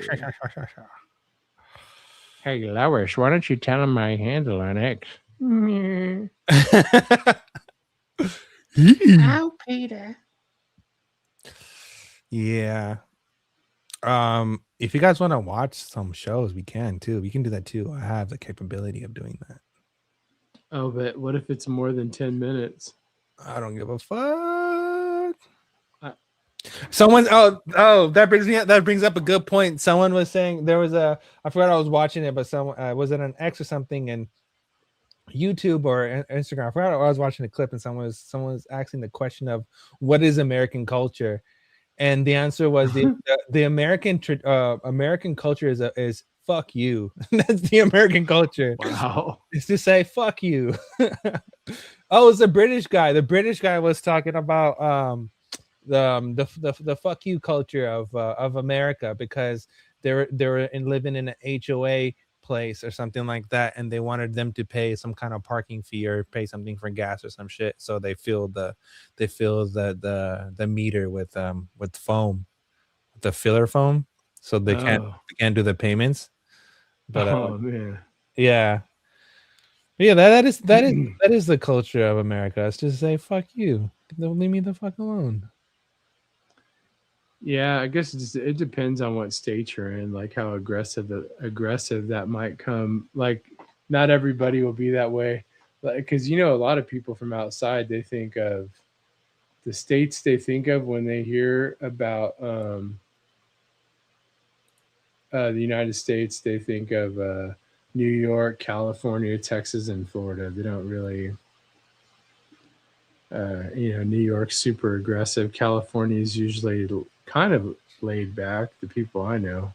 Mm-hmm. In Texas, well, you never know. They just say we don't call 911 in my house. They got shirts and signs. I'm cool with that. David, I send you a message on X, so you can send me a message. You can send the link, so send it. Mattman said when Nerdy changes X pick, looking good, bro. Would. He said he would. Oh snap! I got a bunch of requests on my mail thing. I didn't even realize I have all this stuff. Cool. Let's read them. Screen share. Oh. Oh, I didn't even know I had all this. Empowers gangster. Hey, you down for a paid partnership with Zora and an XRP Neobank project? No. Hey Nerdy X, we are partner with SaaS company for Follow-Soft to add 37,000 a month in revenue without increasing your workload. If you don't execute, you you'll get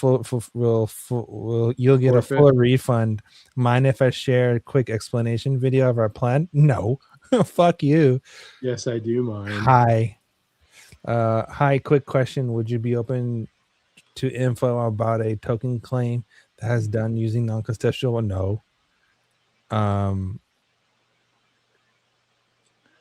It sounds like spam. Spaces time again? What? I got a text message the other day from somebody who didn't spell their last name with a capital letter. It says, "Hello, my name is Lisa Killer," like a killer, serial killer, with Candy Timberworks. I'm a subcontractor for the San Miguel something. I don't open text like that, so I was like, I wanted to text back and go, "You're a killer, eh? What are you doing?" New Zealand. That's where all the billionaires are going. That's where they're already at. That's where all their underground bunkers are at, man. Whoa, what is that? Damn, there's hella people on here that want me to promote. They want me to pay me to push their bullshit. Well, just let them tell them, hey, It's because you became a superstar, Nerdy. I'd like a Now you can deposit. I'm not using my platform or my fan. Your base. fan. Your I'll check you bullshit. out. You sound kind of stuck up, man. The fuck? Well, I do have 4,000 followers. Okay, so I am kind of popular, right? I know. I'm pretty cool. I know. What can I say? Yes. It's fucking Okay. Okay, Ratatouille. fucking Sasha. Hello. Fuck you, Sasha. Nerdy. I was What doing a did little Sasha do to you? Hey, anybody want to watch videos on why you shouldn't be paying income tax? No. I quit that habit a long time ago. Yeah. This is for the ones who are not prepared to quit. What's up with all these random people, man? You guys are fucking weird, bro. You guys are fucking weird. So what do you think about the whole Claude AI thing that I was reading earlier, Nerdy, from Chenzo? I don't know if you caught that part. This fucking the lady crypto. Hi, project like yours need a wider audience. Interested in a promo? No, bitch. Just say you know what I do, like if I want to ignore somebody or I'll mess with my brother. I Mhm. go, "Who's this?" Just text back. Oh, who's this? Oh, well, thanks for calling. Or Hi. like if you get like those debt collectors that they'll buy your account. It's called junk debt. So it's already too old to collect. You may have actually paid it and your file got slipped through. I let them tell me who they are and they go, "Oh, okay, that's cool." And then I just hang up.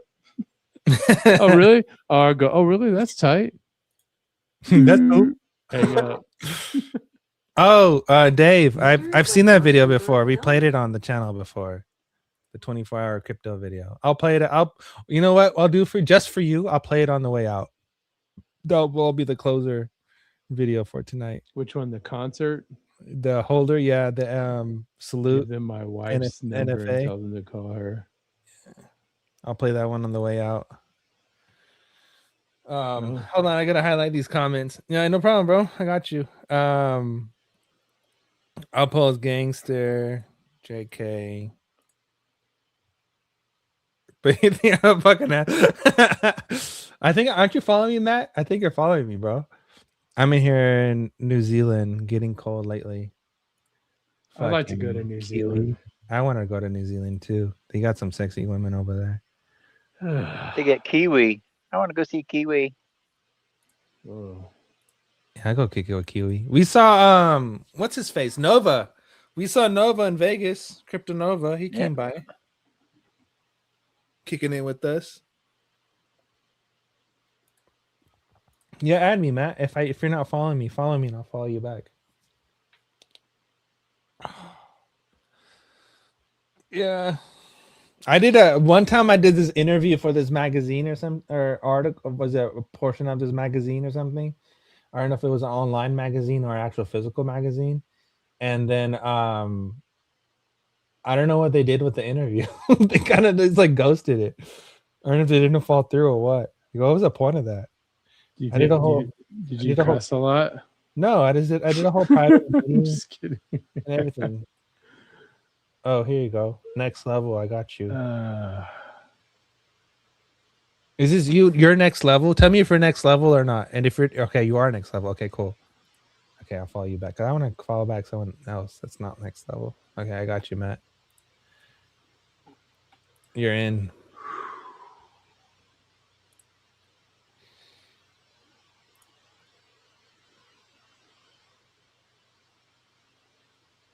Yo, hey Tony, what's up, Tony? Tony's the homie. Shout out to Tony Bags. Okay, so what happened was people want to know how synchronicity is so amazing. So when I landed in Vegas, as soon as I fucking landed in Vegas, Tony Bags was there at the fucking airport. Already picked me up, and he just arrived from wherever he drove from. It was so cool. It was so fucking cool. Shout out to Tony Bags. That's the homie. Kicking macaroni. Let's see what else. Man, where is this channel at?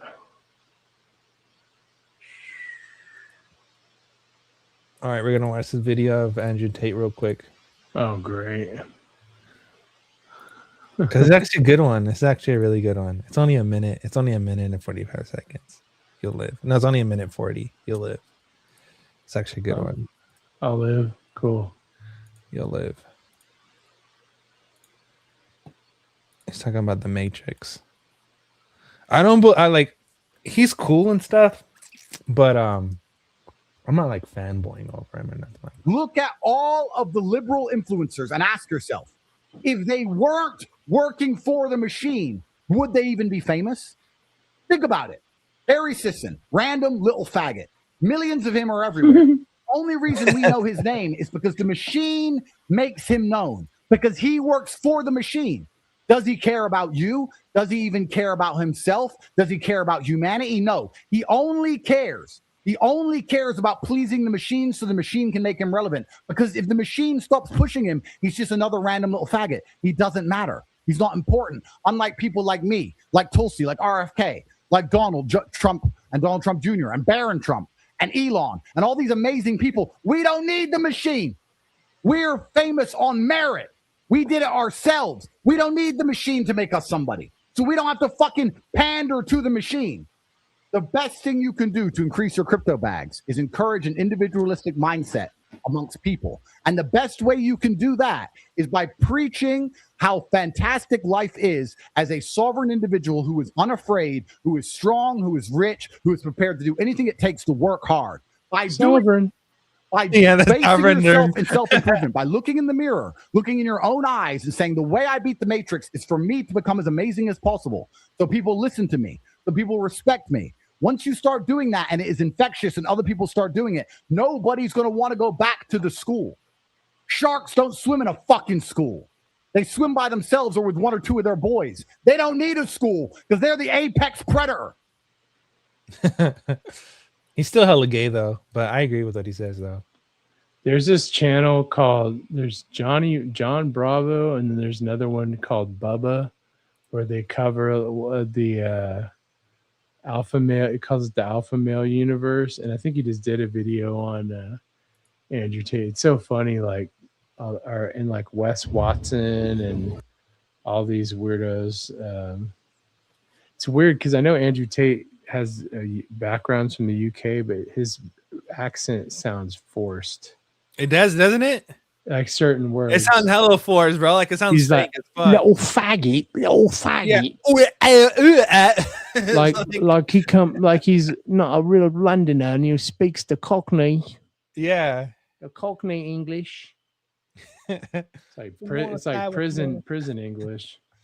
This is I guess apparently Russia, Ukraine struck the port of that place overnight in that place. Let me give you some sound. That effect.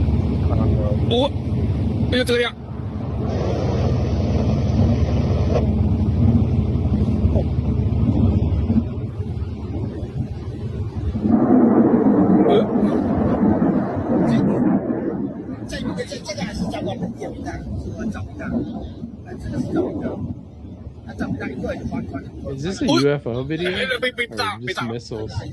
Missiles. Okay, I was gonna say this is the best UFO video I've seen so far in like 25 years. Looks real. Yeah, I guess that happened. It sounds foreign. It sounds like aliens, just not those kind. It's not those kind. No. The guys, I posted a video in the chat. I might actually see if this guy will come on one of the live streams. Where? His name is Dave Champion. I posted it in the main. I'll put it in the private too. No, I got it. I got it. And this guy has also been able to not be in the system for 30 days like that, and he'll even tell you how to deal with it if you're working for a company. Not just because it's easier to do when you're self-employed, but he's got a lot of good videos. I think he would. I don't know if he's ever talked about crypto. There's a few that I have, like in capital gains, but he's got pretty much everything covered on this subject. I couldn't find a video that was like under 20 minutes, so that's why I just linked the channel. Go check this out, guys, if you want to go get some information. I mean, that top one is funny. It's like, do people think that oil still comes from dinosaurs? Because like we'd be running out of. The entire oil from world the- is talking about oil, most specifically oil prices. I thought I would talk about something a little bit different today since we're all focused on oil. Where does it really come from? In the fucking ground. Dinosaurs. Dinosaurs, I'm Fuels telling you. Is just a theory. There's absolutely no evidence that petroleum products come from fossils. As a matter of fact, the oil industry drills significantly deeper than the deepest level at which a fossil has ever been found. Furthermore, about a year and a half ago, I ran the numbers. The amount of oil that human beings have consumed since it became widely used, which is after we moved in the beginning of the 20th century. And the reality is the amount of matter that would be necessary to, if the theory even is true, that compressed matter for over 650 million years deep in the earth turns to petroleum. If that's even true, the amount of matter that would be necessary to bring up the amount of crude that we have pulled out of the ground in the last 130 years, yeah, it's a fantasy. It's a fairy tale.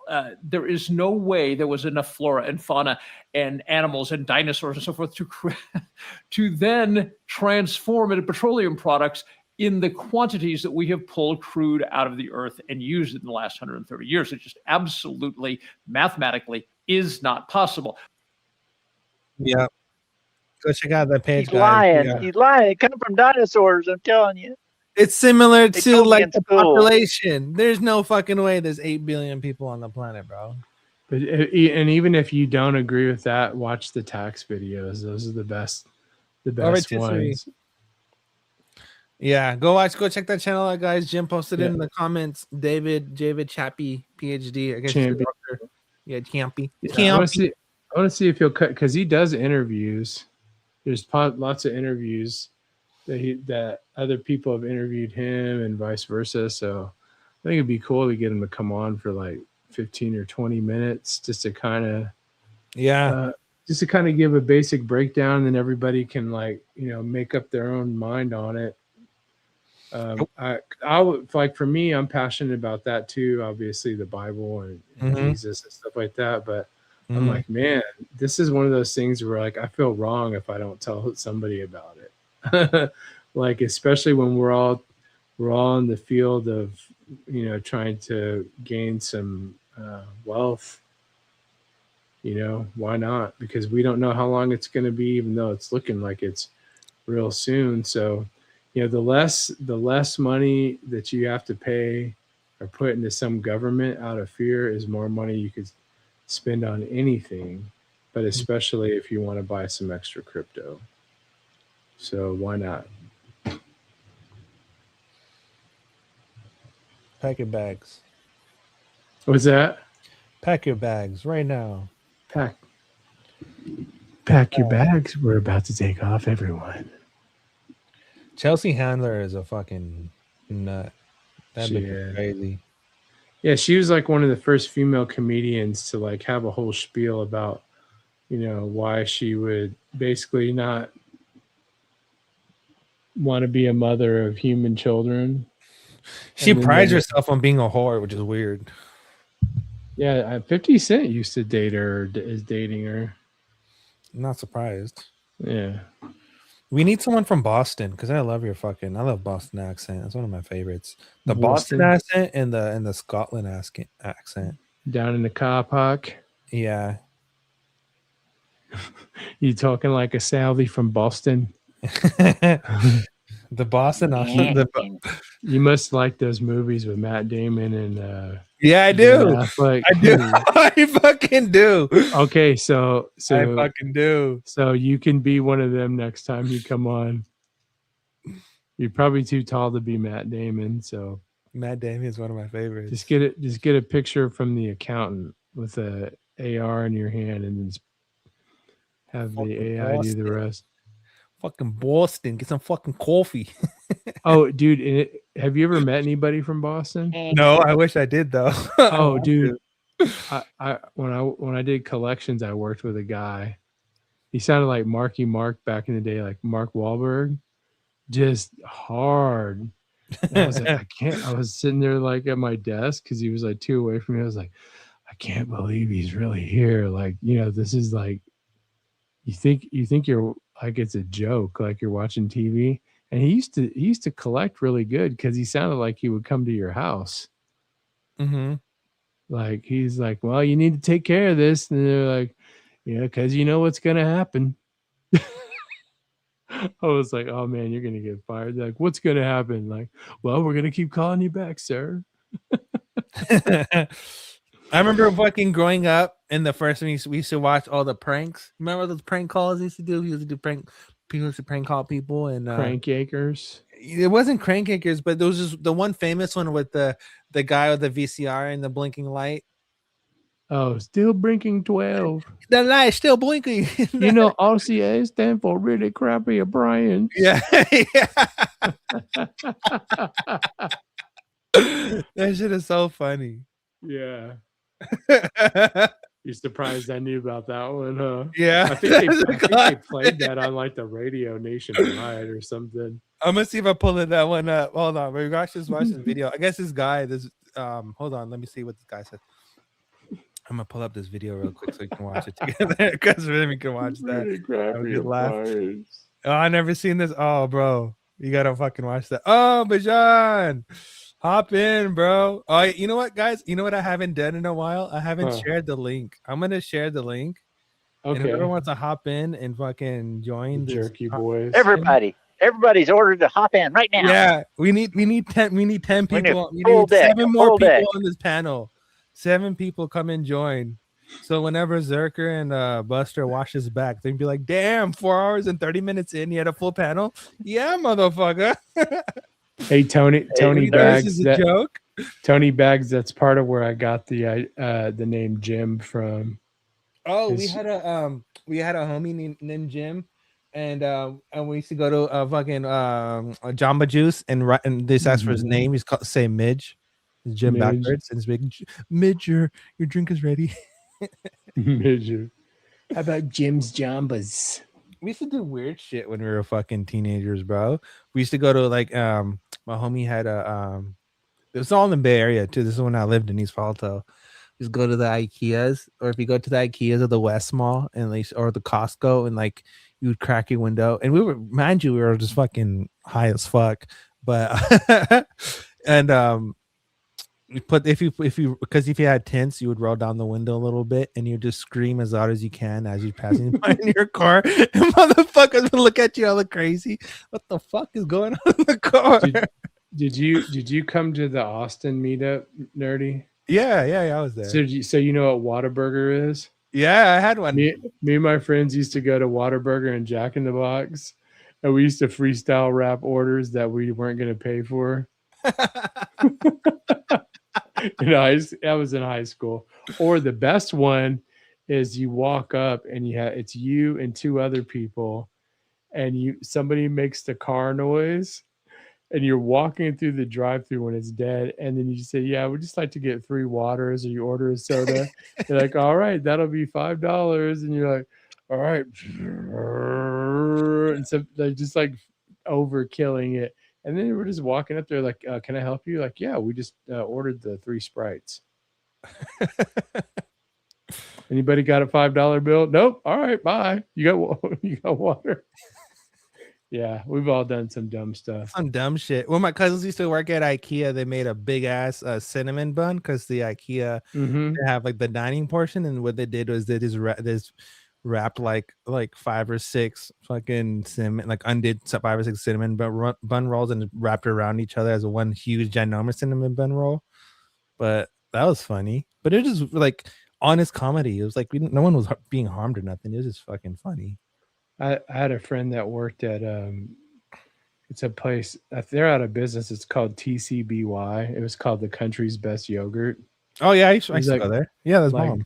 And I would go there, and sometimes I would stay the night at his house, or he'd stay the night at mine, and he'd bring the big, like 3-pint worth sizes.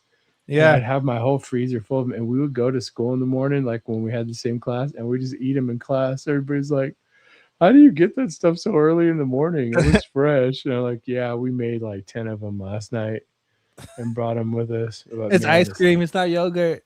the stomach was hurting. Fight me. This is hella good though. I just like Oh, the yeah. chocolate one. Shout out to Randy. All right. The Christian Zionism Lion Pact. I've definitely. Oh yeah, Schofield. A lot of people will talk about Schofield's biblical influence, but they don't talk about who Schofield was. What his personal. Oh, you want to go life down was. this rabbit hole? I'm gonna play this video real quick. Okay, cool. Yeah, I'm gonna Do run it. this video and we're gonna go over this. Shout out to Randy. Randy's a hottie. She's my that's my crypto girlfriend. Cool graphics, Randy. Cool pixelated makeup. All right, here we go. All right. This is the key to today's video, because this dispensationalist theology was a movement that wasn't accurate to the King James Bible everyone knows. At the heart of dispensationalism is a framework that views the Bible not as one continuous story, but as a sequence of distinct eras. And to understand how influential Brooks was to Schofield, he is quoted with calling him, quote, a father in the faith. So this is where Schofield begins to absorb this dispensationalism framework that will be all over his Bible commentary. In this system, a dispensation is a specific period of time. It is an era where God gives humanity a set of rules and tests. From the Garden of Eden to the coming kingdom, each stage marks a new way God interacts with the world. So at its core, dispensationalism rests on 3 pillars. First, a literal interpretation of every prophecy. Second, a belief that the primary goal of history is God's glory. And third, the most crucial idea is that God has 2 separate plans, one for the nation of Israel and one for the Christian church. You can already see where there's a bit of a paradox building here. But where did this complex map of the end times begin? While its roots draw from ancient themes, the movement as we know it was born in the early 1800s. Its architect was John Nelson Darby, an Anglo-Irish lawyer turned preacher. So Darby, disillusioned with the established church, Darby began teaching that the age of grace was a temporary parentheses. He was the first to popularize the rapture, the idea that believers would be snatched away before a period of global tribulation. One, the literalist theological method. The most critical reason for this focus was a shift in how the Bible was read. There was a rejection of allegory. Historically, many churches used replacement theology, teaching that the church had replaced Israel and that Old Testament promises were now just metaphors for this spiritual church, which seems to be the most consistent interpretation among Christian theologians today on what Jesus represented. He was the sacrificed lamb, the metaphorical church, and fulfilled the prophecies of the Old Testament when he died for everyone's sins and then rose again 3 days later. That's the pure interpretation, we'll call it. This dispensationalist pivot is this James H. Brooks and Schofield promoted a strictly literal grammatical historical interpretation. If God promised Abraham specific land in Genesis, they argue, he must literally give that land to his physical descendants, the Jews, or God would be a liar. Was that it? Is that it? Yeah, that was it. That was that video. Yeah, I believe it.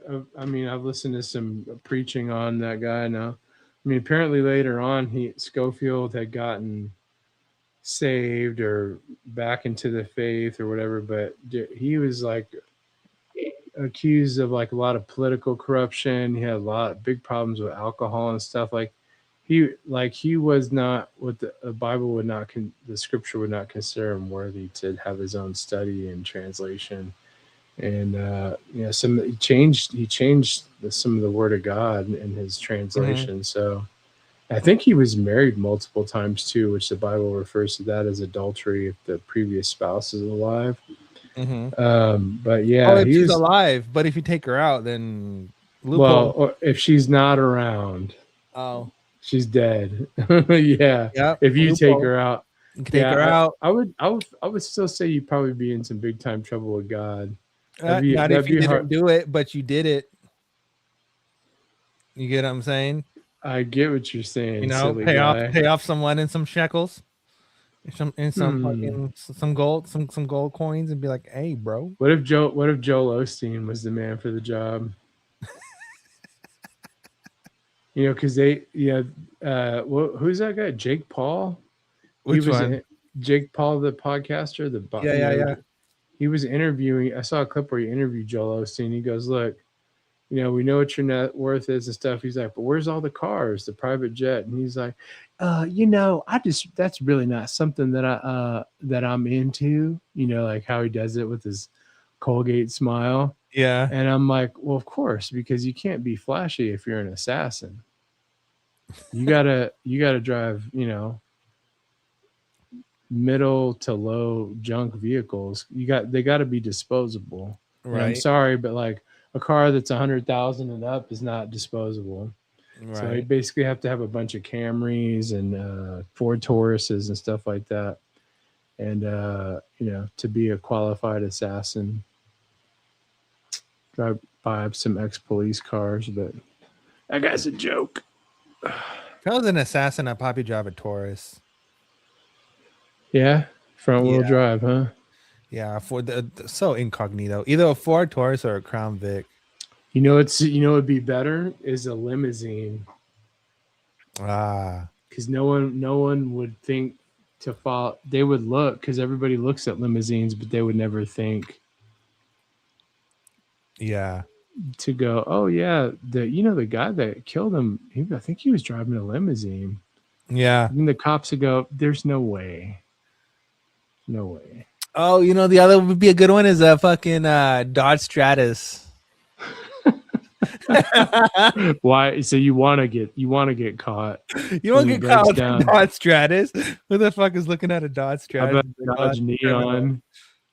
Well, Or a like Neon, you're stuck. You're not going away no more. You're not going nowhere. It's just blowing up. Or on you. Dodge Journey or anything. I remember the I used to The big Chrysler LeBaron. I was looking at, so at one point in time I was looking in getting a Focus, and then Focus RT. I found out that the weak spot for a Focus was corrosion. The fuse box wasn't sealed properly, and you would get corrosion on some part of the ignition portion, and it would fry the fucking car. And a lot of it was like super common problem, and I'm like, god damn, never buy one of these. That's why like a lot of these American cars I would never fucking buy.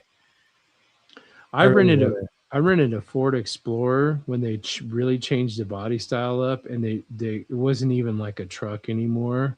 Yeah, it was like a big Ford Taurus, you know, just looked like a big, huge car. Yeah, and I was going to like, you know, West Texas from here, like an 8-hour drive. And dude, that thing was barely getting over 300 miles to a tank, and it was a V6. I actually got stuck. Yeah. And I was like, this should be getting like almost 400 miles out of a tank. I got stuck in a spot where there wasn't gas stations for miles. Yeah. And then I had to have Welcome to roadside Texas. assistance. Yeah. I had to have roadside assistance come and bring me like a couple of gallons of gas. And then still some of the gas stations were closed after that. But I never had that problem in any other vehicle except that one. I mean, that's like, I gotta give a shout out to Tony Bags. Tony Bags probably got one of the sickest fucking trucks I've ever seen in my life. yeah. Yeah, shit's tight as fuck. Kind of truck.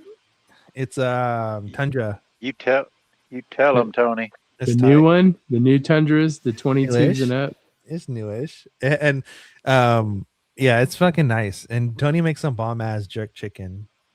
Just random ass fact. It's pretty good. Yeah. I love Tundras. They're great. SSR. Oh, and yeah. Thunderbird. Those are pretty cool. Those are The pretty Chevy fucking SSR, cool. the truck. Yeah. With the Corvette engine.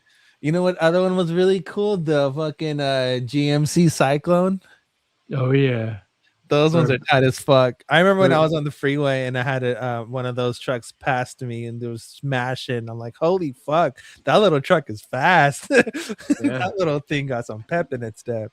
Or a Buick Grand National. You know, the Grand Nationals are tight. You know what's those. really cool is they're called Holdens.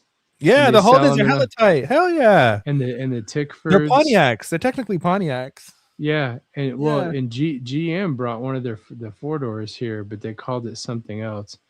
There's a group on Facebook called Low Miles, No Miles, and I saw one on there. Sometimes they have like vehicles like that only have like 1,000 miles on them, and they're Yeah, like they're over based off the 20. GTO. Yep, that's right.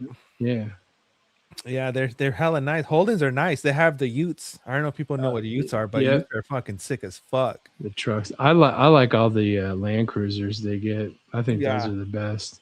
I used to live in Australia. Did you really? Yeah, I lived in Ingleburn for like 3 months. Nice. It sounds In interesting. South Wales and the Yeah, fucking the white Pontiac GTO. That's one. Then there's a 4-door one too. I can't think of what it's called. The But weird thing about fucking Australia is they have a lot of spiders and they have a lot of bats. does the They toilet got a lot of things to kill you.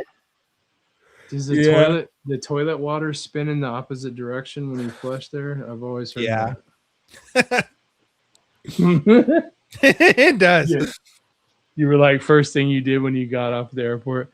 I can go to the bathroom real quick. Oh, check out this guy, this fucking clown. But it won't be Making a a kissy gradual face. thing. It will be more like AlphaFold is the way I'm thinking about it. We're building isomorphic labs and also our spin out and also at DeepMind as well in our science group. More and more tools. You can think of it as building a platform.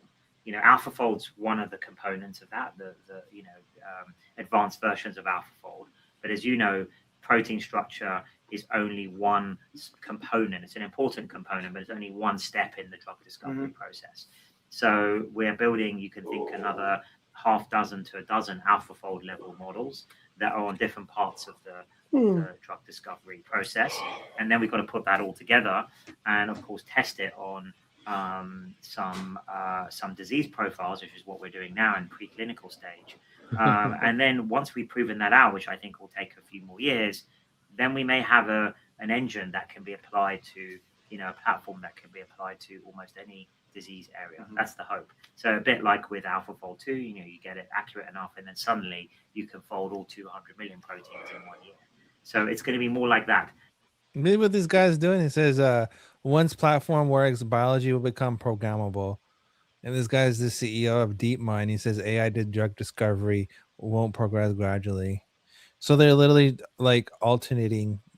They want to create humans. They want to play God. It's all It's a Scientology fucking agenda. And then they'll want to pose it for like craft and artisan childbirth, where you can remove certain genomes. I think they're already doing that. Yeah, now. It's called personalized health. Yeah. Personalized healthcare. So you can pick if your baby will be tall or small.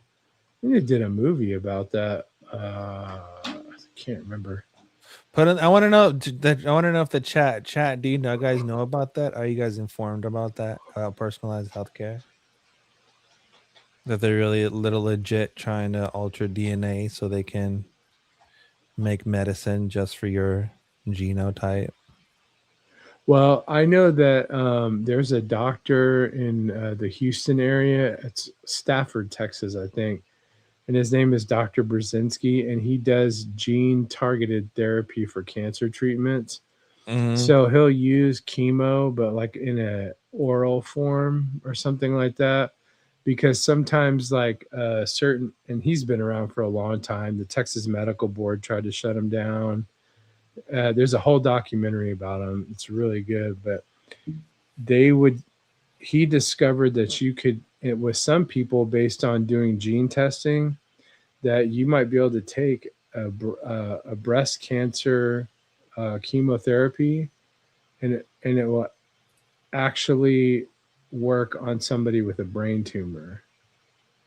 So they might, like, what normally would be used for a brain tumor would not work with them, but they're just basically repurposing stuff.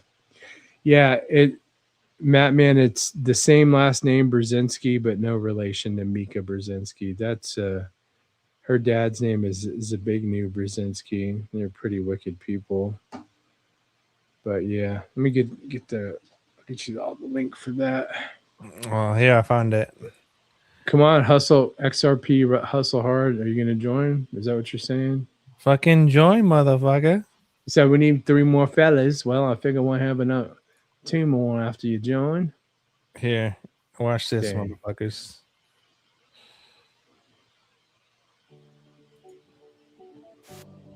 Imagine a tailor or seamstress trying to make a custom suit for someone they only know from a picture. Now, an experienced tailor can make educated guesses on size and will almost always be able to choose the most popular fabrics and colors. But without being able to take precision measurements or talk to their customers, there's little chance they'll be able to match what their clients need.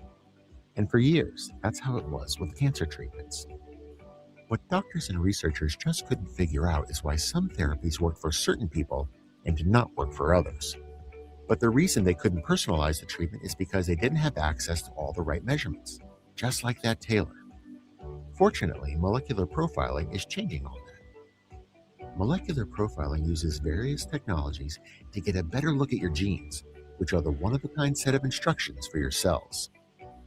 These technologies help doctors review what genes have been changed or mutated due to a person's environment, biology, or lifestyle. Molecular profiling also helps doctors identify cancer biomarkers, which are molecules that show either normal or abnormal signs or processes in the body. So what do these genetic mutations and cancer biomarkers tell your doctors? Well, this is where the medicine really gets personalized. To start, different people may have different genetic mutations, and sometimes even more than one. Researchers have discovered that certain treatments work better for people with specific mutations, but may not work for people with different ones. Same thing with biomarkers. A patient's unique biomarkers give doctors insight into how a patient might respond to certain treatment approaches. The more a doctor knows about your biomarkers and the exact number and kind of genetic mutations you have, the better they can prevent, diagnose, and treat your disease. Personalized medicine is leading to more effective treatments that cause fewer side effects and have a better chance to cure or manage a disease. All right, so you guys get the point, right?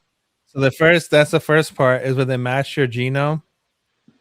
Right. And then the second part is, I'm not gonna play this whole video because it's fucking 9 minutes long, but just so you can get the point across. 9 minutes? I'm not gonna play the whole thing. Oh, come on, dude. No, just so you get the picture of what's really going down. Fine. RNA-based therapeutics have the potential to revolutionize healthcare. By being able to treat diseases at the source of the problem, RNA-based therapeutics have the potential to not only treat many different types of diseases, but also cure them. This is possible because rather than targeting symptoms, it gives us a way to control proteins, and as a result, control processes. We can already see how we can target various parts of the cell to change the conditions and therefore the state of the disease. There are various types of RNA that can each be used in unique ways to target and regulate different processes in the cell. mRNA, or messenger RNA, is the blueprint that is read by cellular machinery to create proteins from, and as a result, we can target messenger RNA as most proteins are made from them. So you guys get the point. So first they match your genome, and after they match your genome, they use mRNA to make you personalized medicine based off of that, and they basically create a way to where you won't be sick against that disease ever again because they train they insert something into your genome that makes your body fight it or some shit.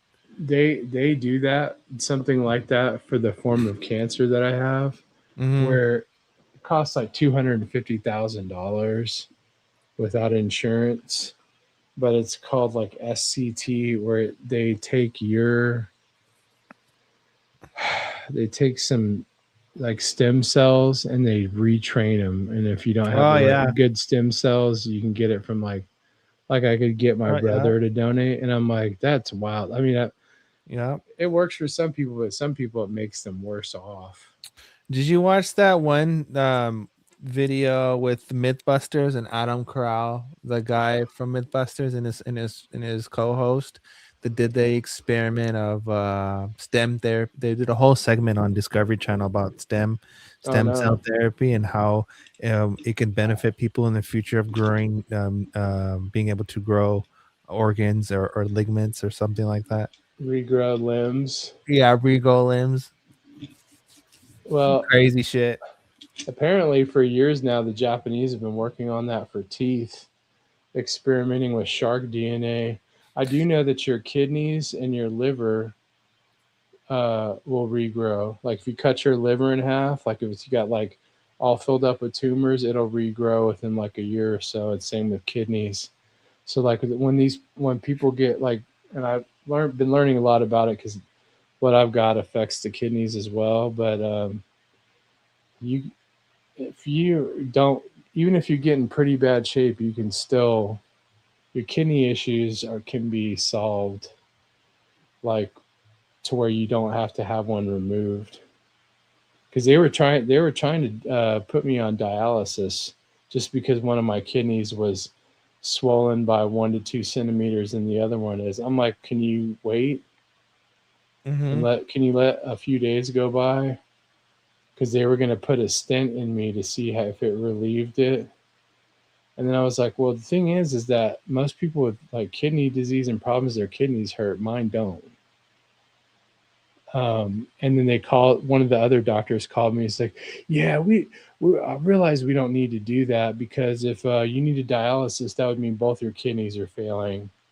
And that's not the case. So be careful if you go to the hospital, guys. We just want to experiment a little. That's all. Don't worry. Yeah, that's all you want to do.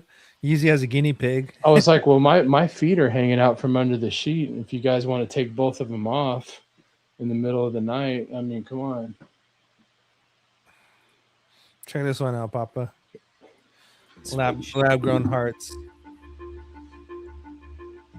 He's working to extend the life of our stem cells, to trick them into growing long after their natural lifespan. Operating at the very limits of our scientific knowledge, he's trying to produce lab-grown human organs for transplant. What exactly are you doing, Aaron? Well, Chris, what you're looking at here is a human heart donated for research. Donated, quote unquote. The human heart is a complex structure and one that would be almost impossible to grow from scratch in the lab. We flush the organ with detergent to remove all cells from this heart by using the organ's own vascular system. So where blood would normally flow through the muscle, now detergent is flowing through, and that's stripping the cells away. Exactly. Dr. Oz is left with a protein shell. All the capillaries and structure of the heart is preserved. But without functioning cells, the heart can't do its job. It's a bit like an office without staff. It looks the same, but it lacks the vital components to become functional. So the next job is to use stem cells to seed this structure with healthy heart cells.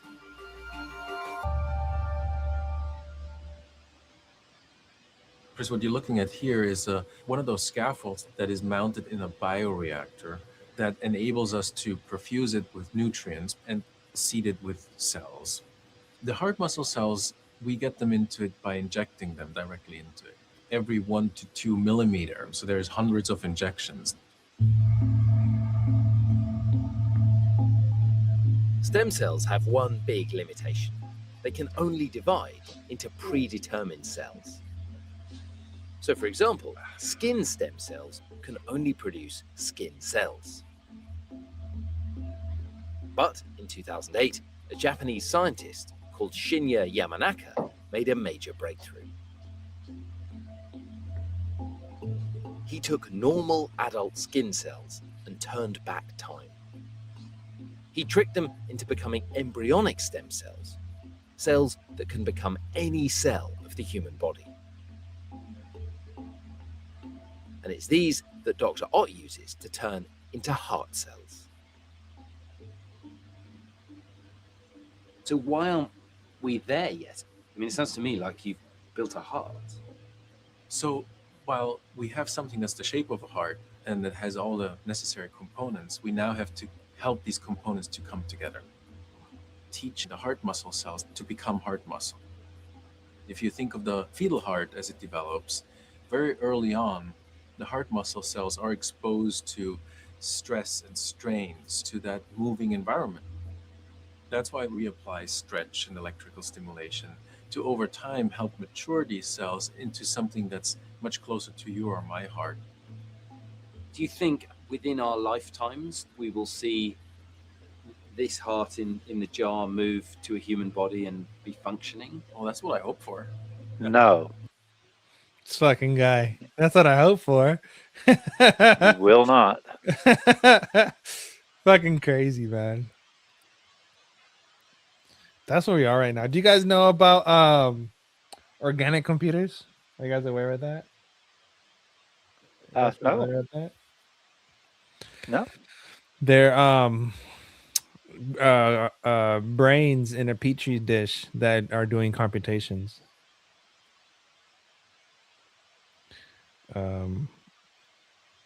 Organic, hold on.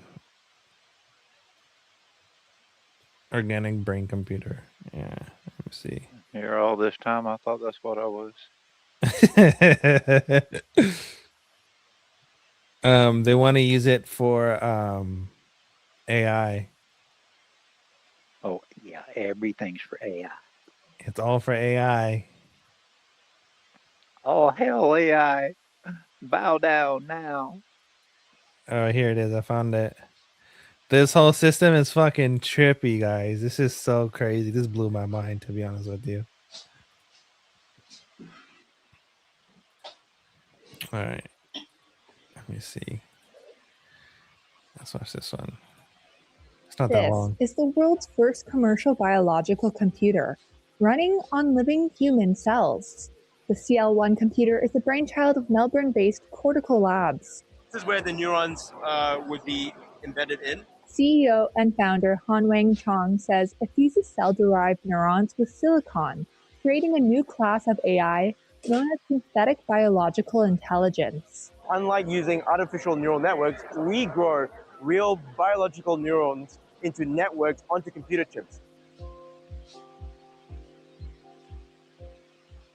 It sounds like science fiction, but Han says the CL1 is capable of learning and adapting faster than standard silicon-based AI, while consuming significantly less energy. We take blood or skin and we can transform them into stem cells, and from stem cells into brain cells or neurons that we then use them for compute and intelligence. Han says the neurons grow on silicon chip with tiny electrical contacts connecting them to the digital hardware. And it's equipped with an artificial life support system to keep the cells healthy. We have pumps like the heart, waste feeding reservoirs, filtration units like the kidneys, and we have a gas mixer to take carbon dioxide, oxygen, and nitrogen. Han says the CL1 could revolutionize drug testing and personalized medicine. With this kind of technology, we potentially could grow neurons taken from patients with, say, a dementia or with epilepsy, and test compounds and drugs that would then be personalized and tailored to that patient. But Han believes the CL1's potential doesn't end there, saying it could usher in a new age of AI. In the short term is we can use it for life sciences, for personalized medicine, for drug discovery and development.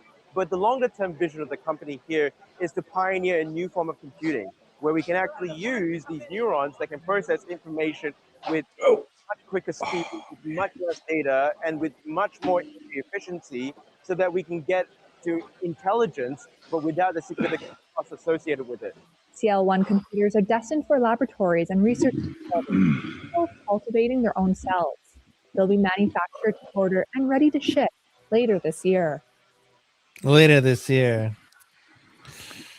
What did I miss? How fucking beautiful. Then that makes you think about the data centers that are being built. If the data centers are being built and they're saying right now we have the impression that they're going to be using hardware, like they're going to be using regular computers, but in reality what data centers are is create for biological computers. Yeah, I was going to say something about that because the way like memory and RAM, the technology has evolved over time, and of course, being that we don't get all the real stuff as soon as it comes out, I was like, there's no way they need like data centers like all over the United States for that. It can't just be about that. It also makes me mad because I wanted to buy bigger RAM and some extra SSDs for this laptop, and I just can't do it I refuse to spend that much money for like It's 64 crazy, gigs. It's crazy. For RAM prices are stupid. like Especially- $600 for like a regular brand like Crucial. Stupid. Yeah, It's fucking because I didn't know this, so I looked it up because like my laptop can run a little bit hot because it's a ProArt series. Okay. And it's got a full GTX GPU in it. Mm-hmm. But I was like, I wonder if I upgraded the RAM. And I read it's like, yeah, if you upgrade the RAM on almost any laptop, it'll keep it cooler. It's more efficient that way. Yeah. So this has an adjustable fan. It's got like 3 or 4 settings. So I've got it on high right now. And I don't really game much on this one, even though this is the better out of all what I've got. But I would like to not spend that much money on RAM and SSDs. I think it's now you say PSYOP. I think that's a PSYOP. I think it's just inflation. It's a PSYOP for inflation on computer stuff. They don't want people to be able to afford like better technology. They want you on like Chromebooks and tablets. Mm-hmm. They want to limit people from creating their own data centers. Yeah. I remember when NVMe's used to be super cheap. Now even those are expensive too now. I bought a Samsung one when they first came out, and it was like $600 for a 2 terabyte, and then they went down to like 300. Mm-hmm. And then now they're I don't even know what they are now. Maybe I'll look on B&H real quick. Bro, building computers in this time period right now is fucking. You have to be rich. Like, there's no other way. Yeah, you just have to do it and not even blink. Yeah, I couldn't justify spending $2,000 on building a PC just for it to be outdated in the next couple months. Like, for the most part, this laptop, like I said, it's the newest computer that I have. I have like 4 at home. Like I use it in the living room, one in the bedroom, which I haven't used in a year. Mm-hmm. And it's the same, like they're all Dell XPS desktops, like Costco specials. And then I just, I've got GTX GPUs for them, changed it up. I even took the old little crappy like 790 GPU and put it in an old Acer that I had, and it made it better. And, I was like, okay, may as well see if it works. I was just trying to play around because I don't really get into builds and stuff. Mm-hmm. But yeah, man, once we like get off this live, the chances of me opening this laptop again until Sunday are pretty much 0. And I could do a lot more stuff. Like I could probably do some cool AI stuff on it, or I'm just going to buy a completely separate laptop or use one of the desktops I don't use anymore to mess with this Claude AI thing and see if it's worth it. I got to talk to Chenzo some more about it because I just don't understand it. Yeah. I mean, I'm sure I can get it, but I don't know anything about it. There's a new one. And so if you don't want to use Clawbot, there's one called Hermes or Hermes. Hermes. It came out. It has image of like this anime chick. But that's another system that just came out. I know Claw had a lot of flaws and vulnerabilities to it because it was doing some weird shit and a lot of people moved away from it. Yeah, the one I wanted to mess with at first, but because I saw some cool stuff done on it, and I don't know if you could even use this for anything crypto related, was I just forgot the name of it. It starts with an M. Oh, come on. Merlin? No. Hang on, let me see. Oh, Midjourney. Oh, yeah, I think Midjourney's tight. that's more for graphics and Yeah.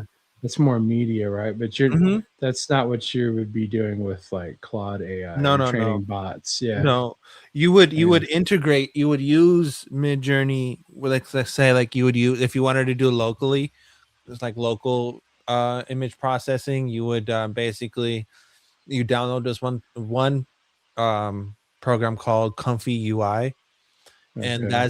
that's specifically aimed towards video and image generation, and then you would use Midjourney's model within that to create things, and you can also use like Google's Nano Banana and like other ones. I think Kling is another one. You would use those models to generate your images. Yeah, I'm really just more. I don't know if the integration will help. I'm just more interested in like the AI bots. I guess I'm looking at it from a financials perspective. Like I don't want to. Maybe I would do it for fun, but I don't want to get into messing with like imagery and stuff like that because like some of the pictures I used to take when I would do photography, I just don't do it now because it's hard for me to like stand for long periods of time. Mhm. But if you looked at them now, you would go, dude, that's AI. But I have all the original files to where you can see before I edited it. Because I edit all my photos by hand, Mhm. like like with my mouse and different filters. Sometimes I could copy a filter from another one, Yeah. and drag it over, and then I'd still have to make adjustments. So I never. And then like I stopped using Adobe for a little while, and then I came back and it had all this AI stuff in Lightroom, and I was like, "What is this?" I was like, "It's like as far as that kind of stuff goes, that like with the imagery, it's like totally, it's cheating." And I had a guy in one of the forums I was in warn me that, especially because of like iPhones and stuff and all the cameras, he goes, photography is going to be dead in another 10 years. Oh yeah, I agree. I think so too. But He was I real bitter about it. yeah. Fuck, I was gonna say. Oh, if I were to build a PC in this day and age, I think what I want to do next, if I do build one, is gonna do it be a Threadripper build. I want to do yeah. a Threadripper build with maybe like NVIDIA GPUs, like not the not the RTX series cards, but the A series, the professional cards. Right. For that they use for like AutoCAD and stuff. Yeah, exactly. Because those come with like some come with 32 gigabytes of RAM. They're like they have massive amount of RAMs on those cards, and that's what you need for AI and shit like that. This Pro Art that I have, I bought it because I got it for like $1,000 off at B&H, and it's got some quirk. Like for instance, right, like the adapter plug hole is like on the left side, parallel to the lowest key on the keyboard. The newer versions have it on the back. Yeah. But the one I really wanted, and I was waiting for it to go on sale, was about $5,000, $4,500. Yeah. Was a series with a A5000 card in it, one of the highest you could get at the time. Yeah. So you could game on it if you wanted to, but if you were doing like projects, like I've got an HP with like a entry level A series card on it. I forget what it is, like an A 2000. And I don't even think it's that. It's like lower than that. But A2000s are really good now. Oh, they're nice, man. They're reasonably priced too. Yeah, I'd have to check and see what it is. Yeah.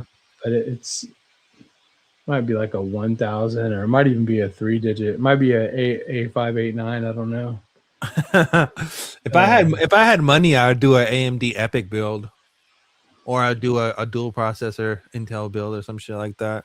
Yeah, but I don't got money like that. Anywho, check out these fucking videos that I cleared up for you guys. But what I do got is some content.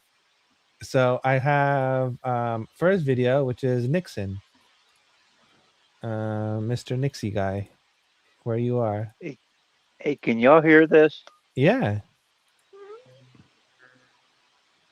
Wait, you just played something. What was it? Was it a cat? I'm just sitting here playing with my tuning fork, my healing tuning fork, and I was just hit. I was wondering if y'all could hear it or not.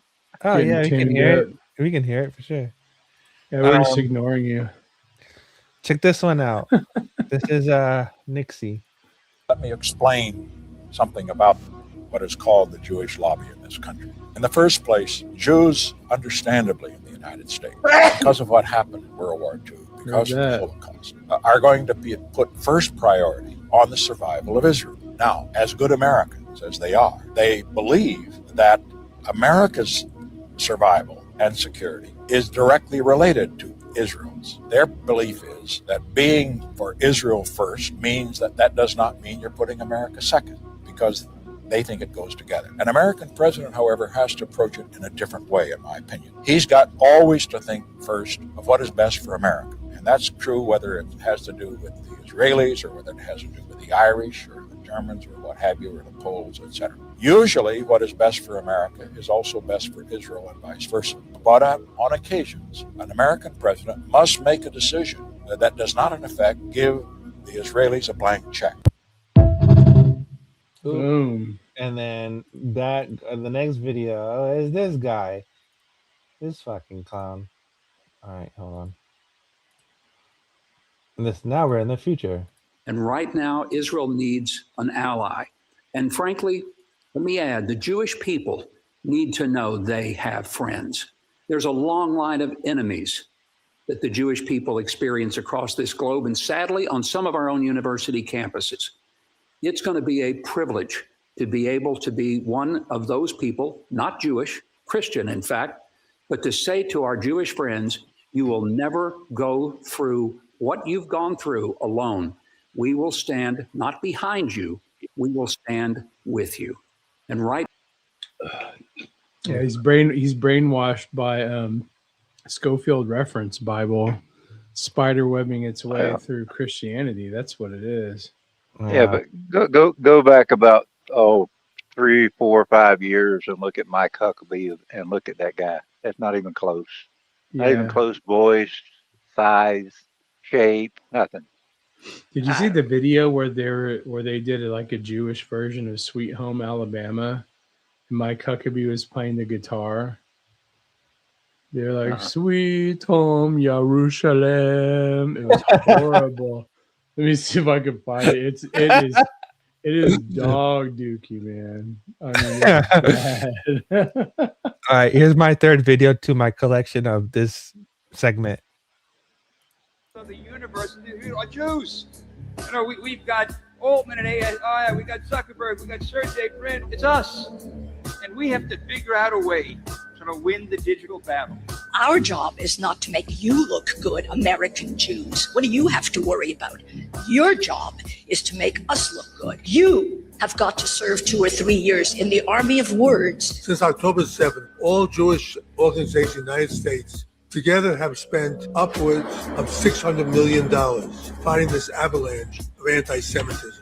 We also create content for non-Jewish influencers. They say genocide. We explain why it's not a genocide. They say apartheid. We explain why it's not, right? You have to brainwash all the time. You have to say, to explain it, to live it, because this is the only way to continue Zionism. The masters of the Yeah. Here, play this, Nerdy. It's in the private chat. It's only like it's under 3 minutes. And turn it up because the volume's low. Oh shit! All right, here you go. You guys ready for this? All right, everybody, clap. Get your tambourines and your phylacteries on your head, and let's go. Let's fucking go. We're getting close to ending the show, rolling the show out because we're running. It's almost 11:11 over here. I'm gonna play this video, then I'll play the other video, then we'll roll out. All right.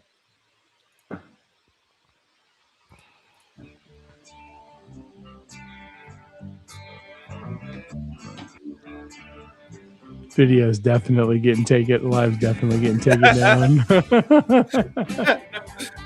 They won't post this on YouTube. They'll probably get rid of this whole thing.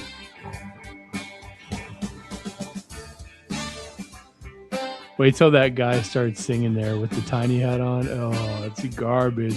I'd rather listen to Bernie Sanders sing. Torah scrolls keep on turning. Just Or 2 is it? days and we are through. Then we start from the beginning. Oh, it's this Hashem's guy. holy words begin anew. Not even trying. We all have come I know, at least be on like rhythm or something. and we want to help it thrive. Like Huckabee's like, help. I don't know how to play the guitar. I want to help. City. Throughout this land, it's saving lives. Sweet home, Yerushalayim. What the fuck? Dude, that guy deserves to be shamed in public for singing like that. Sweet home, Yerushalayim. Lord, I'm coming home to you. I said, get away from me, Jesus. Friends don't think it's Jewish. Oh my god. It's so cringe. You could probably just kill the video now. It's so bad. Oh my god. Oh, should thank play it- you. Good God. You should play it at 50. You should play it at 50% speed. I bet it sounds great. So fucking cringe. What Like the slow. fuck? Holy shit. This fucking guys. Fucking bunch of fucking weirdos. I'll never say anything about my singing again. That guy was like no life or nothing. Yeah, he was a Shabbat. He was definitely a Shabbat. Is that what you call it instead of a robot? Is a We call Shabbat? them- They're Shabbats. Shabbats. Shabbat. All right, guys. Any last words? Thank you to everybody who showed up. And thanks for watching. Thanks for the encouragement. We all got to encourage each other. Even if you don't believe, I hope the Lord Jesus Christ blesses you and reveals himself to you. And that's all I got. What do you mean reveal himself? You mean like someone coming in the middle of the night and flashing me, or? Well, no, but like some people from other backgrounds, they have like dreams. Oh, Good I just night. wanted to clarify, that's all. There comes Jeffrey Dahmer. Good night, Nephilim lovers. Except for me, JD Nephilim. JD Nephilim. All right, here's the video.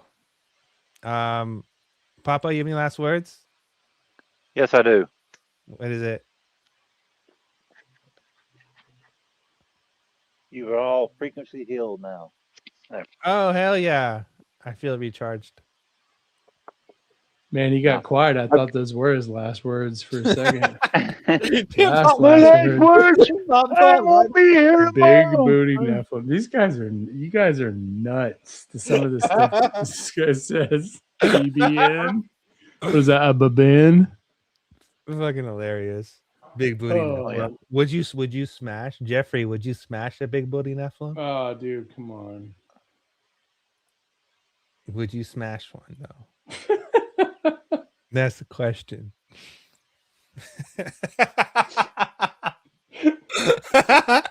Oh, man.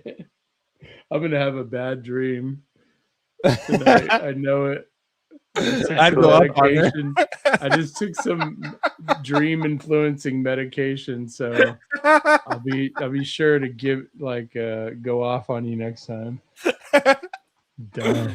Oh my god! If you guys had a chance to smash an alien, would you smash an alien? Would you smash? Yeah, a with dick? my fists.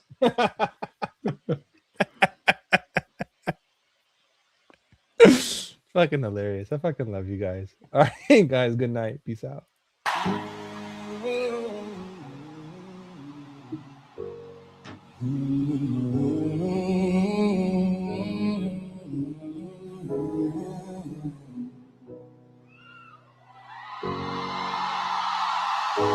My family thinks less of me because I told them to buy XRP, and all my friends quit texting me cause all I talk about's the XCST. When the price rose, it was just like ecstasy, but then it crashed so unexpectedly, and no one's standing next to me. 'Cause I still tell them to buy XRP.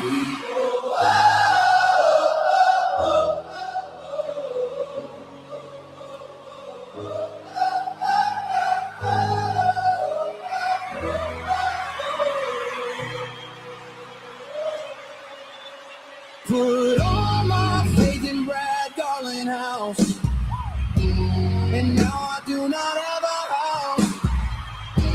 Still figuring the riddles out, and no one knows what I'm talking about, but I still buy my XRP.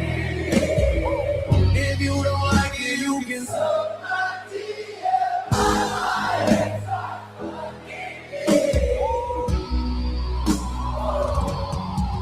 I guess that's just how it goes. It genders nobody knows, and it's like the things that happen are all part of a show. You either see it or don't. You either will or you won't. But when the price is really low, I fucking back up the boat, and I'm a buy my XRP.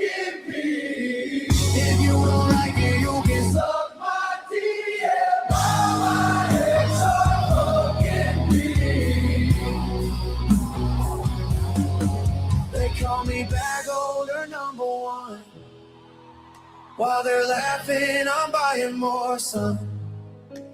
My therapist says, let it go, man. I said, no, it's all part of the plan. And when the flipping turns the page, I'll be laughing from my yacht's range.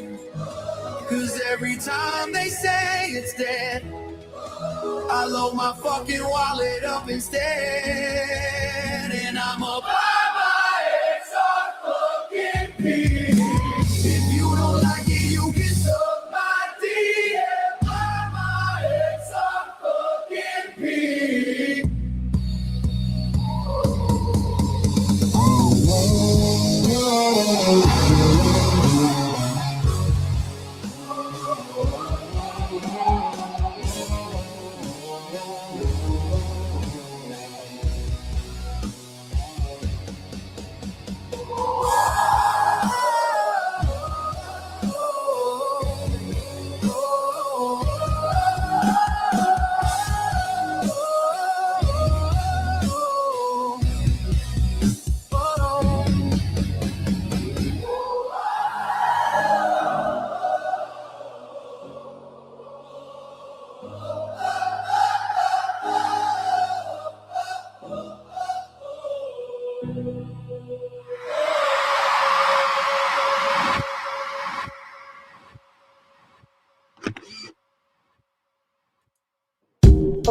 Got one